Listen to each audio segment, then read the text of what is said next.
Hey, Acquired listeners. In the time between when we recorded this episode and now when we're releasing it, longtime Amazon board member and Madrona Venture Group founder Tom Alberg sadly passed away. And we wanted to, instead of our usual funny cold opener here, take a moment and dedicate this episode to Tom. Tom had such a huge impact on David and my careers. Tom also had such a huge impact on Seattle and really the whole technology ecosystem, helping to build the law firm Perkins Coie and the telecommunications firms Western Wireless and McCaw Cellular that really make up a large part of the infrastructure we all use for our phones today. We also were lucky enough to have Tom on Acquired, and it was really wonderful getting to spend the time in person with him. Gosh, 4 or 5 years ago now, David. Yeah. Tom was the longest serving Amazon board member other than Jeff himself. I believe 23 years, was the lead independent director and had a huge impact on the company and of course on us. Well, I'll remember Tom. He gave back in so many wonderful ways, and this episode is dedicated to you, Tom Alberg. Thank you. Who got the truth? Is it you? Is it you? Is it you? Who got the truth now? Is it you? Is it you? Is it you? Sit me down, say it straight. Another story on the way. Who got the truth? Welcome to Season 11, Episode 2 of Acquired, the podcast about great technology companies and the stories and playbooks behind them. I'm Ben Gilbert, and I am the co-founder and managing director of Seattle-based Pioneer Square Labs and our venture fund, PSL Ventures. And I'm David Rosenthal, and I'm an angel investor based in San Francisco. And we are your hosts. Our story today is probably the single most interesting business of the past 30 years. For the longest time, David and I resisted doing an Amazon episode because it almost felt like a trope, or that we needed to do something maybe more unexpected. We've tackled bits and pieces, like our interview with former board member Tom Alberg in the Amazon IPO episode, our episode with great. Alfred Lin on Zappos, and of course by referencing Bezos' famous 2009 speech about outsourcing anything that does not make your beer taste better over and over and over again. And over again. But we decided that no self-respecting technology business historians like ourselves could skip over this incredible, tumultuous, death-defying, and ultimately very, very successful story. Today, we'll be tackling Amazon.com, the website that sells books and now everything else on the World Wide Web. As you know, Amazon is also one of the rare companies that built a completely separate and dominant business in Amazon Web Services, and we'll save that for our next episode. Woohoo. This story is for longtime students of Amazon and newcomers alike. So while you may be familiar with Jeff's flywheel diagram or the famed door desks or the Barron's article from the dotcom bust headlined Amazon.bomb, I can tell you from staring at my mountain of notes that there are some details in here that I certainly didn't know and you may not have known either. Oh, it's just such a good story too. Yeah. I'm so glad we did Walmart first. We almost didn't because it just perfectly sets the stage for Amazon. Oh, yeah. Yeah, the big thing that we're doing today is we're going to try and answer the question, how did Amazon succeed to such an incredible degree that it has, where so many of their dot-com siblings burst into flames? So first, we have some big news here at Acquired World HQ. After 7 years of beating back requests, we are finally launching a merch store. We've been holding on to this bit for a while because we can think of no better episode to launch our internet storefront than here on the Amazon episode. So we're partnering with what I think is the single highest quality merchandise platform on the internet, Cotton Bureau. They make really nice stuff that I have tons of in my closet. We're launching with men's and women's t-shirts, sweatshirts, tanks, and even onesies. If you, like David, have a little one at home. And if you decide to be first in this first wave of people to sport the fashionable Acquired merch, you should tweet at us at AcquiredFM, and we will retweet some of our favorites. So the link is in the show notes, or you can go to acquired.fm/store. Well, for our presenting sponsor this episode, we have a company that we're very excited about, Fundrise. On the Walmart episode, they broke some news right here on Acquired about a fascinating new product called the Fundrise Innovation Fund. This enables their customers to not only invest in real estate on the platform, but also now private late-stage growth tech companies. This is obviously interesting because that's not an asset class that retail investors previously had access to. You had to wait until the IPO, and now they've democratized that and opened the asset class to lots and lots of people, just like they funded Fundrise itself. It is also great news for founders as well, because retail capital is a great source of capital if you are a late stage private company. So we're back here today with Ben Miller, the CEO and co-founder of Fundrise. So Ben, can you share some more info for listeners on the Innovation Fund? Thanks for having me, guys. It's no wonder you guys like our story, because in building Fundrise, we unintentionally created an alternative to venture capital, which everybody has a love-hate relationship with. In 2012, we invented the idea of raising money for real estate on the internet. And within a few years, we had 150 copycats, 150 different companies trying to do what we were doing with $1 billion of venture funding. So then roll forward 8 years to now, and all of those companies basically gone out of business. So what happened? Did we have a lot better strategy? Did we have better execution? I'm saying the main reason is that they were venture funded and we weren't. And the venture funds ran their sort of standard playbook and basically ran those companies out of business.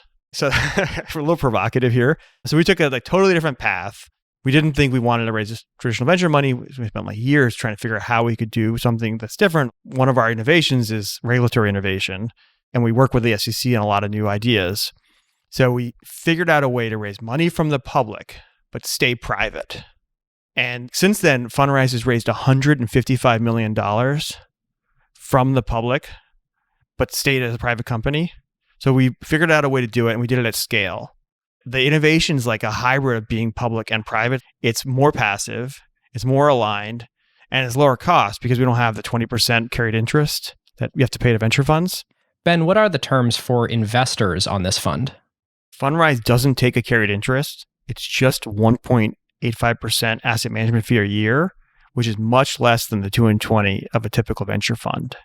We basically became one of the biggest real estate investors in the world.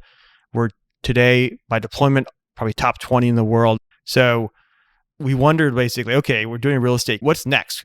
Could we do it for other tech companies, like other private tech companies? And so we went back to the SEC, spent a couple of years with them, and figured out how to do it, and are launching the Fundrise Innovation Fund, which is a registered fund that raises money from the public, but invests in private tech companies. It's going to be available to all U.S. investors. Anybody in the U.S. can invest in it at $10 minimum. Right? So totally democratizing access. The hope is basically we get to disrupt venture capital the way we've disrupted real estate private equity. We're launching the Fundrise Innovation Fund at the bottom of the economic cycle.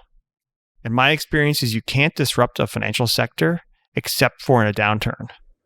Fascinating. It's a crossover fund. So we'll own public and private tech. So if you go public, we're not going to sell all your shares. So we basically are a much more long-term investor because of the structure of the fund. I think it's the future of venture capital. So we're the first direct-to-consumer VC that allows the public to invest into private tech companies, but we won't be the last. This is a mega trend. And I'm going to bet you that within 5 years, the likes of Andreessen Horowitz, Sequoia also launch funds just like this. Fascinating. Well, listeners, if you are considering a growth round of capital, if you're an entrepreneur thinking in the next year, I'm going to raise a round, you should definitely explore raising some of it with the Fundrise Innovation Fund. Just shoot an email to notvc@fundrise.com. That's notvc@fundrise.com. And if you're an individual looking for exposure to growth stage tech companies, especially in this new climate we are in, you can go to fundrise.com/innovation, and our huge thanks to Fundrise. Well, after you finish this episode, go check out the LP Show by searching Acquired LP Show in the podcast player of your choice. Our next episode will be an interview with Austin Federa, who many of you know from the Acquired Slack, where he's been a member since 2016. Austin is at the Solana Foundation, very deep in the world of Web3 and crypto, and gave us a great primer on the world of Web3 today. So check that out. And if you want early access, it's already live for paid acquired LPs at acquired.fm/LP. All right. Now, without any further ado, David, onto our story. And listeners, this show is not investment advice. David and I may have investments, certainly have investments in the companies we will discuss this time. Do your own research, and this is for entertainment purposes only. Oh man, Amazon was not only my idea dinner pick at the Arena show, but has been like my favorite company and stock and number one position in my portfolio for at least 10 years now, I think. More than 10 years. It's an incredible company. I had some conversation with you in maybe 2014 about how you basically owned Amazon stock by owning Seattle real estate. And you were doubly long Amazon with your very concentrated holdings in the company and owning your house in Seattle. That's true. The only time I've ever sold any meaningful amount was to buy our first Seattle house because I needed the capital for the down payment. And I figured I was like essentially getting a tracking stock on Amazon. Yep. All right. Well, we start in a very fun place today, which is the end of the most recent acquired episode on Walmart. And I realized I could have sworn that we said this on the episode, but I went back and I read the transcript. We didn't. You tweeted about it, but at the end of Made in America, Sam writes, in 1992, literally as he lays dying, Sam Walton writes at the end of the biography, could a Walmart type story still occur in this day and age? Of course. Somewhere out there right now, there's someone with good enough ideas to go all the way, providing that someone wants it badly enough to do what it takes. Oh, such a good quote. And he was writing that in 1992 while Jeff Bezos was ideating on what ideas could work on the internet while working at D.E. Shaw. Oh my God, if he only knew. It was like the prophet speaking. Yes. He was describing reality and history as it was happening, and he had no idea. Amazing. Yeah. Well, speaking of books, we have a big thank you that we owe to Brad Stone and the Everything Store. Brad is just the best. We've done episodes with Brad in the past. The Everything Store is the canonical history of the first 20 years of Amazon. For sure. We actually talked to Brad the other week when we were preparing for this. Well, we had to. It was both the question of like, okay, with 10 years or whatever it's been of history, what else would you want to say that wasn't in the Everything Story? And also give us some context around it. No doubt in my mind, it is one of the best business books written of the last 20 years, of the 2000s for sure. Oh, it's a thriller. Yeah. Brad actually said this when we were talking to him. He's like, there's two reasons to write a business book. One is it's a thriller. The other is it's a how-to manual. And the Everything Story is both of those. Yep. All right. We jump from 1992 in Bentonville, Arkansas to Albuquerque, New Mexico on January 12th, 1964, where one Jeffrey Preston Jorgensen is born. Many people listening, especially if you've read Brad's book, you know this story, but it's pretty amazing. When young Jeffrey's mother became pregnant, she was 16. His father, Ted Jorgensen, was 18. They went to the same high school in Albuquerque, and they were dating at the time. Turns out their fathers actually worked together. And this is part of the story. There was a very specific reason why both of their families lived in Albuquerque, and that is because both of their fathers worked together at Sandia National Laboratories. Which, for folks who don't know, that laboratory was established, I think, because it played a huge part in the nuclear program's development for the United States. So Los Alamos, New Mexico, which I think is like an hour and a half north of Albuquerque, I think, that's where the Manhattan Project happened. And that's where the atomic bomb was developed. After World War II, though, quite a while after World War II, the government split the U.S. nuclear program into like research, and that was Los Alamos and a bunch of other labs around the country, and then actual like management of the weapons. So there's like nuclear research and nuclear energy, and there was nuclear weapons. So Sandia is the organization developed by the government, and it's actually a private operation now that manages nuclear weapons. And so both of Jeff Bezos's biological grandfathers worked there together. And Jeff's mom, Jackie, her dad was named Lawrence Preston Giese. Pop, he went by Pop Giese. He actually not only worked at Sandia, he was the head of Sandia. Oh, wow. He ran the U.S. nuclear weapons program. And before that, he was one of the original members of DARPA. Whoa. It encourages the development of the ARPANET, the internet, the DARPA challenge. Obviously, that was much after his time, but man, you can't make this stuff up. That's crazy. Yeah.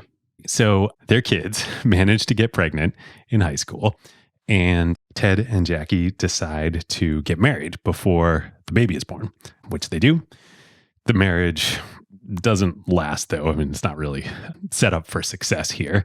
And when Jeff is about 18 months old, they end up getting divorced. And Jackie, Jeff's mom, takes the baby, moves back in with her parents because she's still only like 18 or 19 years old at this point.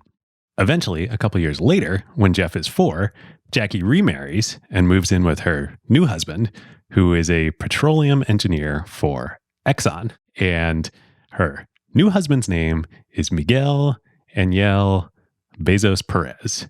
Today, who goes by Mike Bezos. Yep. Jeff Bezos's adopted father. And his story is incredible and actually sort of touches our stories in a very small way. Huh. Mike is from Cuba, and he was a student at a like elite private high school in Cuba when the revolution happened and Castro took over. And his parents were able to get him out and send him to Miami. Wasn't there some like exfiltration program through the church for gifted youngsters? There was. Mike was part of this. So he gets shipped to Miami, doesn't know anybody in America, doesn't speak English. He ends up from Miami getting shipped to Wilmington, Delaware, where he lives in a group home, and he attends Salesianum High School, which that probably doesn't mean anything to you because you didn't do high school in Wilmington like I did. But I played sports against Sally's growing up. And this is so awesome. He and Jackie last year just gave a $12 million donation to Salesianum, which I think might be like the largest single donation to a Catholic high school in America. Wow. Mike and Jackie must have really made some smart investment decisions at some point in their life to be able to make that kind of investment. Oh, we will get into it. David, how does every single episode have some tie to Southeast Pennsylvania or Delaware? I know. I think we're picking favorites here. We totally are. So Mike is super smart. He quickly learns English. And by the next year, when he graduates from Salesianum, he ends up getting a full scholarship to go to the University of Albuquerque to study engineering. And while he's there, he pays his living expenses, working his way through college by working at a local bank where he meets Jackie. They fall in love, they get married. Mike adopts Jeff as his adopted son. They go on to have 2 more children. And when Mike graduates, he gets the job with Exxon. He would end up working his whole career at Exxon. And becoming like a pretty senior executive, right? Very senior executive. So he had some capital to invest a few years later, which we will get into. And they move the family to Houston. A, Mike's story is just amazing. B, Bezos grew up, his dad worked for Exxon, like Standard Oil. Like, there's the connection. Right. And grew up in Houston around the space program. I mean, we're not going to get into Blue Origin on this episode, but I think the last time we would have sort of talked about Jeff's space roots would have been, I think, on the Virgin Galactic episode when we were talking about the development of the X Prize and SEDS, the college organization for students for the, I think it's exploration and development of space, something like that. But basically the college space club. Jeff was the head of that club, the president of the one, and maybe the founder of it at Princeton. And so there's this very clear through line from spending time during his childhood in Houston through that. And obviously Blue Origin. I didn't think about that. Definitely Pop Giese, his grandfather, has a big influence on Jeff, which we'll talk about in one sec, and introduces him to science fiction and space because he was involved in all that at DARPA. But I didn't think about that yet. Jeff grew up in Houston during the Apollo era. This was the heyday of NASA. Yep. Super cool. So Jeff goes to a Montessori preschool in Houston, and he gets put into a new program for gifted young students in the Houston elementary school system. This is crazy. So at the time, there was a woman named Julie Ray who was writing a book about this whole new concept of gifted streams in elementary school education. And Houston is one of the kind of leading school systems that's doing this. So she goes to the administration and she's like, hey, is there, a student that I could shadow and see how gifted education is working? And they're like, we have exactly the student for you, Jeffrey Bezos. I mean, there's a number of ways we could highlight how special Jeff was, even as a very, very young child, but this is a pretty darn good one. He was the student chosen for the person writing the book on this type of special program in the school selected for special gifted programs. I mean, he was like one of one, and he would go on to be valedictorian of many things in his life, but here's sort of a first sort of proxy for that. Super cool. There's a quote in the book. So it's written under, he's a pseudonym. He's quote unquote Tim in the book. To protect an identity of a child who can't yet pick if they want publicity, right? Totally. I mean, he's in elementary school.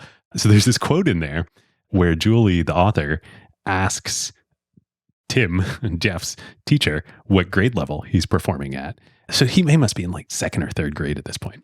And the teacher says, I really can't say, except that there is probably no limit to what he can do given a little guidance. Foreshadowing. So right around the time when the family moves to Houston, Pop retires from Sandia, and he and Jeff's grandmother move back to a big ranch in West Texas.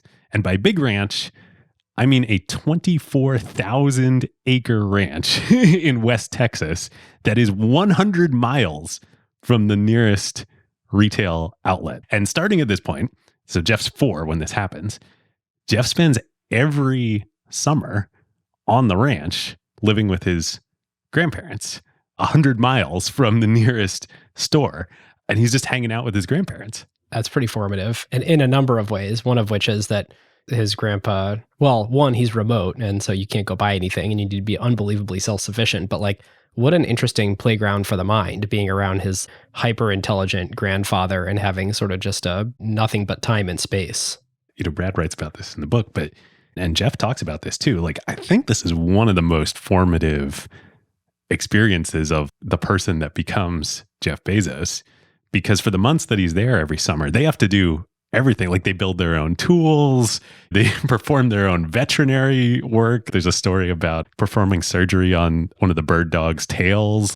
It's crazy. They're rebuilding farm equipment when it breaks. How have we went 250 episodes without a bird dog ever coming up, and now 2 episodes in a row have mentioned bird dogs. I know. Clearly there's a connection here. Yes, great retailers growing up around bird dogs. But yeah, like you said, Ben, it's not like he's just doing manual labor out in the countryside. He's doing it with this guy who ran the nuclear weapons program for America. Man, it's so hard to do a podcast about Amazon and Jeff Bezos now because the company and Jeff as a person are a symbol for so many different things to so many different people. But I think one of the sort of things that hit me when, of course I follow Jeff on Instagram, and you see him in sort of his cowboy boots with the Blue Origin rocket. And I remember when I first saw those, before really understanding his past, I was like, well, that's sort of disingenuous. Tech billionaire guy throws on his cowboy boots and heads to West Texas, and he's acting like I'm one of the locals.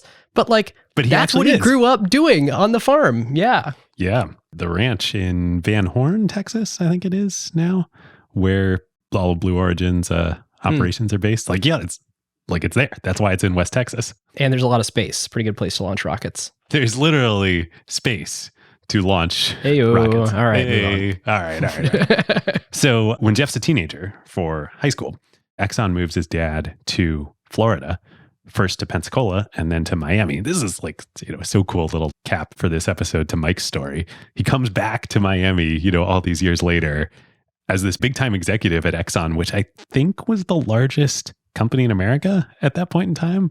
Had to be, yeah. He goes from like literally steps off the plane in Miami, has nothing, and now he brings his family back to Miami with so much. So cool. Jeff, as you said, graduates high school as valedictorian, and like all great, talented high school graduates, goes on to Princeton. I'm biased, of course.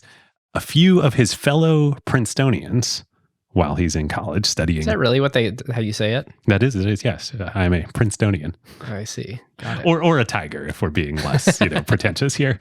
A couple of his fellow tigers, while Jeff is studying computer science at Princeton, Brooke Shields, Michelle Obama, and Jeff Wilkie is also there at the same time. I don't think they were friends. Jeff was a couple years behind, but they were there at the same time. Fascinating. So when Jeff graduates from college in 1986, he does not go into finance right away. He goes and works for a startup. He works for this company called Phytel, which had been founded by a couple Columbia computer science professors and was developing like a very, very early network technology for high-speed trading applications. Huh. They were like tech for, I don't know if it was exactly like today all this stuff is co-located in data centers with the NASDAQ and the New York Stock Exchange, but like kind of a precursor to that. So he does that for 2 years. And then in 1988, he's like, all right, like I'm, working for this startup, building infrastructure for this then completely new discipline of finance of like quantitative trading and finance. Those guys, our customers, are actually making a lot more money. Maybe I should go work for them. But it is pretty good. I mean, great experience at that point in time. Being around early networked computing was pretty beneficial to give him not just the sort of like basic understanding of how it works, but also like what all the numbers mean. Like when I'm watching bits and bytes fly back and forth, or I'm looking at packet counts, or I'm looking at what hardware can support what bandwidth, what are the practical implications so that you can sort of feel the types of applications you could build using infrastructure of the day. The reason we're spending so much time on Jeff's early years, and now we're going to spend a lot of time on this chapter, it's totally like one of those Steve Jobs things. Like you can't connect the dots looking forward, but when you look back through Jeff's past, Joy Covey, who we'll talk about, actually has like this quote that she gives to Brad Stone. Like it's like a straight line, from birth to Jeff Bezos today. Like it makes total sense.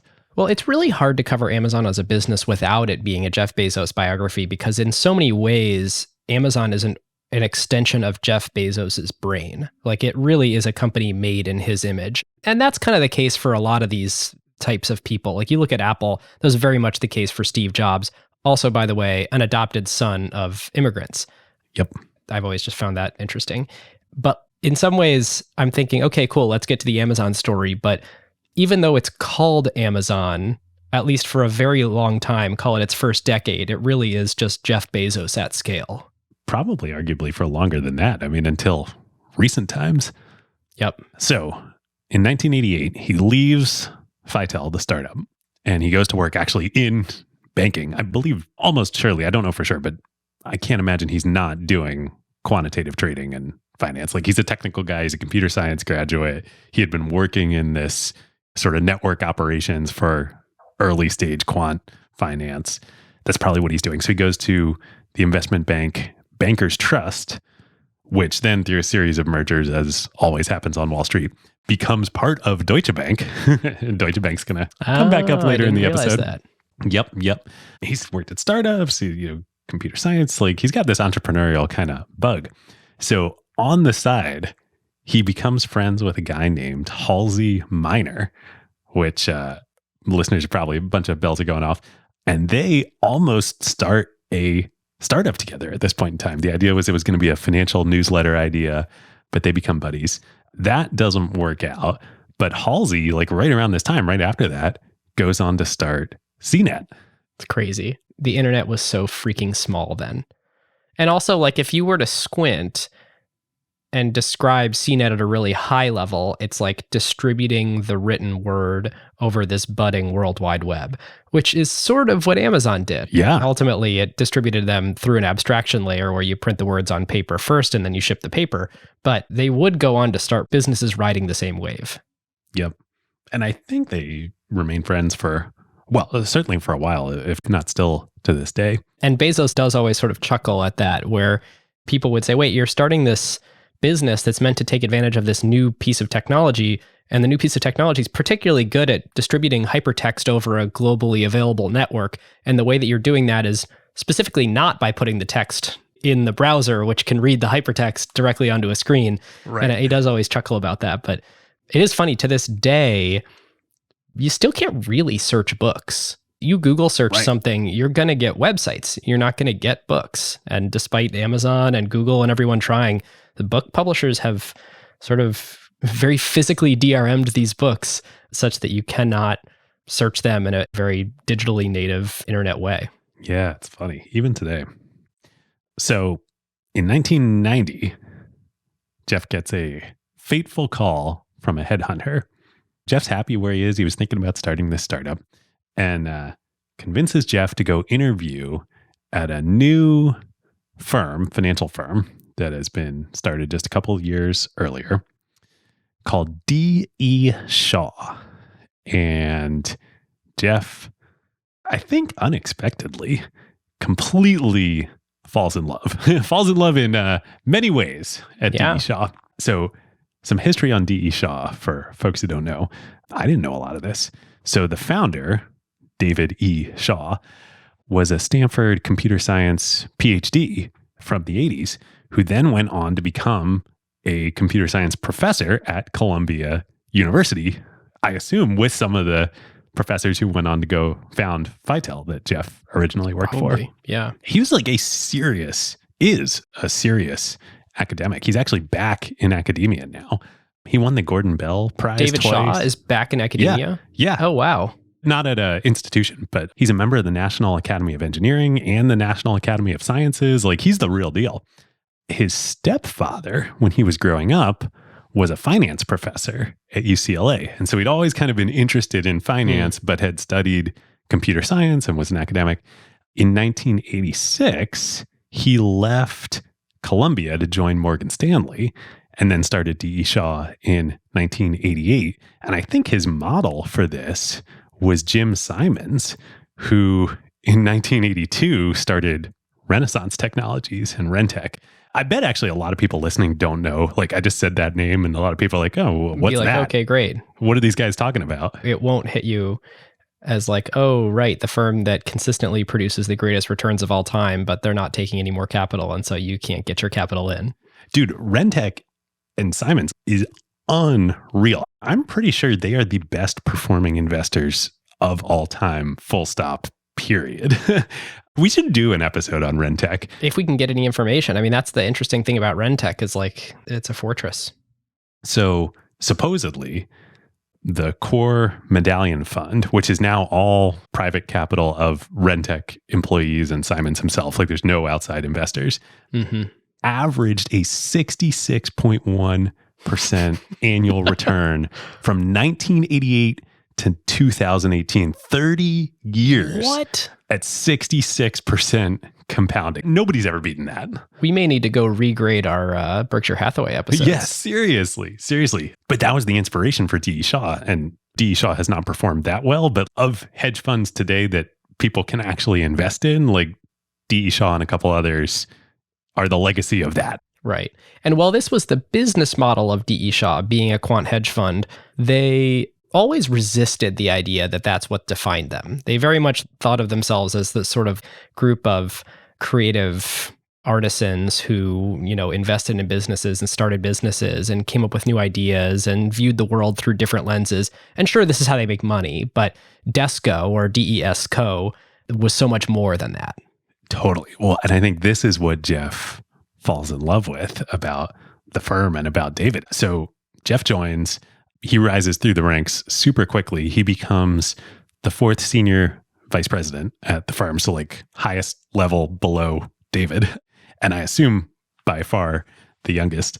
He's like in his mid to late 20s at this point. He is like the future, like the rising star at D.E. Shaw. And he and David become super close. Now, there's not a lot written about this, which you'll maybe see why in a second. But like they were very close. And I got to imagine that David kind of saw himself as a mentor to Jeff. Oh, for sure. So Jeff loves it there. He's involved in recruiting, bringing in all these super smart people of all disciplines into D.E. Shaw. And the MO was kind of like, we just want to find the smartest people in the world. Doesn't matter if they know nothing about business and finance. It's kind of like Bridgewater today is kind of the inheritor of this. Like, just bring them in here and we'll figure out stuff for them to do. So a bunch of people who become really key early Amazon employees. Jeff Holden, I believe Bezos is involved in recruiting. Who would later, of course, join Amazon right around 2 years after its founding. Amazing how that happened. It's conspicuously close to 2 years exactly after Jeff left D.E. Shaw. Yeah, maybe like there's a non-compete or something. Non-solicit. Nicholas Lovejoy and another Princeton grad who joined the firm, Mackenzie Scott Tuttle. And that's what we were referring to of Jeff falling in love at D.E. Shaw in more ways than one. Yep. Jeff and Mackenzie would get married. And I think technically Mackenzie was the first Amazon employee. Yes. It's interesting. I don't know technically in terms of like literally was she the first person to become a W-2'd employee, but certainly she was already doing work, I think, particularly on accounting, working with legal, kind of setting up the operations of the business before Jeff hired Shel Kappan, who was the first engineer, the first sort of full-time hire other than he and Mackenzie. Yeah. But Mackenzie was like definitely like an employee of the business, doing work on the business. So within D.E. Shaw, kind of like you said, they're this quant trading firm and like, yeah, that's how they make their money. But they view themselves as being kind of entrepreneurial and starting these other businesses and doing stuff. And so David has Jeff working on a bunch of this stuff.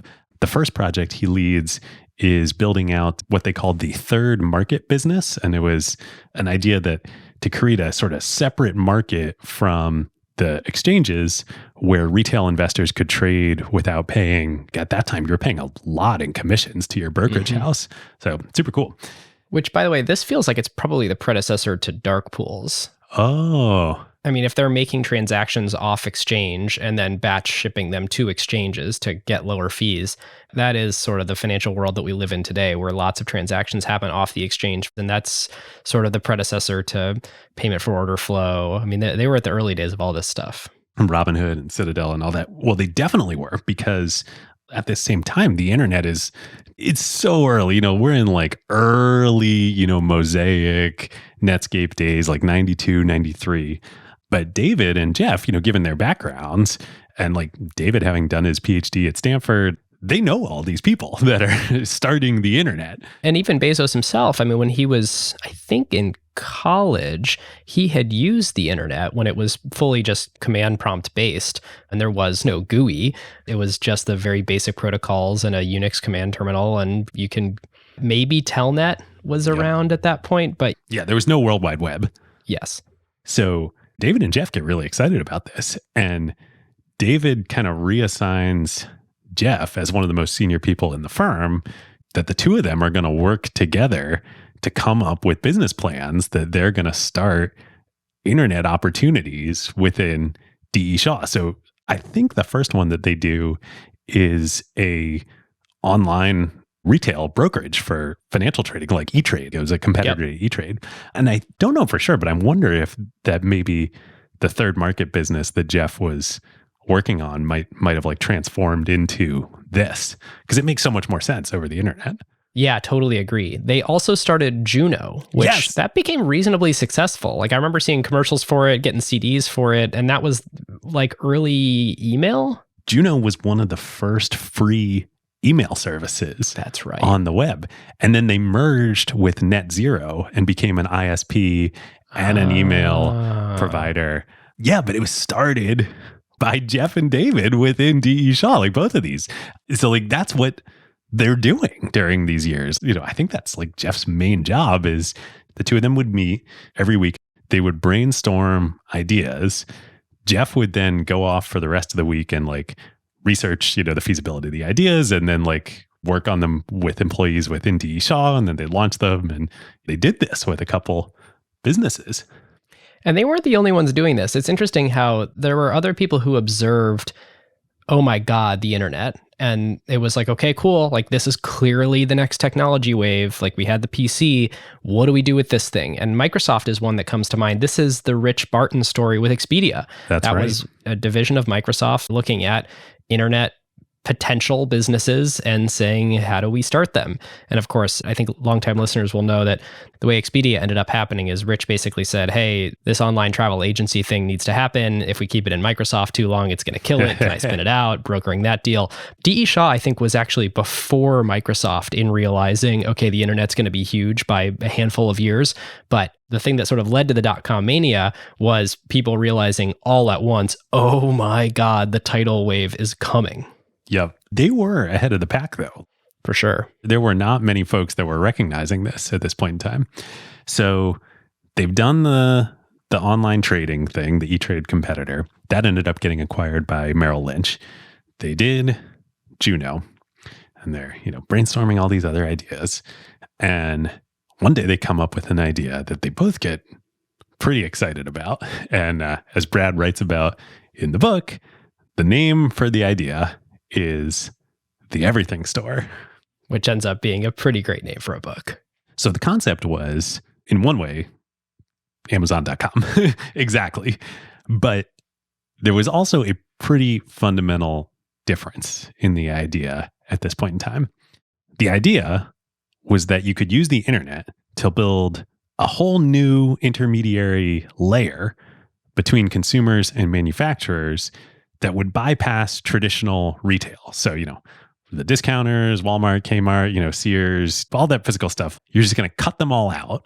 And this kind of beautiful internet business is going to be just the kind of algorithmic matchmaker between customers that want to buy stuff and manufacturers who make stuff. And that's sort of what Amazon is. There's definitely this like, well, the internet is going to change so much that factories will just be able to sell right to consumers online. And it's sort of like rounding away all the messy middle that we talked about on our episode with Jeremy from Italic of like, you've got the manufacturers, you've got the product designers, you've got the distributors, you've got the brand, then you've ultimately got retail. And maybe you can own two parts of that, but you're probably not going to own all of it. Yeah.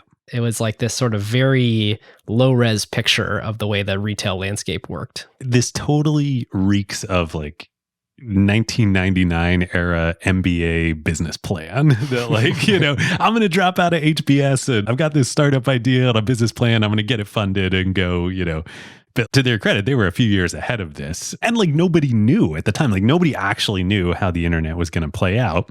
Yep. This seemed maybe plausible. And if it would work, it would be beautiful, right? Like you wouldn't have to actually do anything. You'd just sit in the middle and take a tax on transactions. And so the idea was that the manufacturers would drop ship the orders directly to customers. Oh, man. Right out of their factory, which is totally their core competency. Yeah, totally. Like that's going to work. But importantly, while Jeff is still at DE Shaw and sort of regularly doing this ideating, he starts to dive really deep on what categories could make sense for this as a starting place. Yes. So the two of them, they're both very excited about this, as they should be. Commerce, pretty big market, huh? Yeah. Turns out like retail in America is maybe, other than US real estate, maybe the biggest market in the world. Yeah. Auto, I think, and maybe food. So they, like you said, Ben, they quickly realized, okay, if we're going to do this, you can't just start with the Everything Store. You need to pick one category, build the consumer brand and, the website and the traffic, and then you can add categories over time on top of that. So Jeff goes off, during his weekly research activities, and he researches and he decides that books are the ideal category for a few reasons. One, they are perfect commodities. So like a paperback copy of book X is a paperback copy of book X. Doesn't matter where you bought it, how you bought it. To the customer experience, it's basically the same thing. Yep. 2, there are only 2 major actual distributors of physical books in America. There are many publishers, but distributors who actually like have the inventory, the books, Ingram and Baker and Taylor. And do you know where Ingram is located? Oregon, right? Yep, Roseburg, Oregon. A convenient one-day drive or less, half-day drive from Seattle. Although Jeff was not thinking about that at the time. No, not yet. That'd be the next step. So it'd actually be pretty easy to enter this market because all you need to do is establish accounts with Ingram and Baker and Taylor, and then you get the vast majority of the commercial market for commercial books. You have access to the inventory. Yep. There are a few other things too, like especially books are great because when you compare them, with music, there's 6 different record labels that you'd have to get each of them on board. So they can be considered music because obviously shipping books and shipping CDs, pretty comparable experience from a weight perspective and packing perspective and all that. So to the extent that it's going to be shipping to people, then you sort of have to just look at the industry dynamics of each of those because just like books, CDs are perfect copies, perfect commodities. On many dimensions, they're better than books. Lighter weight to ship, standardized packaging, etc. Yes.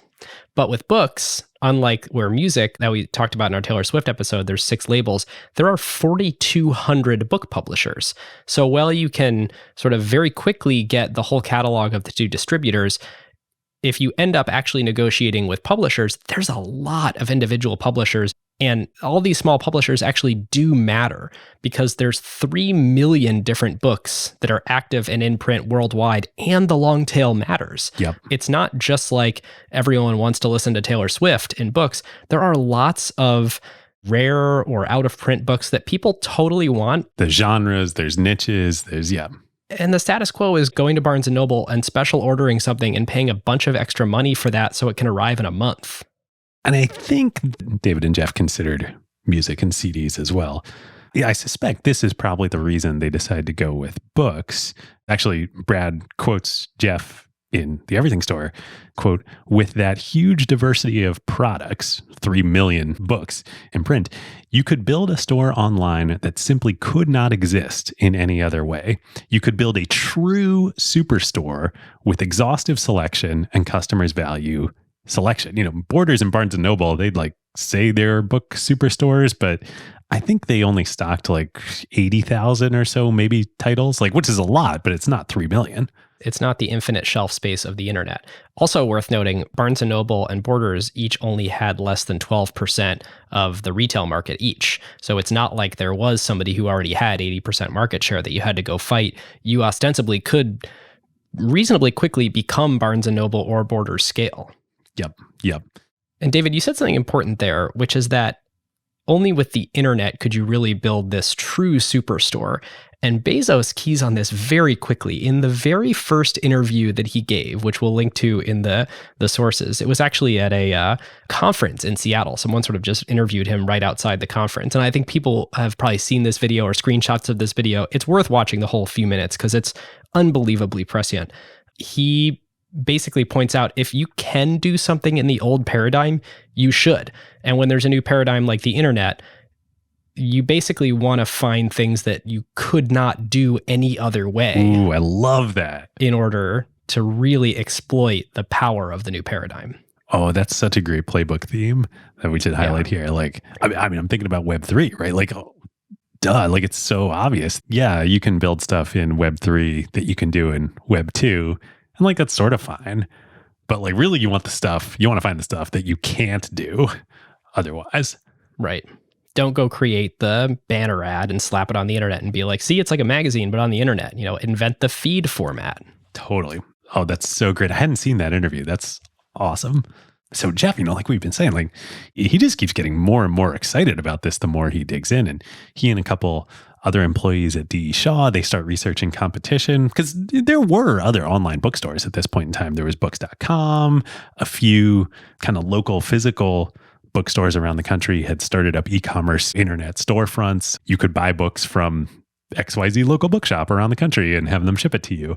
And so they started experimenting with the competition and they realized that nobody's got the whole catalog, so to speak, the infinite selection. It's still all in this kind of old school physical paradigm.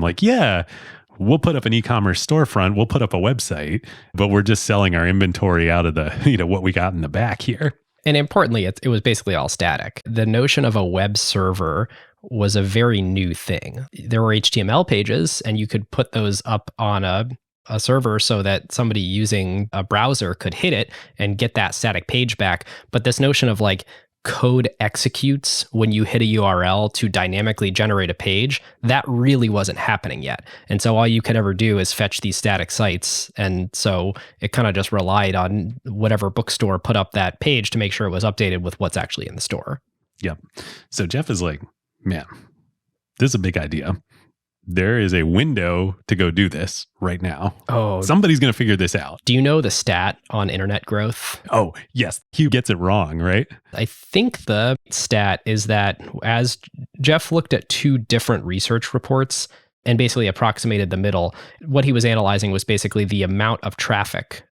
Yep. The number of packets sent over the internet. Of web packets sent over the year of 1993. It grew 2,300% in that single year. No.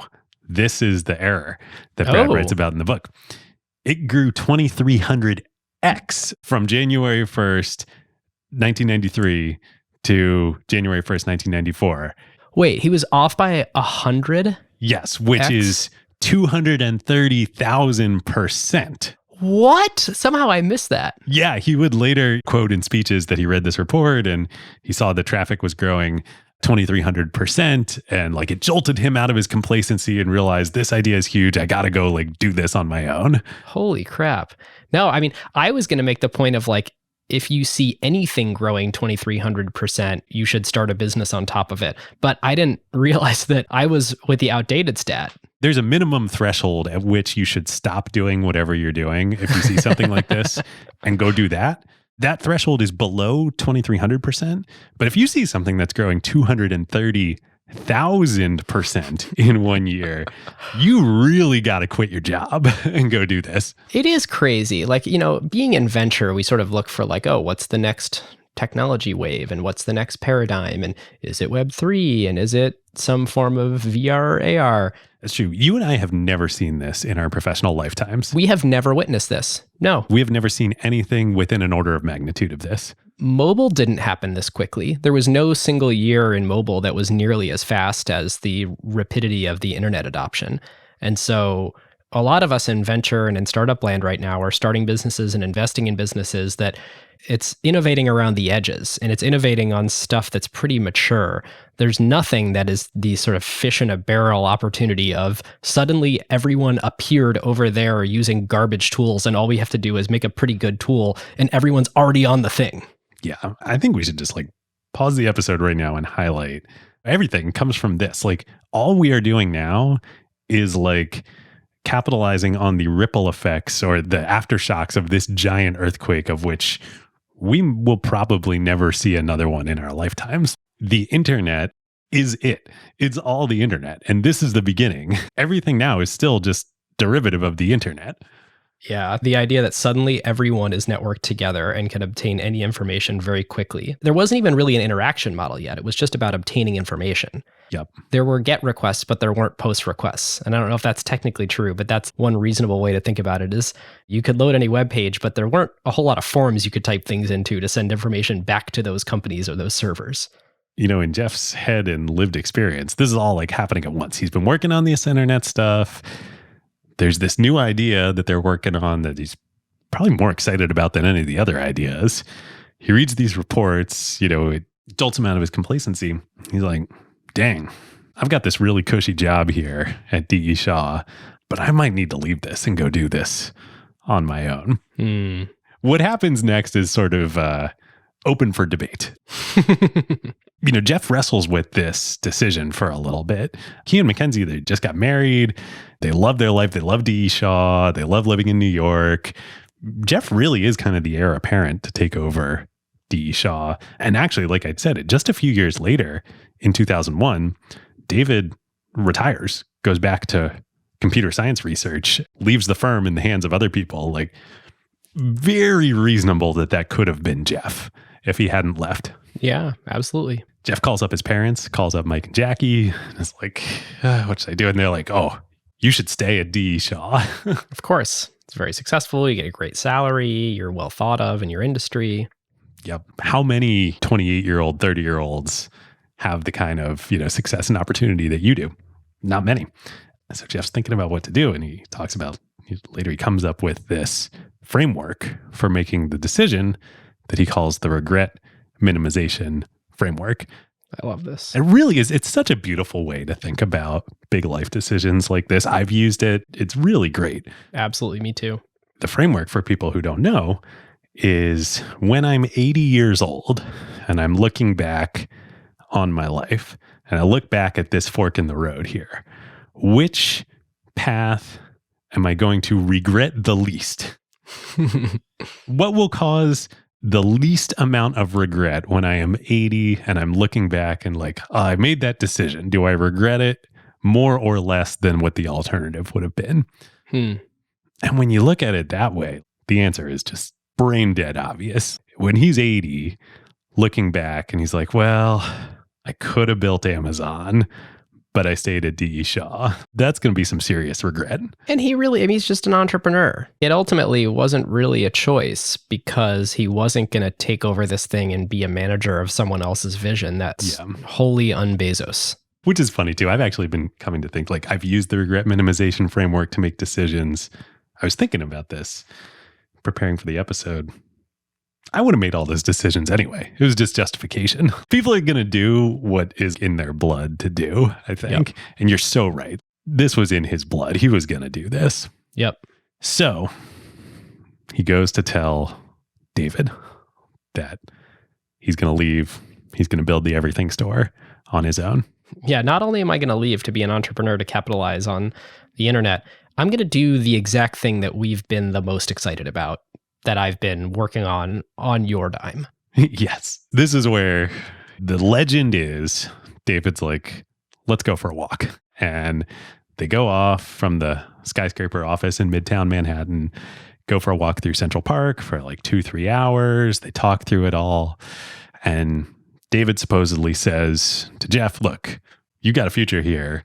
I very much want you to stay and build this within D.E. Shaw. I will compensate you appropriately. It will be worth your time. But I also understand the entrepreneurial impulse. Like I left Morgan Stanley to start D.E. Shaw. I get it. I've been in your shoes. Yep.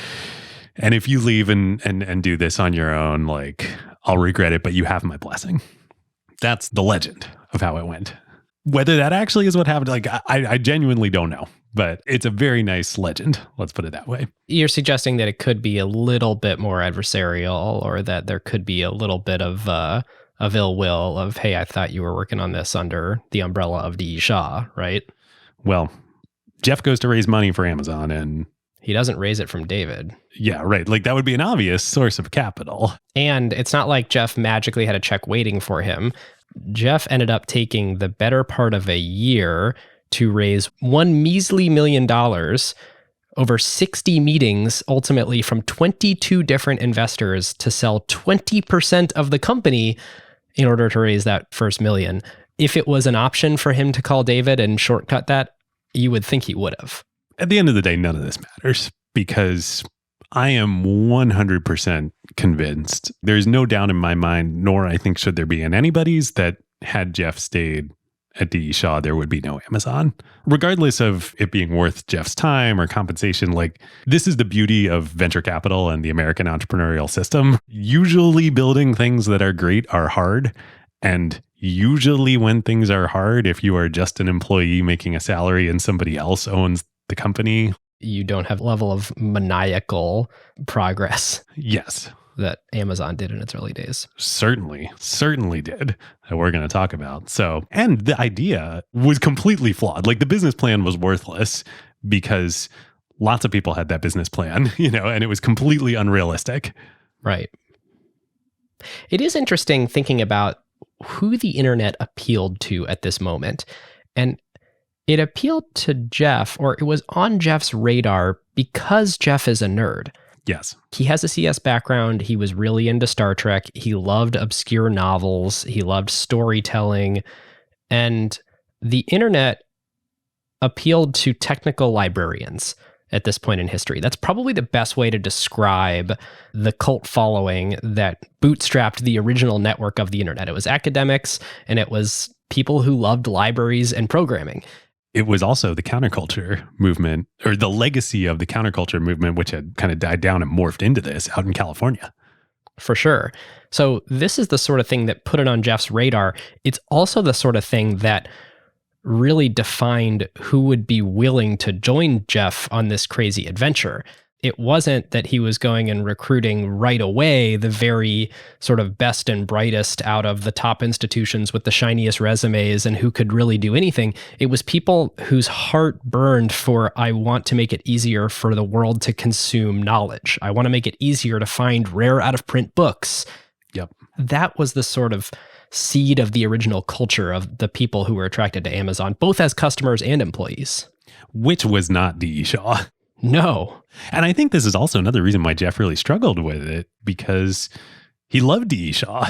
He met his wife there. Right. He loved those people. Eventually that DNA would come into Amazon. But yeah, let's talk about Shel Kappan and the first non-McKinsey employee of Amazon. To move the story along, so he decides he's doing this. He decides, okay, I need to incorporate the company. He picks a few candidate cities that he could operate the business in, because Manhattan is not a wonderful place to be running a sort of bootstrapped startup at the time. By this point in time, I think he had finally figured it out that, shoot, I might actually have to take delivery of some of these books and then ship them back out to customers. And Midtown Manhattan is not a great place for that. Right. He starts sort of narrowing it down. There's 3 cities on the list. Seattle's obviously one of them, of a candidate city, in part because of its proximity to Roseburg, Oregon. I believe the second candidate city was Boulder. But anyway, they end up deciding on Seattle.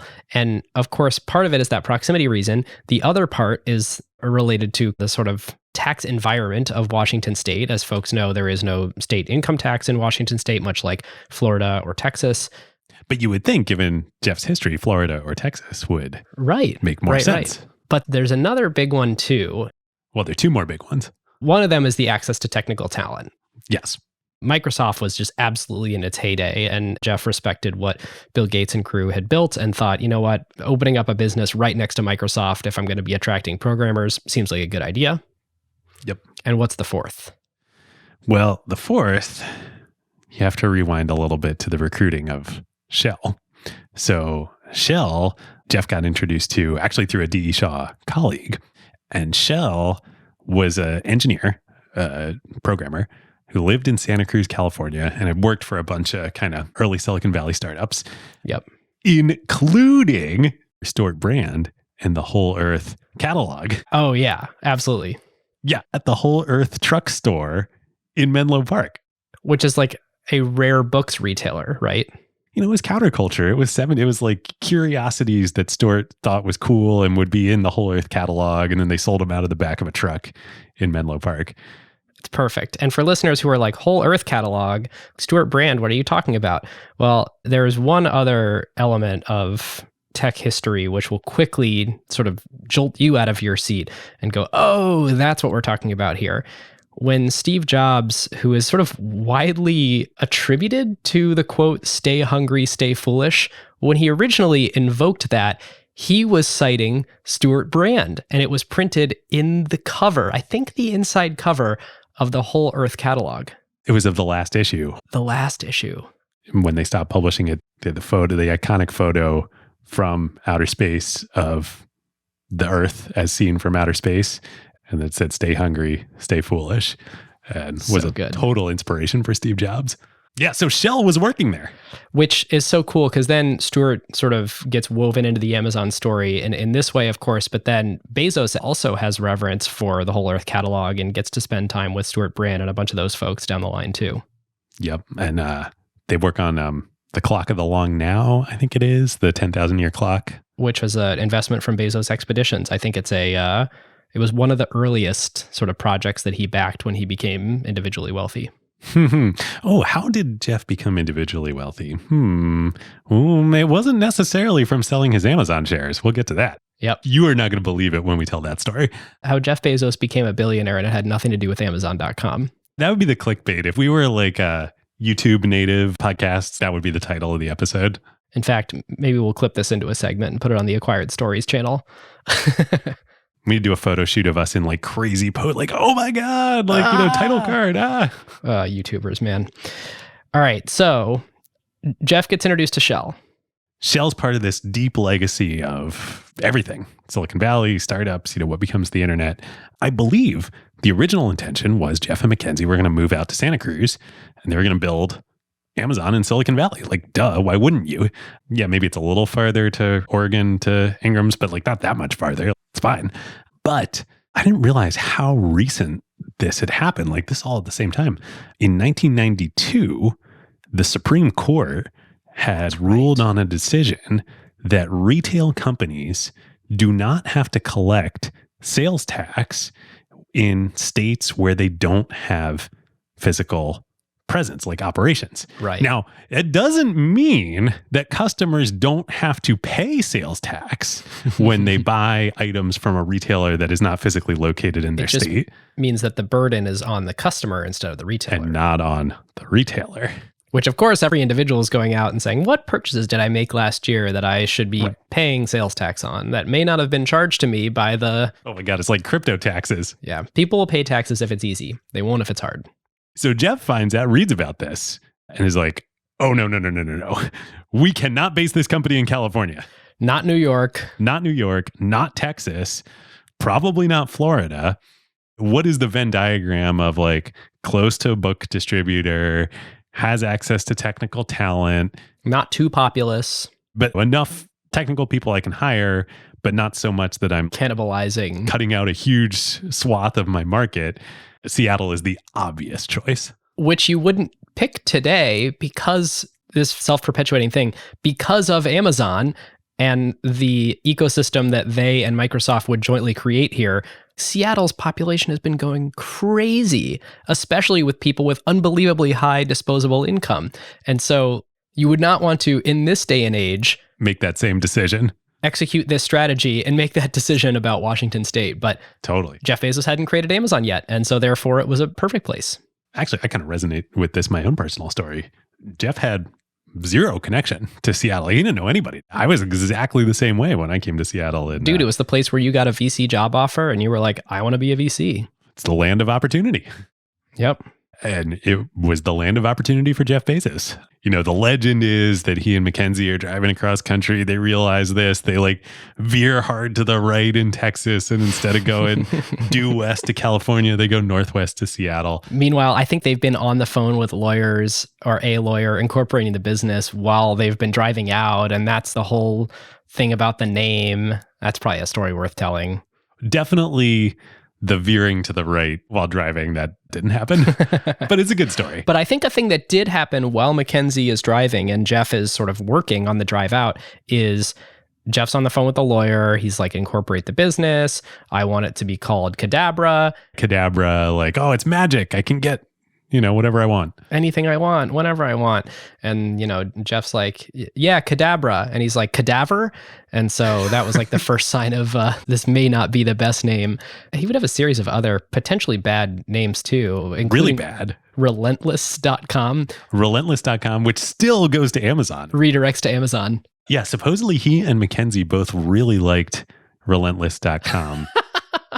This may be completely false, so like, don't hold me to this, but I wonder if that's a little subtle dig at D.E. Shaw of like, I'm going to go be an entrepreneur, relentless. Like, I wouldn't be relentless if I were in a cushy skyscraper in Manhattan. It's not a very customer-centric name. No, it's definitely not. It's very much like, I'm going to come at you, competitors. Well, that's what I'm wondering. Like, where did that come from? Yeah. I mean, you would use it to describe Jeff's personality, but it's an odd name for the business. Definitely. So eventually, friends convince them that relentless sounds kind of sinister. And the story goes, Jeff starts looking in a dictionary at A words. Now, I don't know if he was specifically looking at A words. If so, he was very smart because A names are names starting with the letter A. He actually was, because sites like Yahoo, like portal sites, directory sites, list it alphabetically. Totally. I mean, this is like, we've been such a beneficiary of this at Acquired. This is our secret Because sauce. podcasts are the last vestige of the old internet. Totally, because things are listed alphabetically on, we will talk about Yahoo. He's looking at A names and he's going through the list and he sees Amazon. Perfect. Earth's largest river, Earth's largest selection on Amazon.com. A to Z. How could it be any more perfect? So perfect. So they just need one more thing. They've hired Shell at this point. He's moving up to Seattle. They rent a house in Bellevue, famously. You actually biked by it the other day, right? I did. I was in the neighborhood and I was listening to a great podcast on the Internet History podcast with friend of the show, Brian McCullough. He was interviewing Shell about the early days, about this, house that Jeff McKenzie lived in, and they have the garage retrofitted to be an office, Amazon's first office, and Shell is programming sitting in that garage. And I looked and it was like a few blocks from me. And I was like, I got to ride by. You texted me the photo. I was so jealous. Which felt wrong. Someone lives there and all that, but it is a historical landmark in the world. Well, you didn't go knock on the door. No. Yeah, I think that's fine. So they just need one more thing, which is capital. Jeff and McKenzie had done great at D.E. Shaw. So they put in $95,000 to start. Shell himself puts in $5,000. This takes me back to the Walmart episode. And gosh, so smart of like having your employees actually invest dollars in the business. Jeff's parents, Mike and Jackie, put in another $100,000. So they have $200,000. That's enough. They hire a couple more engineers to work with Shell, start building out the site. Jeff goes and starts working on relationships with Ingram and Baker and Taylor. McKenzie's doing all the bookkeeping and is sort of like the first CFO of the company. Jeff, this is fun. Also echoes of Sam Walton. Did you read about this? How he goes down and takes a course in bookselling down in Portland? Yes. That was awesome. At like the National Booksellers or Book Retailers Association, right? Totally. Oh, so smart. I assume that's how he starts to build relationships in the industry and get Baker and Taylor and Ingram to take him seriously. So great. Yep. It's worth pointing out at this point. So, we sort of glazed over like, all right, Shell gets hired and he starts programming. There's very interesting set of technology choices that are made here. And Shell turns out to be the perfect hire. Jeff got very lucky. I don't think Amazon would exist today if it weren't for Shell. And I think that's sort of a widely acknowledged thing among the early team, including Jeff. But there's not really like a spec. Jeff, I think, coded up the first HTML web page himself, that sort of white one with the A, with the Amazon River running through it that predates the logo. But when he starts describing it to Shell, Shell's pretty much like, okay, cool, like I know what to build. It's going to be a store, and there's not like a lot of these yet, but like it's a website where you can buy stuff online. Great. And he just sort of starts coding. And there's a couple interesting things here. One of which is the technology choice of databases. And do you know what database they would eventually sort of choose to standardize on? Because Shell was not a database guy before this. I'm tempted to say Oracle. Definitely Oracle. Interesting. It was a bake-off between two, and Shell basically was like, okay, cool, what database software am I going to procure?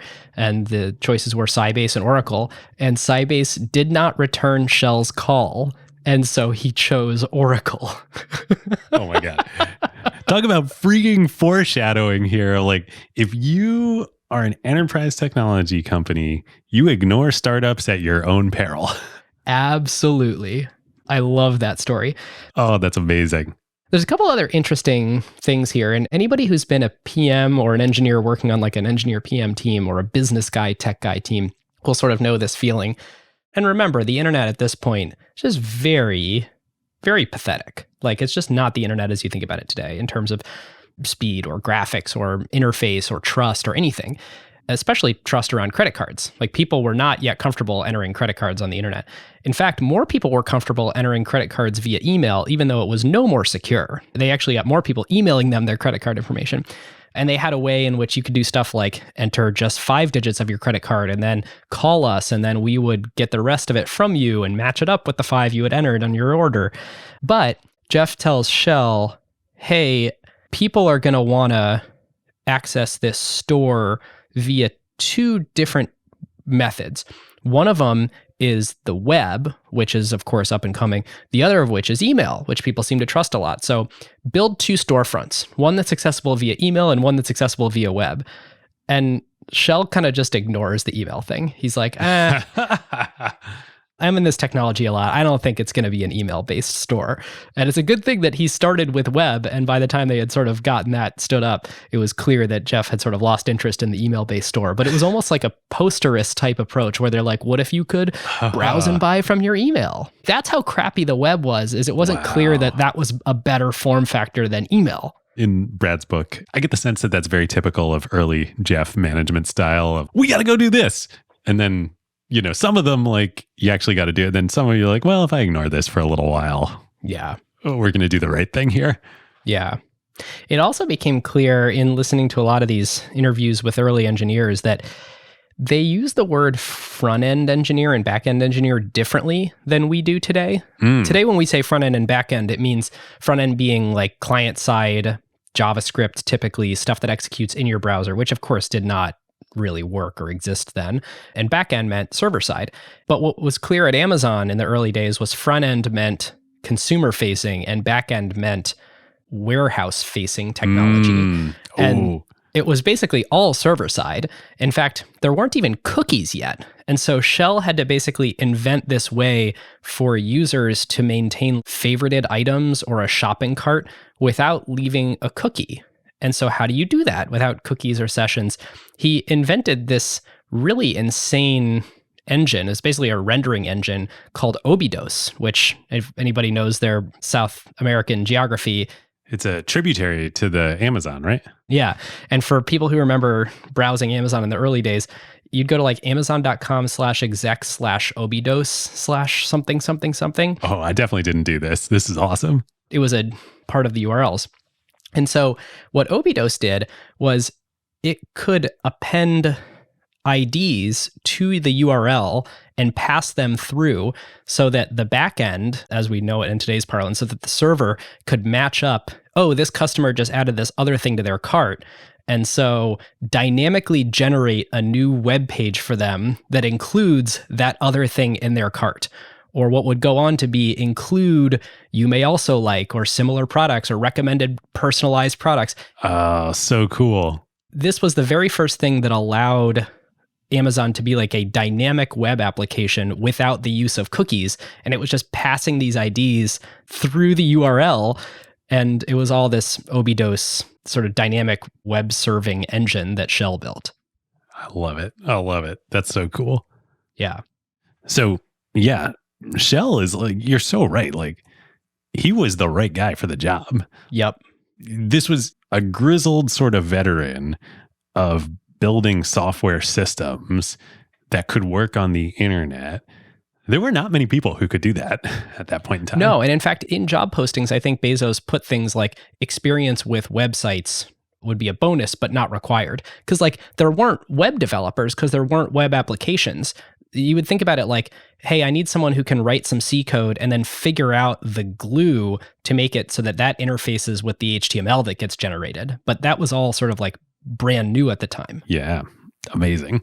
So Shell and the early team of engineers that they bring on working together, they get a beta built like pretty fast.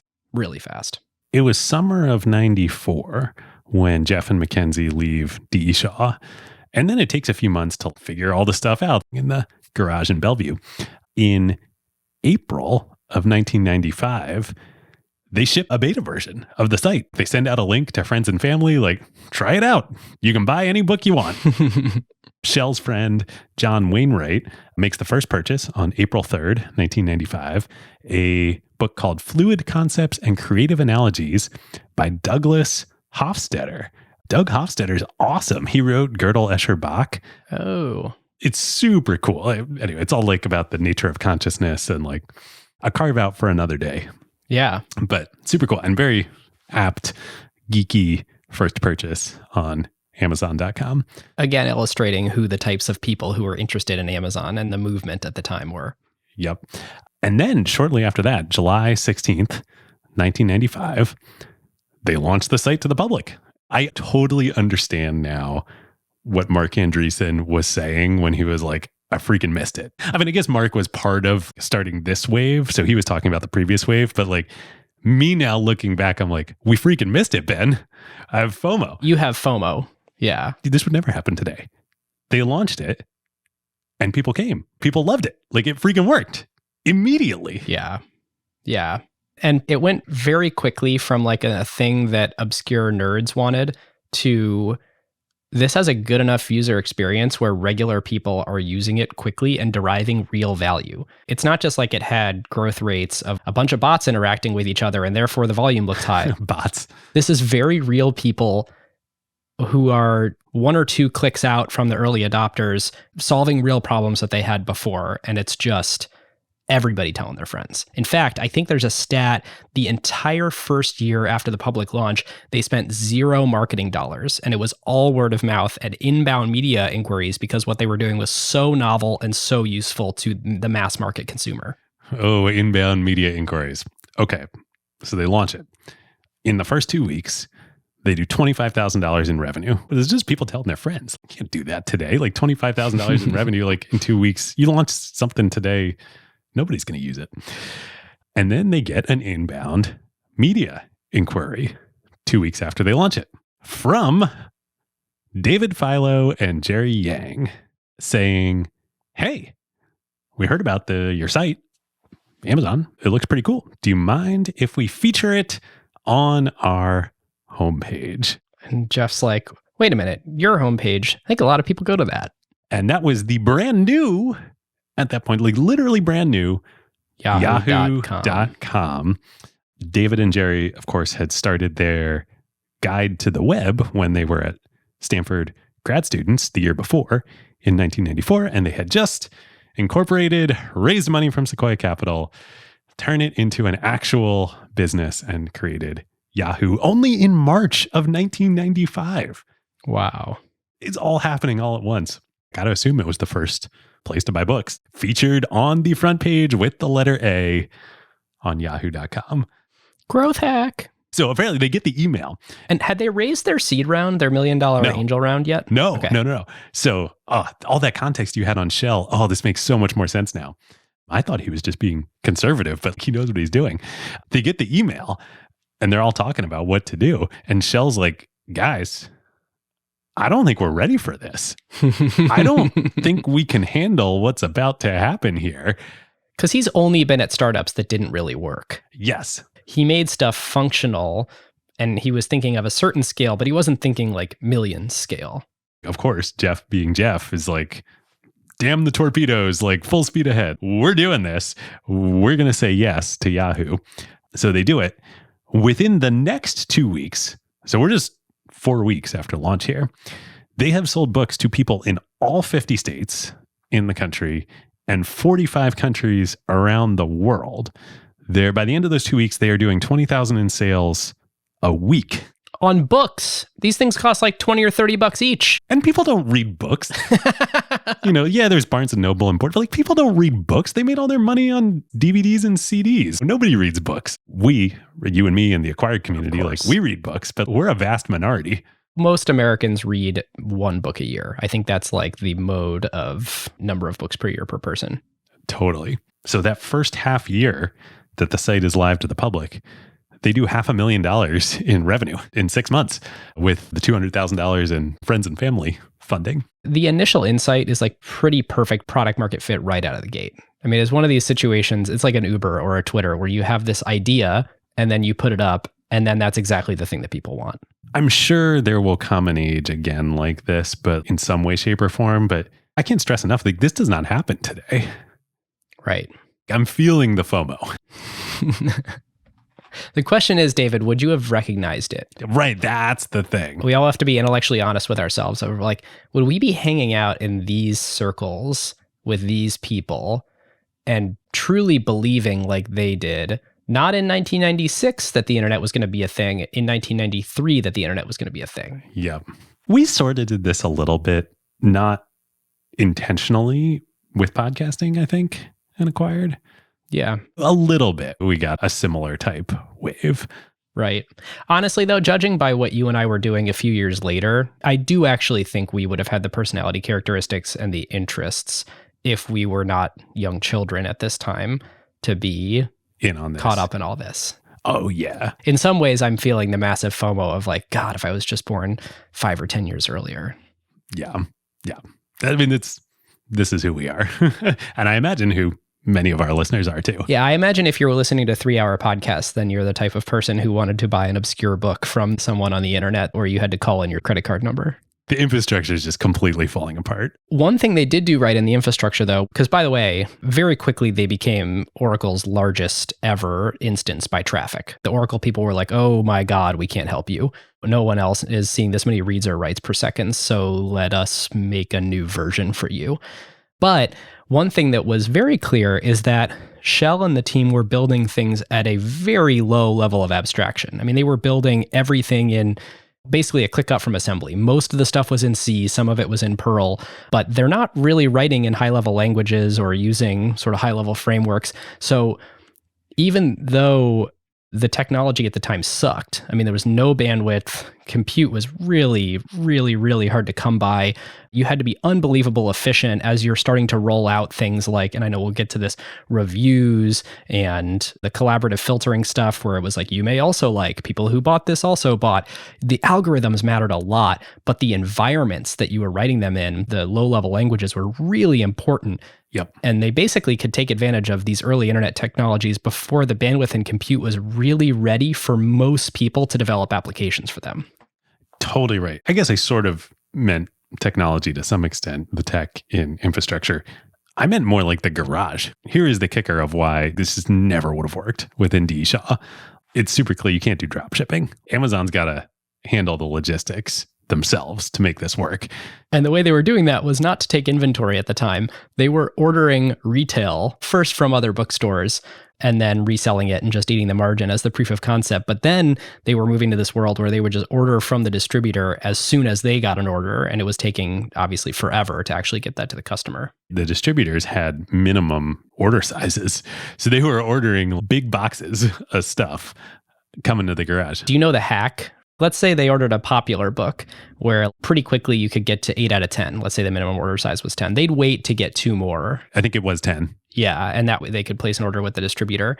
The hack was, if it's sort of an obscure book and they know we're never going to get to 10, they would take that one book and they would order 9 of a book that they knew was not in stock. The system would let them make the order since 10 books could be shipped out. And then, of course, they would get the rejection of, hey, this book's out of stock. So that was their hack to make it so the distributors would actually send them the one copy of the one book that they wanted. The sales levels we're talking about, there's a lot of boxes coming and going out of the garage. Yes. So quickly they get a warehouse in Soto, in the kind of industrial neighborhood down by the Kingdom at that point in time. They start staffing it up with temp workers. Famously, they tell the staffing agency to, quote, send us your freaks. Which made it through to print in an article. And of course, that was the sort of clickbait thing that everyone anchored on. This was the era of grunge in Seattle. So all these grunge club musicians are like working in Amazon warehouses after their gigs. Super cool. Yep. Famously, Nick Lovejoy from D. Shaw, he comes up with the idea of packing tables. This becomes like Amazon lore. At first, they're literally just reassembling, and doing shipping just like on their hands and knees on the floor.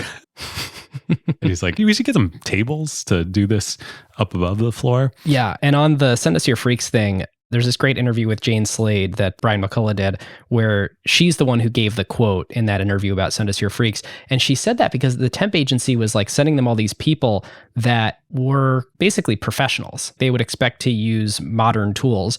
And at Amazon, the low-level software thing wasn't just for their infrastructure. They expected their customer service people to like use Unix terminals and write commands so that when someone write in and they're like, where's my order? Like everything's on command line.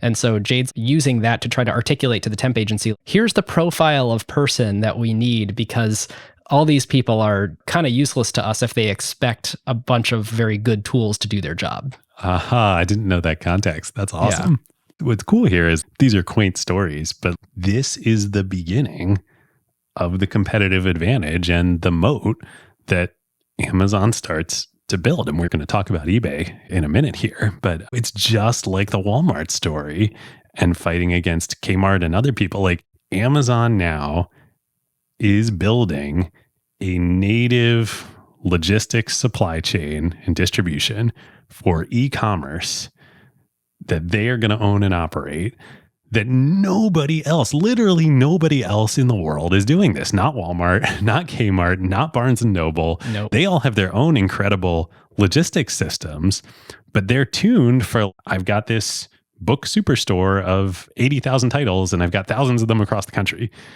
Amazon's building distribution for, I have millions of customers across the world. And basically, no two orders are the same. So I always need to put a unique, brand new combination of books into a box every single time. That is a totally different combinatorial problem to solve than the Walmart thing of, hey, we need to make sure that a truck goes from this distribution center to this store once a day with about this stuff. And, maybe there could be a little variance. It's completely new.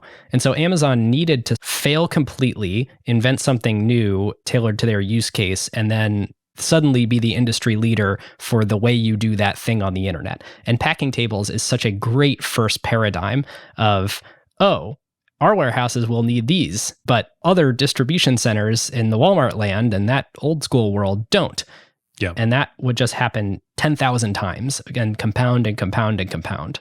Well, and what's cool is there are big differences between the Walmart supply chain and the Barnes and Noble supply chain and Amazon, but eBay sure as hell isn't building packing tables. Yep.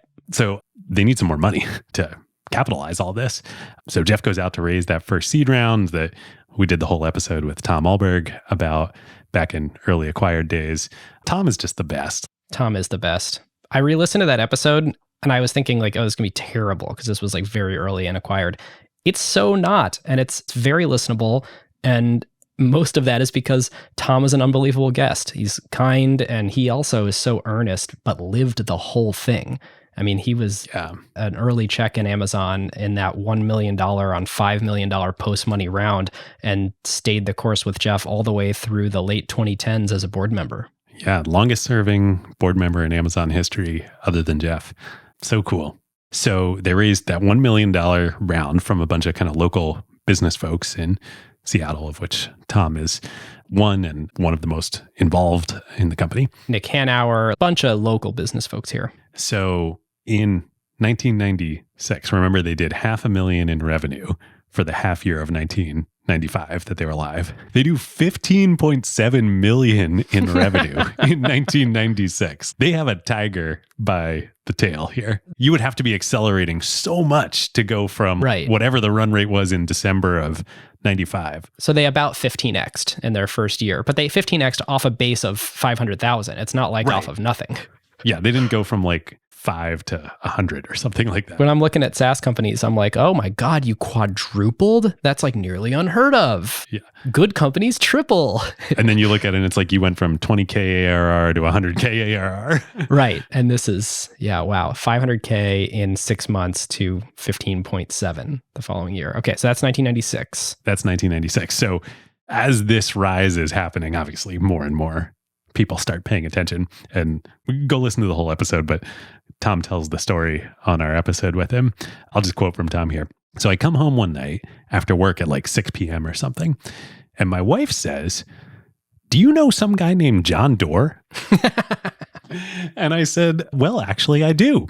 And she said, "Well, he calls every 15 minutes and keeps saying he needs to talk to you now." And then Tom says, "It was one of John's great strengths, which is his persistence. Tells you something about how to sell yourself and show your interest." And of course, that is the legendary John Doerr of Kleiner Perkins. It's been many years, and so there's lots of names of key folks at Sequoia and at Benchmark and at Andreessen Horowitz that we think of as wow, these incredible venture capitalists. John Doerr was pretty widely known to be the greatest of all time at this point in history. He was all of today's all-stars in venture capital within the industry and among founders. If you aggregate all of those all-stars into one single person, that would have been John Doerr at that point in time. So this shows you how much clout John had. Well, just the hustle, the persistence, even though he was the legendary John Doerr, he's calling Tom every 15 minutes, calling Tom's wife to get a lead on the deal. Amazon ends up choosing Kleiner to lead their Series A, $8 million at a $60 million post-money valuation. And I think they were competing against General Atlantic. Many firms, including General Atlantic, which was the first runner-up. Now, there was some structure to the deal. So it wasn't like the Kleiner term sheet was clean. I don't remember exactly what the structure was, but Tom refers to this on our episode. They were a New York firm, General Atlantic. But they were offering like double the valuation, close to double, I think. Wow. And Amazon and Jeff went with John and Kleiner because they were John and Kleiner. And there's a fun little sidebar of John wins the deal. And this was kind of his playbook at the time. Great. I'm going to be involved, but I've got this great associate who I'm going to put on your board. And it's going to be great. VCs still do this today. Jeff wasn't too happy about this. So he goes to talk to Tom, like, what should I do about this? And they brainstorm, they come up with an idea. And Jeff calls John back and is like, I'm really sorry. I really wanted to work with Kleiner Perkins then, but I guess we're going to be going with General Atlantic. If you're not going to join my board, that was really the appeal for me. And John's like, I don't have the bandwidth. I'm on too many other boards right now. He's got Netscape, Compaq, Sun Microsystems, Intuit. This is before Google. We will definitely talk about Google in a minute, but he's a little busy. Nothing to sneeze at. But this was such a hot deal, and Jeff was so persuasive that John made time. And I think he's probably glad that he made time to join the board. Yep. So they raised this money from Kleiner. Jeff does two things. And this was 7 million? 8 million. 8 million. So far in the lifetime of the company, he's raised $9 million. A little more than 9 because there was the friends and family money. The Bezos family as a whole. 9.2. It was actually more like 9.4 because the Bezos family as a whole, not just Jeff's parents, Jackie and Mike, but also his siblings, put a little more money in before the Kleiner round. So that was what we were alluding to at the beginning of the show of, gosh, man, Mike and Jackie, they must have done some good investing. Which is funny because that's Bezos' siblings having some of the greatest investment returns of all time. It proves venture capital is access. Oh, I cannot wait to talk about how Jeff Bezos and Mackenzie got wealthy. It's got to wait just a little bit longer. Got to wait a little longer. All right. So Jeff does two things after he raises the round from Kleiner. I didn't write down the quote, but somebody who was involved in the company at that point said something like, Jeff viewed this stamp of imprimatur from Kleiner and John Doerr as like a shot of steroids into himself and the company. It certainly emboldened his vision. He sort of views this as like someone waving the flag of like, go, go, go. Like you should feel free to have a much, much more ambitious plan now. Jeff, I don't think is the kind of person who ever felt like he needed permission, but to the extent he did feel like he needed permission or that the right thing to do was to get big fast, which is one thing that he does, that he makes that the motto. Which literally became the motto, which printed on t-shirts at the company holiday party. Yeah. Get big fast. Yep. The Kleiner round and John joining the board was absolutely that for him. So he also makes a critical hire, which is the first official professional CFO into the company, Joy Covey, to come on at this time. Who originally had zero interest. This is another person who unbelievably accomplished, really brilliant, curious, but she lives in California. She's not going to move to Seattle. She's only marginally interested. But Jeff and she meet and she's completely turned around. She's like, oh my God, I have to work with this guy. And oh my God, this is the best business model of all time. And I'm sure John had something to do with this. My understanding from the history is that like one of John's real superpowers was recruiting. It was winning deals, obviously, but helping companies recruit too. Yeah. Joy's story is just amazing. She dropped out of high school and then ended up becoming a CPA. She took the CPA exam in California and got, I think, like the second highest score in history, the history of the exam. Ended up going on to both Harvard Business School and Harvard Law School. She dropped out of high school. Her life was going in one direction. And there's so many people like that involved in Amazon that are just like these incredible stories of perseverance. As a lot of folks know, we're talking about Joy in the past tense because she sadly passed away in 2013 in a bicycle accident. A car hit her. So absolutely tragic, brilliant, kind person who the world lost too early. Just to keep going on Joy a little bit, we're going to talk about the Amazon letter, which many of you have read, that original 1997 letter to shareholders, which she wrote with Jeff. And of course, as we talk about Amazon, really the playbook of how they got big, we'll talk a lot about them reinvesting every single dollar of profit they had to plow it back in to grow the business. That is of course, attributable to Jeff, but is in large part a Joy Covey invention too. I mean, she was really the sort of co-architect of that strategy. She spent a lot of time with Brad as he was writing the Everything Store. She wrote him this email right before she had the accident and tragically passed away. And Brad publishes the whole thing at the end of the book. And I'll just quote from it here. Joy's telling Brad, I think about the early days and the level of clarity, vision, potential, and values that Jeff brought. And then I look at Amazon today, this is in 2013, and reflect on some conversations I have had with him in the intervening years. It is easy to draw a straight line from the vision he had back then to the Amazon of today. There were a few little wobbles and detours in places, but really, I don't know any other company that has created such a juggernaut that is so consistent with the original ideas of the founder. It's almost like he fired an arrow and then followed that arc. I think Jeff is one of the most capable and effective founders ever, and I think the Amazon juggernaut is still in its early stages. Which she would have been right about in 2013. Oh my God. We're not going to get to 2013 in this episode, but that was a crazy thing to say in 2013. Amazon was a $120 billion market cap company when she said that. Not many people would have said that. Amazon's just this incredible Rorschach test. There is a way to look at it where it is he shot an arrow and then followed the arrow straight. There's another way to look at it, which is they tried way more things that did not work than ones that did, but were unbelievable at learning from the mistakes and quickly following them. The only thing that Amazon launched that had perfect product market fit right away was Amazon.com. Was the original idea. And then everything else was a brute force algorithm for finding your way through a maze, where it's just like, try this pathway. Oh, crap. Nope. Back up, refine, turn. Amazon brute forced their way to success a lot in just finding out where all the doors were by trying all of them. Yep.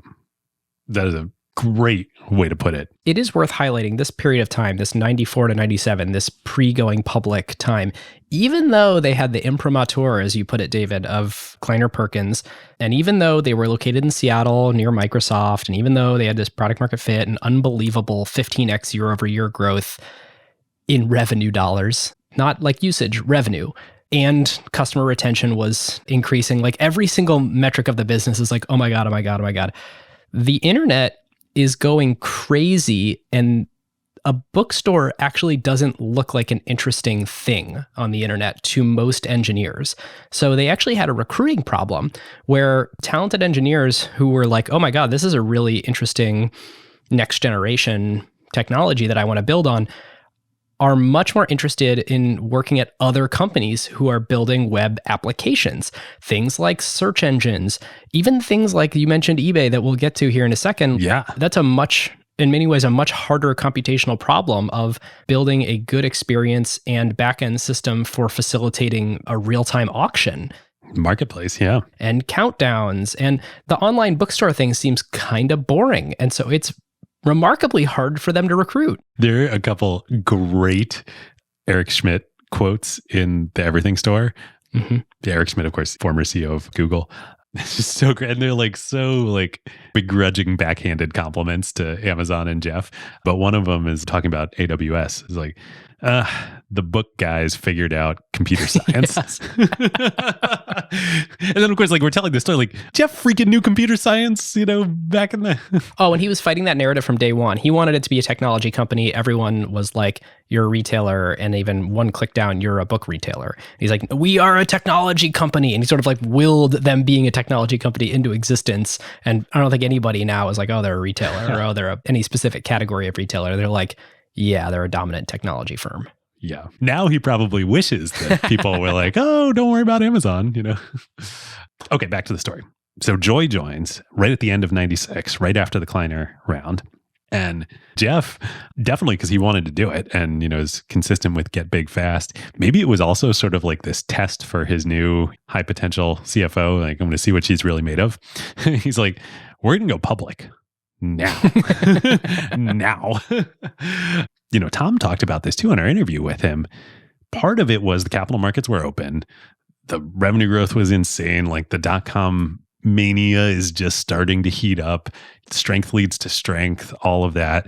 Jeff also thought that it would be a great marketing event for the company. And like, he was totally right. You know, the amount of coverage they got in mainstream media, they went from, even though John Doerr had joined the board, the average person didn't give a crap about John Doerr or venture capital or startups. It was not like today. John Doerr was a legend in Silicon Valley, but that was a very small place. Amazon needed to appeal to millions of people of all types all over the country and the world. Yep. And it turned out they did get something right in this notion of like long tail books. There's very few people who want one particular book in the long tail, but most people want something in the long tail. And so their product market fit sort of originally came from, we can get you special order books quickly and easily, and your user experience in buying them will be basically the same as buying a Harry Potter book, a bestseller. This gets sort of alluded to in the Everything Store. And a function of Amazon.com that was appealing to mainstream America was buying stuff that you wouldn't necessarily want to walk into a store and order yourself in person from your neighbors. Like every new technology. Like every new technology. Let's just leave it at that. Yes. And the other thing to point out about them identifying books is there's this seminal Wall Street Journal piece about the company in 1996 that drives a lot of traffic. It's like the Yahoo event on steroids. And they have this really interesting stat, which is in 1995, the web attracted more than 100,000 retailers, which I would not have guessed that happened until like Shopify, but apparently that happened in 1995. With some spending more than $1 million each on eye-popping sites. Yet worldwide retail sales on the web amounted to just 324 million last year, which averages out to slightly more than 3,000 in sales per retailer. So Amazon nailed a category and an operational model where they were able to be like the one dominant e-commerce site. And this predates pets.com, this predates eBay, Cosmo.com, eBay. They were almost the earliest. They were of the first wave and just nailed it on a bunch of vectors where there's this great quote from Jane Slade. There were no grown-ups that could help us. Every time they would bring in a vendor for like customer service software or database software or anything, the implementation reps would just look at all the numbers and be like, what? Our software actually can't help you. And so they had to build a lot of this stuff in-house because they were basically the only successful big retailer of this scale using the internet. Man, well, like we learned on the Walmart episode, if the infrastructure off the shelf for what you need to do to make your beer doesn't exist, if you want to make your beer taste better, you got to build your own infrastructure. For sure. Well, this is probably a good time, David, before we dive into the IPO Roadshow to tell us about something else that can help you make your beer taste better by taking the stuff that doesn't make your beer taste better off your plate. Pilot.com. Ben, perfect tee up. I love it. You like how I moved it? I do.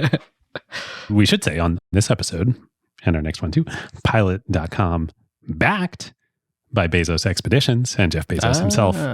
And of course, many other great venture capital firms like Sequoia Capital, Index, and others.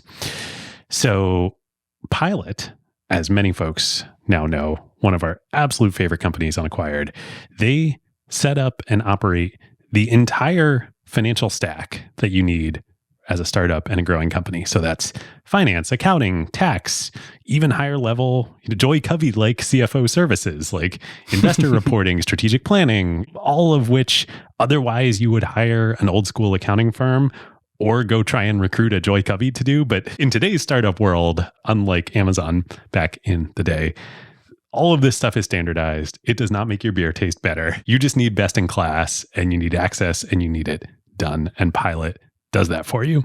And of course, you might be thinking, well, my stuff is too specialized. I need someone in-house. I need a firm of people to help me. Pilot has recognized this and they say, look, we're a product and we have people that you work with.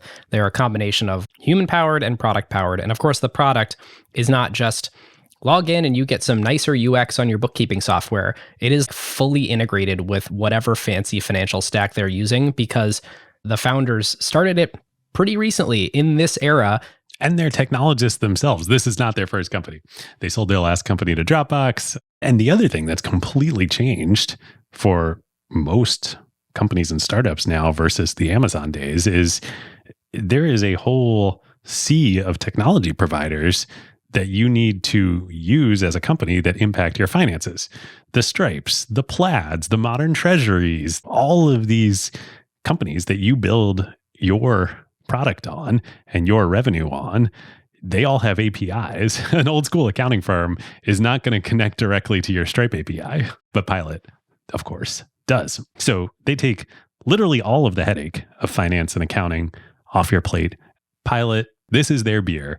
They integrate with Stripe, Brex, Gusto, Shopify, Square, etc., everything, and they all make it work seamlessly with your books and your financial reporting.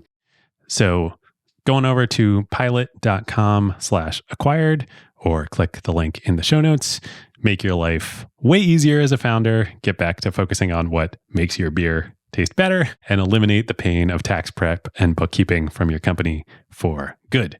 And thanks to the founders who we've referred to, Wasim, Jessica, and Jeff, all good buddies and Acquired friends.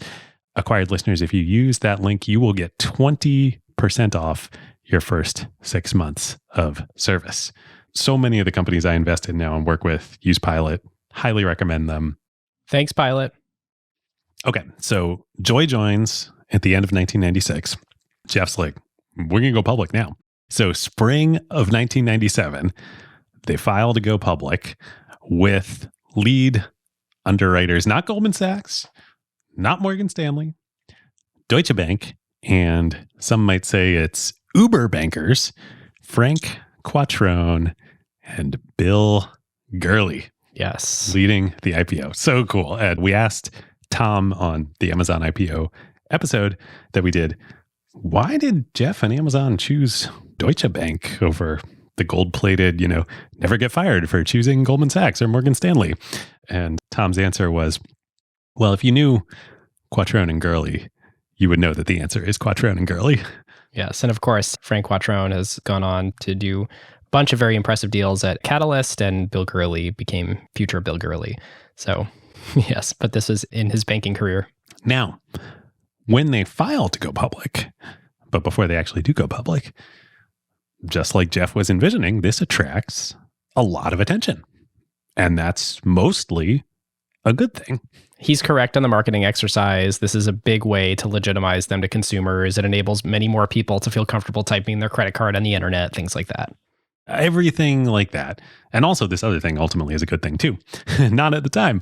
It attracts the attention of the Riggio brothers, who are the founders and CEO and chairman, separately CEO and chairman, of Barnes & Noble. They knew about Amazon, but they're like, whatever, Amazon, internet, like, we don't need to worry about that. Well, all of a sudden, this little company in Seattle is filed to go public. And is claiming to be Earth's largest bookstore. Yeah, they're like, that doesn't sound right to us.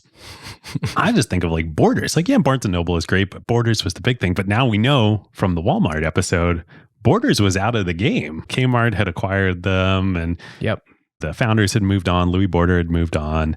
To start Webvan. So great. So great. Isn't that crazy? Barnes & Noble was the juggernaut. Now, the Riggio brothers, when Amazon files for an IPO, they fly out to Seattle and they schedule a dinner with Jeff. And Jeff brings along Tom. Because Tom, in addition to being just wonderful human, great advice, mentor to both of us, he was a lawyer earlier in his career. He was like a very high profile corporate lawyer. So he's got the right set of skills to bring to this dinner. Yes. So the Riggio brothers, their father was a New York City cab driver and a semi-professional boxer who twice defeated Rocky Graziano. Len, the kind of lead of the two of them, I think the older brother, he technically did go to NYU, but like, let's just say they went to the University of Hard Knocks. Their way of doing business is very different. Also, we got to talk about this. I don't think you have any idea. Do you know, just like we talked about last episode about the whole crazy, Borders, Kmart, Webvan, Kiva came out of Webvan, which of course Amazon acquired. And right. Kiva Robotics. Yep. Incredible history. Do you know what the Riggio brothers spun out of Barnes & Noble? I'm not talking about the Nook or barnesandnoble.com. You're never going to guess this. No. It actually makes sense. GameStop. No way. Really? I'm dead serious. So, okay. It was actually Software Etc. I got to look at the stock price of both of these. GameStop is the merger of Software Etc., which spun out of Barnes & Noble, and Babbage's software. Remember Babbage's back in the day? Sounds vaguely familiar. They were like a video game and computer software retailer. Yeah, GameStop, freaking GameStop. Oh my God. Okay, what do you think Barnes & Noble Education Inc. is from a market cap perspective today? Oh, maybe 500 million? 143 million. Okay, what's GameStop today? 10.3 billion. Yeah. Built purely from an intrinsic value model that I have here in front of me. Stonks, baby.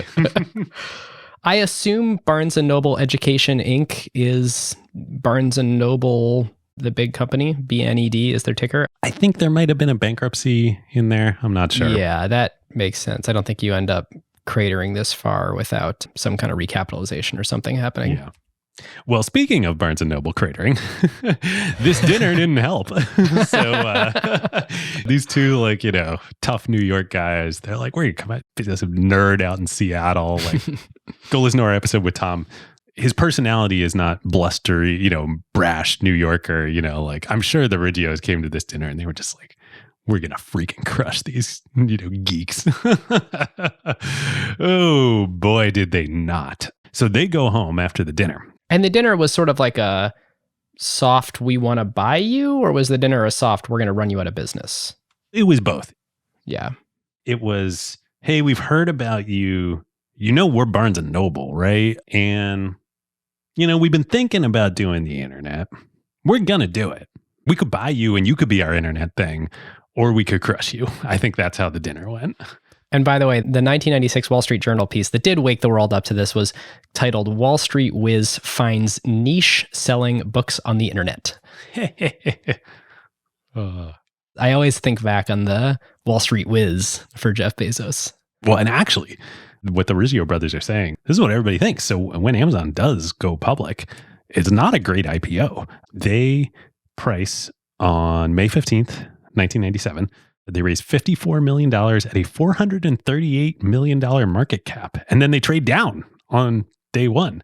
It was like $17 a share that they went public at. And then I think they trade down on day one, but they would eventually trade all the way down to like $5 a share in the dotcom bust. Well, it would rocket back up. They went through the wave and then the fall. Yes. But the head of Forrester Research, the big research firm, they write a note about Amazon in the industry called Amazon.toast. They title it Amazon.toast. And it's not because of eBay. It's not because of blah, blah, blah. It's not because of the dot-com crash. It's because they think Barnes & Noble is going to kill them. Oh, boy. So what are the Rizzio brothers doing? They go back home to New York and they do two things. One, they launch a new project, new, initiative within the company with the code name Book Predator. In case there was any confusion. In case there's any confusion about what the intent of this is, and that they're going to kill Amazon with the new BarnesandNoble.com. The other thing they do is sue Amazon, and they conveniently for them, or inconveniently for Amazon, announced the lawsuit 3 days before the IPO prices. Brutal. Hence the Amazon.toast memo. And they sued them for, Ben, what you said of Amazon claiming to have Earth's largest selection of books. And I think the suit is like, well, you don't have a store. You can't go select the books. That's so pedantic and annoying. So, like I said, the IPO happens. It's not great. The stock trades off. But a couple weeks later, Amazon does their first quarterly financial reporting as a public company. They report Q2 1997 earnings of $28 million. Remember, they only did 15.7 the whole year before. They did 28 million that quarter.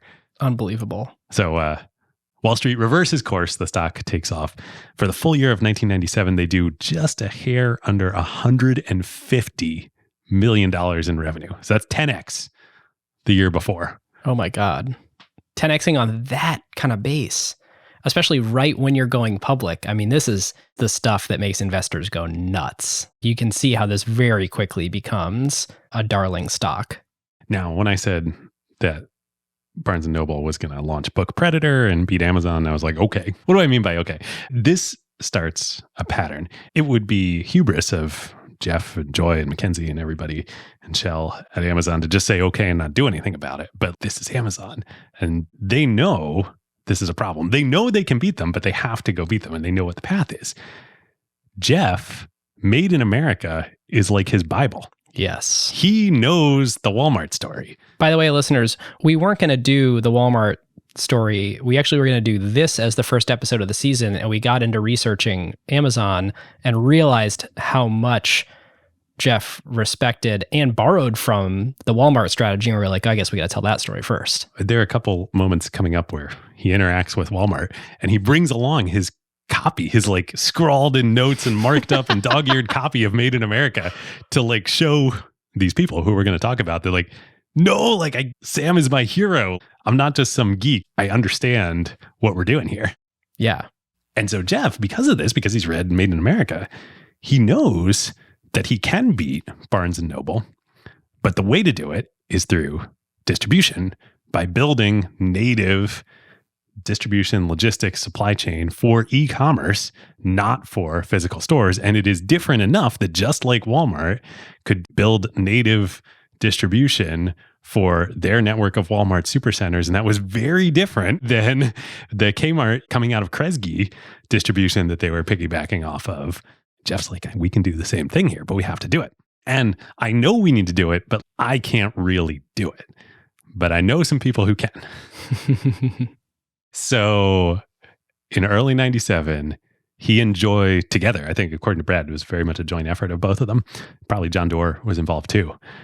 They start traveling to Bentonville on recruiting trips. Canvas and poach. To canvas and poach. And they zero in on a target. Rick Dalzell. Their number one draft pick, Rick Dalzell. And I think they had been courting him before the IPO, but he didn't end up joining until after. Yes. It was like a year-long recruitment process to get Rick to join.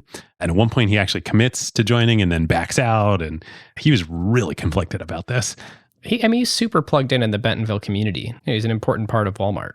Not only was he deeply embedded in the Bentonville community, so Rick was technically the number 2 person in IT at Walmart. And as we talked about last episode, you naively might hear that sentence and be like, number 2 person in IT at Walmart. Like, psh, who's that? No, Walmart was a amazing technology company, and especially distribution, supply chain, logistics.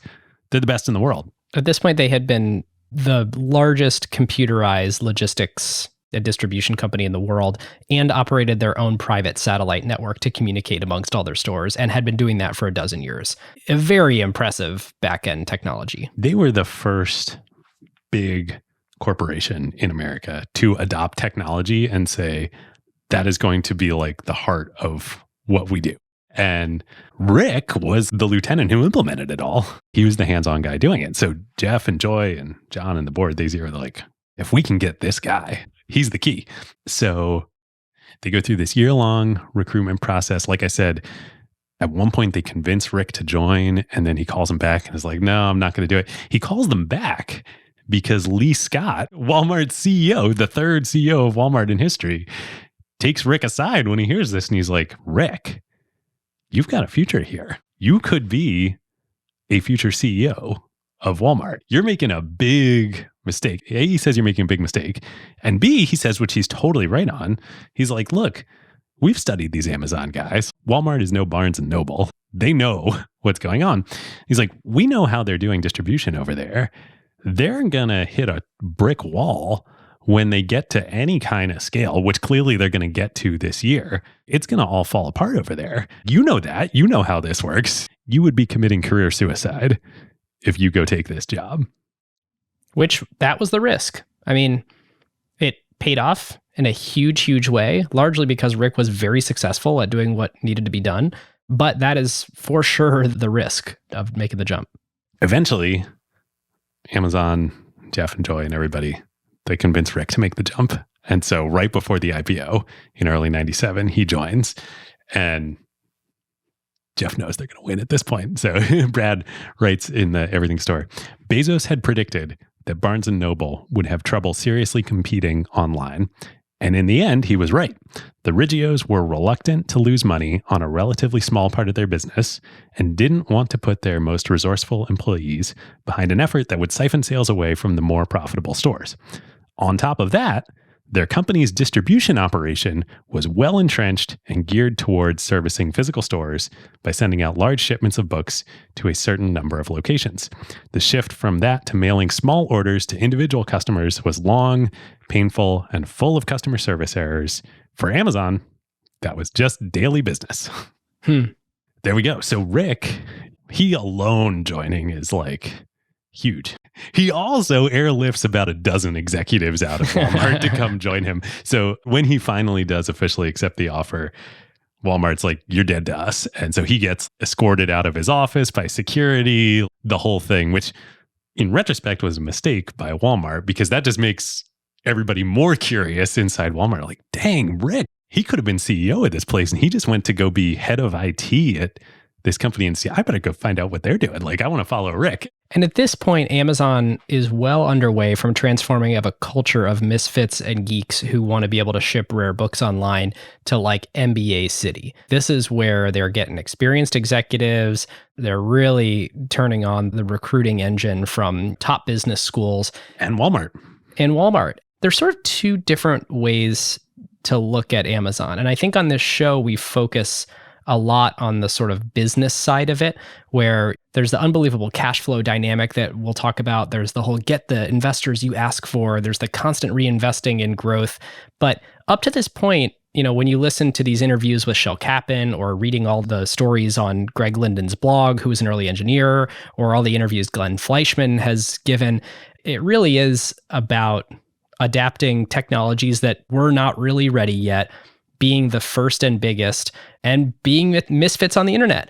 There was a big exiting of the sort of 94 to 97 crowd in 98 and 99 as Dalzell and his people and all the MBAs sort of come in to say, okay, it's working and it's not just about this quest for odd books.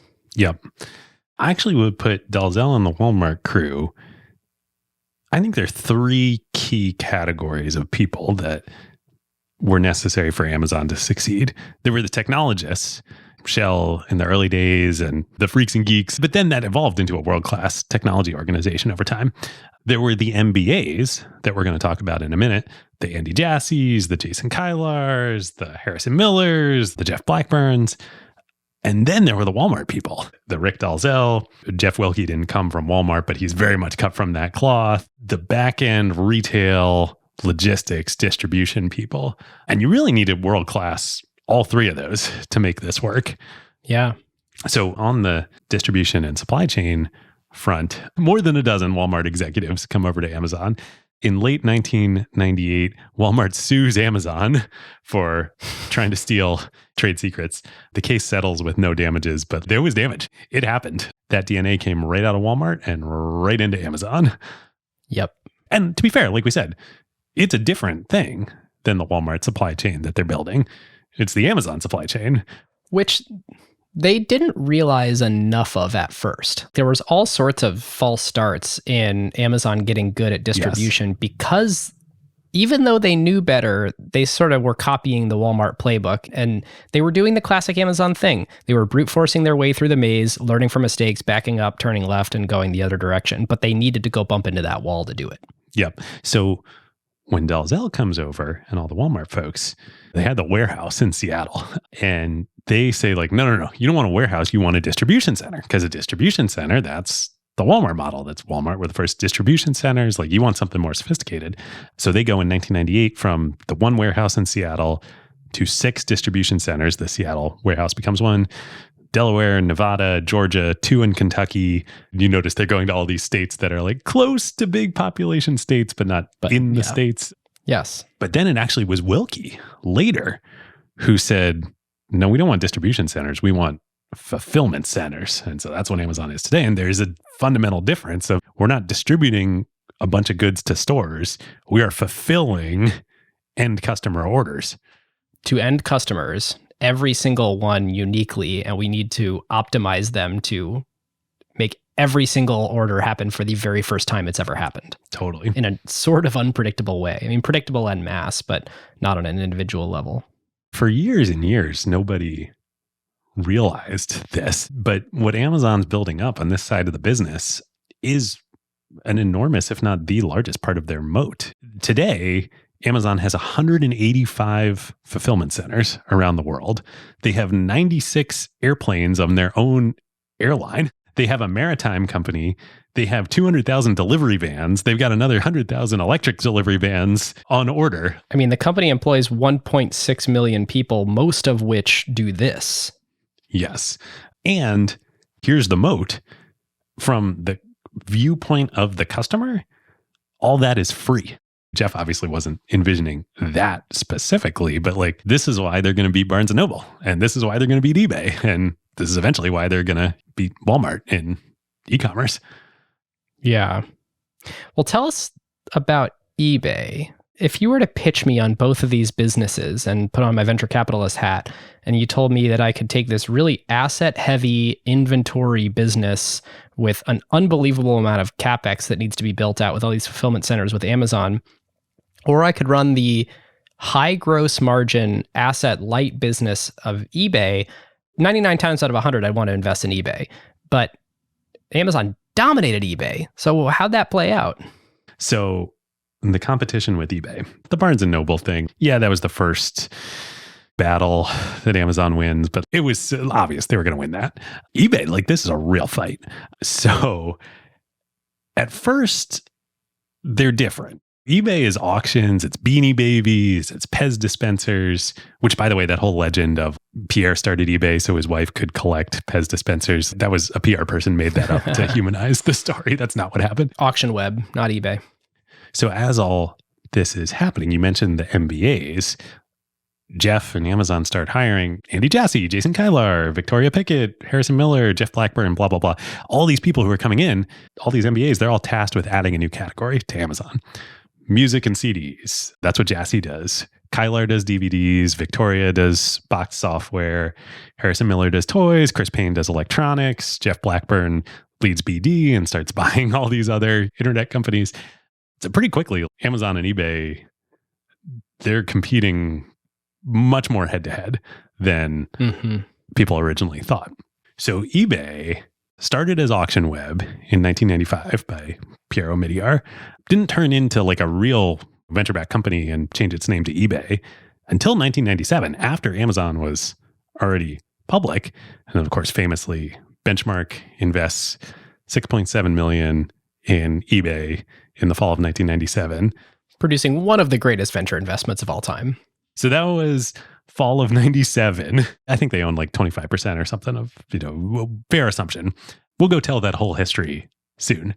But eBay goes public in September of 1998 at a $2 billion market cap. I mean, eBay was the winner. At this point in time, everyone just looked at it and was like, oh, that's the best .com business.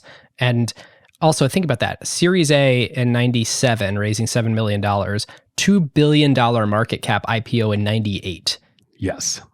Come on. I remember thinking how insane it was when Snap went public after, 4 years? 4 years, yeah. This was an all-time insane moment with eBay going public and Mania at an all-time high. Oh, there are legendary stories of administrative assistants at Benchmark retiring. The little piece of the carry of the one investment in, yeah. The market cap didn't stop at $2 billion when eBay went public. By the next year in 1999, they hit a $25 billion market cap. That's a big company by today's standards, and we have trillion-dollar companies now. And it's effectively 4 years from Auction Web, but it's 2 years from eBay. That's impressive. Yep. As all this is happening, in the summer of 1998, right before the eBay IPO, but as Amazon and eBay are more like, wait a minute, we're kind of going in the same direction here. Meg Whitman and Pierre fly up to Seattle. Meg Whitman of Disney strat planning fame. Disney, high margin media company. Keep all this in mind. That's the DNA of Meg.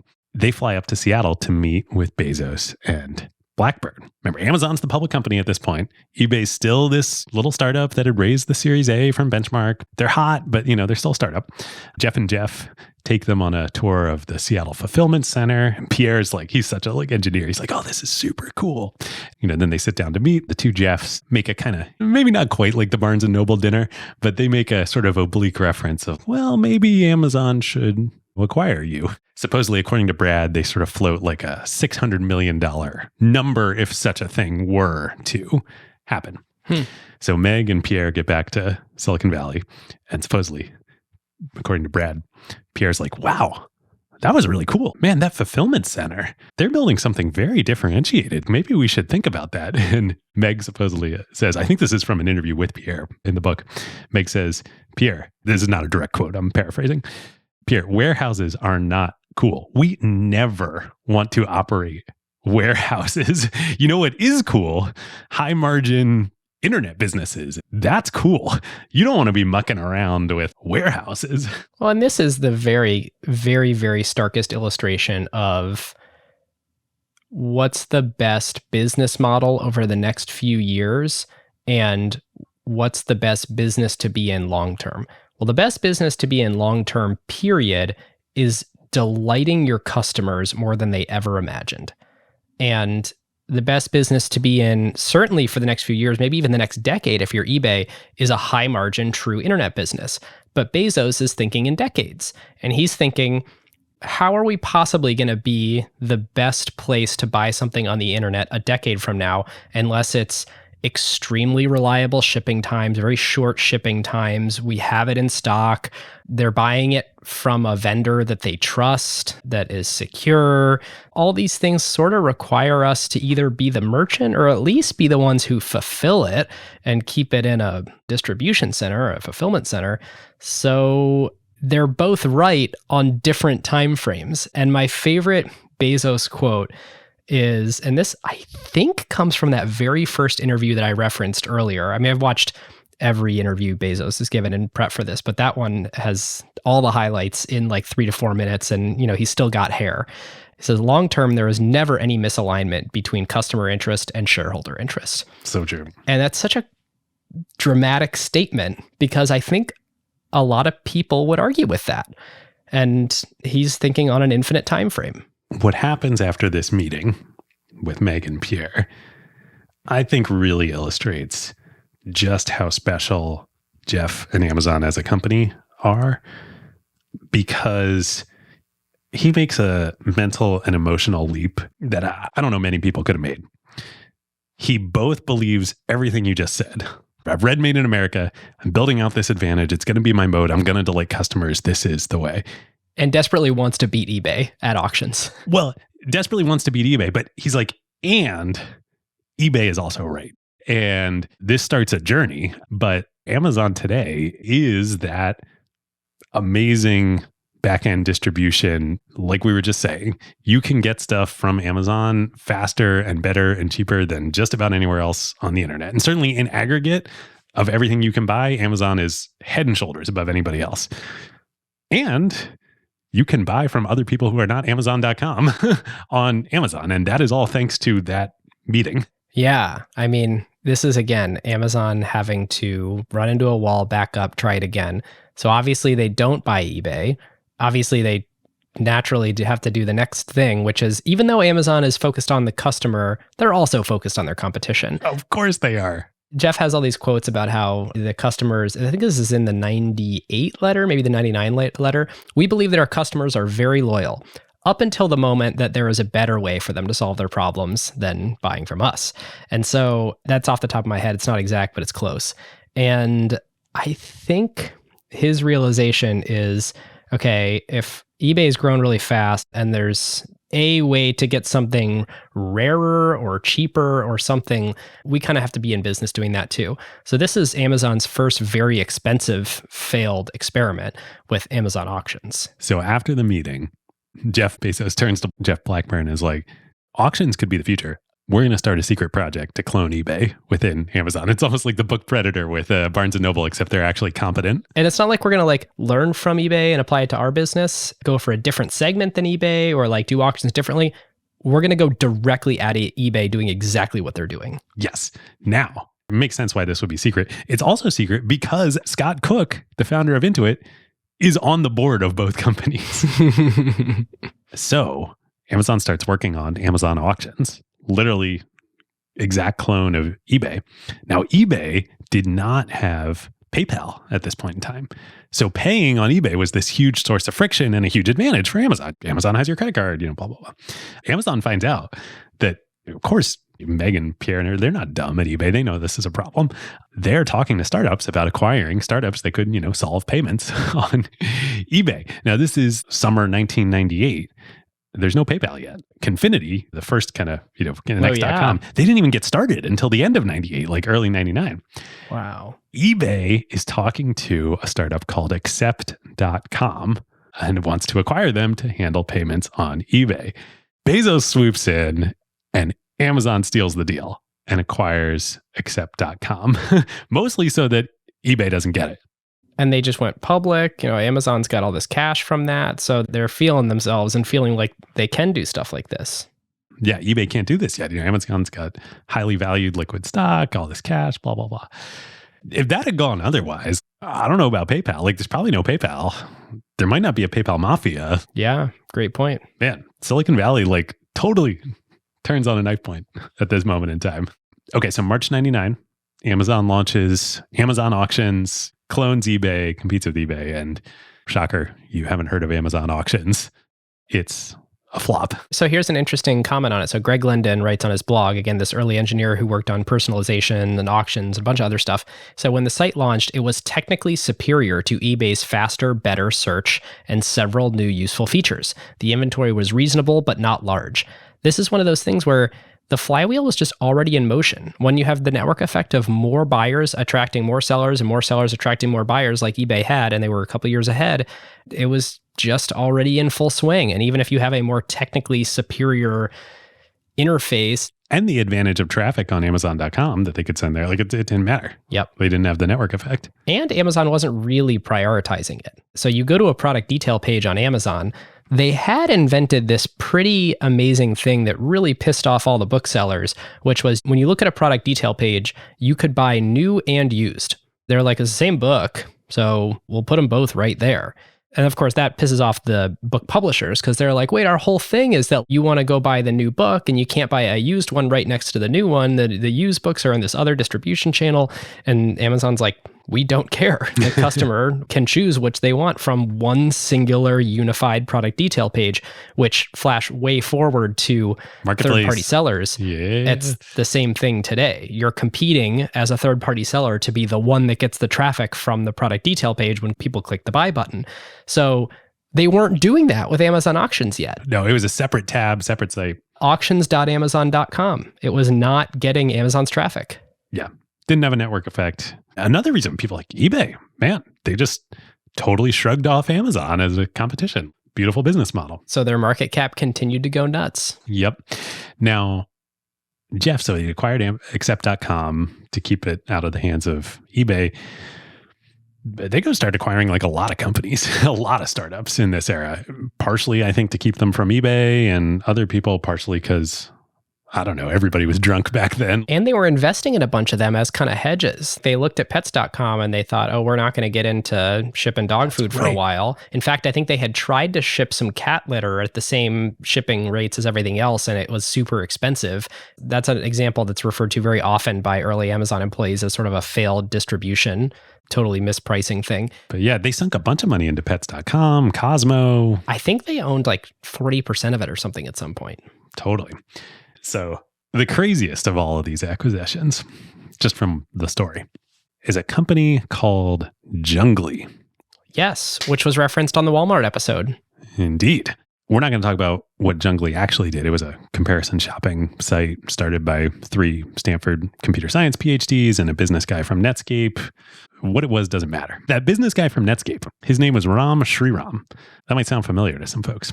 But probably not to most people. So Amazon acquires this company for $150, $175 million, something like that. They're in Palo Alto, but Amazon's like, you can't work there anymore. We can't have a tax nexus in California. Remember, this is still in those days. You got to move up to Seattle. So the Jungly team, like, all right, well, you just gave us a bunch of money. Okay, we'll move up to Seattle. They hate it. The acquisition doesn't work out. It's ill-conceived from the get-go. Within a few months, they all quit and they move back to Palo Alto. Which, by the way, then they would go on to ultimately start the thing that would be acquired by Walmart, which became Walmart Labs, which became probably the second biggest reason that Walmart is a very real competitor in e-commerce now, second only to Jet and Mark Lorre. So they're back in Palo Alto. Ram, the business guy from Netscape, I assume through his co-founders, the Stanford CS PhDs, he gets hooked up with two other Stanford computer science PhDs. Two guys named Larry Page and Sergey Brin. Jungly had gotten acquired. They made all this money, and Sergey and Larry are like, oh, we want to raise a little money for this thing that we're doing. Also, how crazy is it that we're nearly 3 hours into the story of Amazon? Amazon's already public. Yes. And we're talking about Larry and Sergey at Stanford before Google's founded. So Ram's like, sure, you guys seem promising. This whole back rub, page rank thing. I get it. It's got potential. Great. He invests the first $250,000 in Google, and he joins the board of Google. Now, a couple months go by, about 6 months to be exact. Jeff and Ram kind of stay in touch. And even though they left Amazon, they're friendly. Yep. Jeff hears about Google, calls up Ram, and he's like, hey, I want to come meet these guys. And Ram's like, sure, come on down to Silicon Valley. I'll host you all at my house.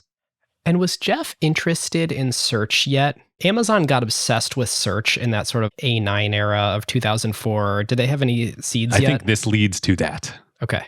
So Jeff and Mackenzie fly down to Silicon Valley. They all go over to Ram's house. They have a big, nice breakfast, a lot of backslapping. Ram, Larry, Sergey, Jeff, Mackenzie. After the breakfast, Larry and Sergey leave. Jeff takes Ram aside and he's like, hey, I want to put some money in these guys too. And Ram's like, dude, the seed closed 6 months ago. And like Kleiner, Sequoia, like they're circling about doing a Series A. Like Jeff's like, I don't care. And Jeff's like, I'm Jeff Bezos. Yes, that means nothing to me. I want in, and I want in on the same terms as you. So Ram goes to bat for him, and he convinces Larry and Sergey to take another $250,000 of Jeff and Mackenzie's personal money at the seed price. Which was? I couldn't figure out what it was, but the Series A that would happen shortly thereafter of Google famously split between John Doerr at Kleiner and Mike Moritz at Sequoia was at $100 million post-money valuation, which was insane for the point in time. And Mike Moritz came in and told Doug Leone, as Doug told it on our interview with him, even after making this investment, he's looking at Google and goes, we've never paid so much for so little. Yes. Oh my God, that episode with Doug. Ah, amazing. What a highlight.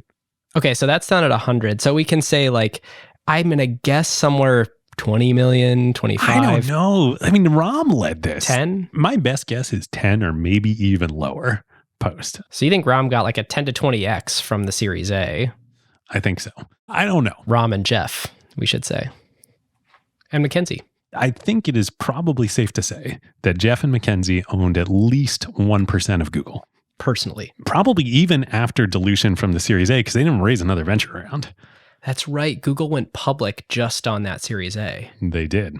Google, one of the most immediately cash generative businesses of all time. My God. Well, they had to, walk in the woods before they found the paid search business model and, all that. But like, oh my God. So Jeff has never commented. He's been asked. He's never commented on whether or not he and Mackenzie sold their Google shares. But they wouldn't have even had a chance to sell before the IPO. So at a minimum, he held to the IPO, like 1+% of Google. Probably held longer than that. Like, I don't know. That's how Jeff and Mackenzie got wealthy. So in 2004, Google IPO'd for $23 billion market cap. Yep. So their shares would have been worth $230 million. $250 million. At IPO, which was 18 years ago. And since then, over the last 18 years, Google has 65x'd from there. That was me laughing there, but listeners, you should just imagine Jeff Bezos laughing there. Yes. Oh, man. So, yes, even if Bezos wasn't selling any Amazon shares for a while, he had plenty of capital to work with for doing things like investing in crazy cool Clocks and rocket companies and venture funds. yeah, Benchmark. PSL. Which also, I don't think it was the eBay fund. It couldn't have been the eBay fund. But yeah, then Bezos becomes a large personal investor in Benchmark. In the future, of course, the main backer of eBay. So it's also incestuous. Think about it this way, too. What if Jeff still owns a percent of Google, whether Google Cloud wins or whether AWS wins? Especially now that Jeff's just a board member of Amazon. Scott Cook was a board member of Amazon and eBay. What does he own? Like 17% of Amazon today? Something like that? Something like that. So he's only 17x more incentivized for Amazon to win than Google to win. We're making up numbers here. We're speculating quite a bit on what price he got in and everything. And he got access because Amazon bought a company and then they all left, but he maintained the relationship. I mean, these things, life is long. Amazing. I feel like there's a lesson there, and the lesson is invest in Google. I think, yeah, that's all I can take away too. Back to Amazon. Despite this unbelievable, bountiful windfall for Jeff and Mackenzie personally, things are pretty bad at Amazon at this point in time. The dotcom euphoria is starting to wane. Some cracks are starting to show. Barron's in the spring of 1999 publishes the famous Amazon.bomb article. Amazon.bomb. There were some analysts who were still very, very excited about Amazon at this time. A Morgan Stanley analyst with the name that some people will definitely know from her Kleiner Perkins days and now Bond days, Mary Meeker, at the time just at Morgan Stanley as an analyst, wrote right around IPO time that Amazon is the leading retailer merchandiser on the internet. She said, the valuation gives us heartburn of gargantuan proportion, but she did conclude, we do not want to miss this one. And she was right. A lot of her career at this point would come from sort of trading on the professional capital that came from being extremely right about Amazon. Totally. But that doesn't change the dot-com bubble starting to show cracks and then eventually pop. She would be out in the cold here by herself because the Amazon.bomb piece comes out. Amazon reports, I think, either Q2 or Q3 earnings in 1999. And I mean, it's the same story, like lots of revenue growth, hugely unprofitable. We didn't say Joy and then her successor. She worked super hard for 3 years, totally burned out. Her successor, Warren Jensen, took over as CFO from Delta Airlines, is where he came from. Joy first and then Warren too. They orchestrate raising about $2 billion in convertible debt on the debt markets, which totally saves Amazon's skin. And was way more than they raised in the IPO. Way more. They only raised $55 million. Yeah. Sometimes people are like, oh, Amazon, what a great example of capital light. They raised $10 million in venture and 55 in their IPO and built Amazon. Like, no. There is another $2 billion. And they used it. Amazon would have been Amazon.toast had it not been for that. So summer of 1999, the stock starts falling. The board gets pretty worried about the company, about Jeff. I mean, it's hard to remember this, but yeah, this happened. The board asks Jeff to bring in a COO to complement him. It's so painful to read this and like go back that this happened. And they bring in Bill Campbell, the coach, the legendary Bill Campbell. Who we should say he's legendary. Everyone speaks very highly of him. He was brought in to Twitter and then worked as a pseudo-nefarious agent on behalf of the board to oust the CEO. You got to wonder what was going on here too. No, it's not just Twitter. Like Bill, I think probably genuinely was amazing, and the testimony of so many people to him, even people like Scott Cook, who he came in and replaced. So it wasn't just Twitter. Apple with Steve Jobs, Google with, Eric Schmidt, Intuit with Scott Cook. It's amazing that the thing that he got reputation for was being a coach, when in fact, the thing that he really did repeatedly... It was convince the founders to move aside and bring in the adult supervision. Yes. There's a fact pattern here for sure. Doesn't mean he probably wasn't amazing and like didn't help all those companies, and but yeah, the Amazon board brings him into Amazon and simultaneously asks Jeff to go find a COO. So supposedly actually a leading candidate for the job was Jamie Dimon, if you can believe that. That's right. Isn't that crazy? What could have been? They settle on Joe Galley, who had been an executive at Black & Decker, and he had actually signed to go take an executive role at Pepsi, running the Frito-Lay division. What other COO transition to CEO of tech company came from Pepsi? John Scully. That would be John Scully. So there's a Scully situation going on here at Amazon in 1999. So Bezos does take this seriously. He reorgs. He has everyone report to Joe. the Black & Decker guy, to Joe. And, he says, my only direct report is now Joe. And at the same time, he's also like, look, you're COO, you're not CEO. And Joe's sort of under this impression, probably from talking to Bill Campbell, we don't know for sure, and probably from talking to other board members, I think I'm supposed to do CEO type stuff. And I think I'm supposed to be the COO for a while and then move into this role and, do it my way. We're going to do it the way that we did it at Black & Decker and from the world where I came from. And Amazon rejects this. So Joe starts running Amazon, sort of. He starts sort of trying to get people to start moving to his way of doing things and his style of leadership. By the way, while he's commuting back to the East Coast every single weekend, rather than being on the ground in Seattle. Oh man, that wasn't the worst offense. The Amazon executives just reject this like a bad organ transplant. Everything you need to know about the culture clash here is that Joe was one of those old school executives who the way he did email was Right. He had his secretary print it out and read it to him, and then he would tell her what to respond. Yeah. Actually, that sounds pretty awesome. I would love that.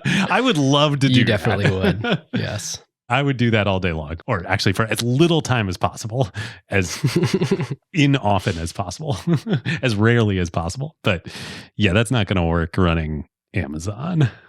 So Joe's out. Yep. He does, though, make one absolutely incredible lasting contribution to Amazon, which is he was a key part of recruiting Jeff Wilke. I think Jeff and everybody was too, but that absolves a lot of sins. And for listeners unfamiliar with Jeff Wilke, what did Jeff go on to do at the company? Jeff basically inherited and then expanded Rick Dalzell's role. And then eventually when Bezos started to step back and Jassy became CEO of AWS and Bezos was CEO of the whole company, Jassy's counterpart and CEO of Amazon Retail was Jeff Wilke. So he's got a little bit of a legacy at Amazon. Joe does as he parts ways. Yep. And he would go back to the world he came from. He became CEO of the holding company that makes Hoover and Dirt Devil vacuums, and I think did very well there. So Probably sold a lot of them on Amazon over the years. probably sold a lot of them on Amazon. Yes. Yes, indeed. All right. So Amazon's woes, though, are real. They now have a big debt service to pay based on this big convertible bond offering. And 1999, they're still growing at what is honestly an insane pace. It's not the amount that they were growing before. I think they're about tripling revenue, which, to be clear, in 99 is like 600 million to 1.8 billion. Unbelievably impressive. But their stock price the previous year from 98 to 99 had 10x'd. And so expectations are through the moon for this company. It's not just solid fundamentals that we're valuing it. The way people are valuing Amazon is, sure, there's no net income or GAAP profitability coming out today, but they're growing so fast. They appear to have category leadership. And if the internet's really going to be the thing that we think it all is, I just want to own a piece. Yep. And so this is, of course, how bubbles happen. Then bubbles, of course, pop. Oh my gosh, we wouldn't know anything about this in recent history, would we? No, not at all. So by 2001, it's becoming clear that they got to pull back. And so in 2001, they lay off 1,300 people. And this is almost like Amazon had been so dominant for so long today that it's hard to even think about the fact that I don't know how close to death they were, but they almost, well, they weren't dominant. And that feels weird saying today, remembering a time where it wasn't always succeeding. I think they were pretty close to death. So after the whole Gali incident, let's call it an incident, and Jeff kind of reaffirms, hey, I do want to be CEO here. I'm putting my hands back on the wheel. He changes the motto of the company from get big fast to, quote, get our house in order. I think they also had t-shirts made of that. That reminds me a lot of, what did Facebook change from? It was move fast and break things. It was like move fast with a stable infrastructure or something like that. That was so funny.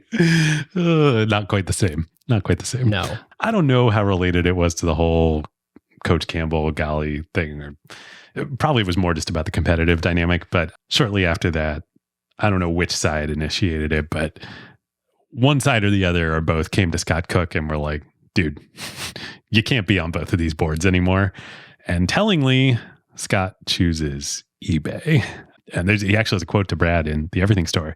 He says, up until that point, I had seen Jeff only at one speed, the go-go speed of grow at all costs. I had not seen him drive toward profitability and efficiency.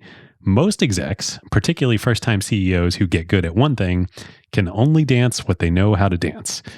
Frankly, I didn't think he could do it. And everything about that is telling, but like the whole world thinks the same thing too. They don't think Amazon can do this. Yeah. Jeff, though, I think he always believed he could do this.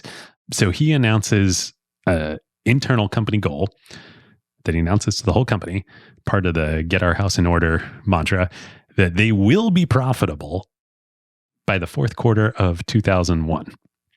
So they start looking at any possible way to increase cash flow, and necessity being the mother of invention here. They start looking around like, okay, what do we have? What can we do? We've got a pretty good e-commerce website.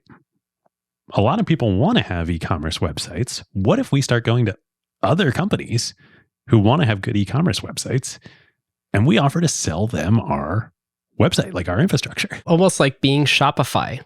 Yeah, this is like Shopify, not AWS.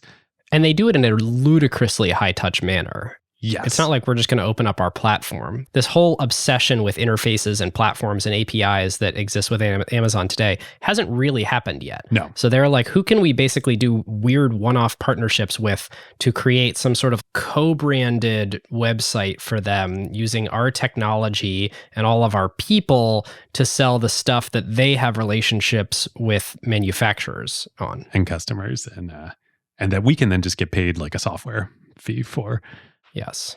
So they do this with Toys R Us, and then they do it with Borders. I remember the Borders branded Amazon. It was really weird. I remember this. I would get Borders gift cards, and you could put them into the Borders site, but because it was also the same backend as Amazon, you could then use that on Amazon. I totally remember doing this, and it worked the other way direction too. The clarity of vision on Amazon seems so clear in hindsight, but there's these weird things that happened along the way where you're like, oh no, they were just like in a corner and did something pretty antithetical to what the drumbeat of the culture and the strategy was. Like, how is this strategic with everything that Bezos has been writing in his letters? It wasn't, but they needed the money. Yeah. So they do it with Target.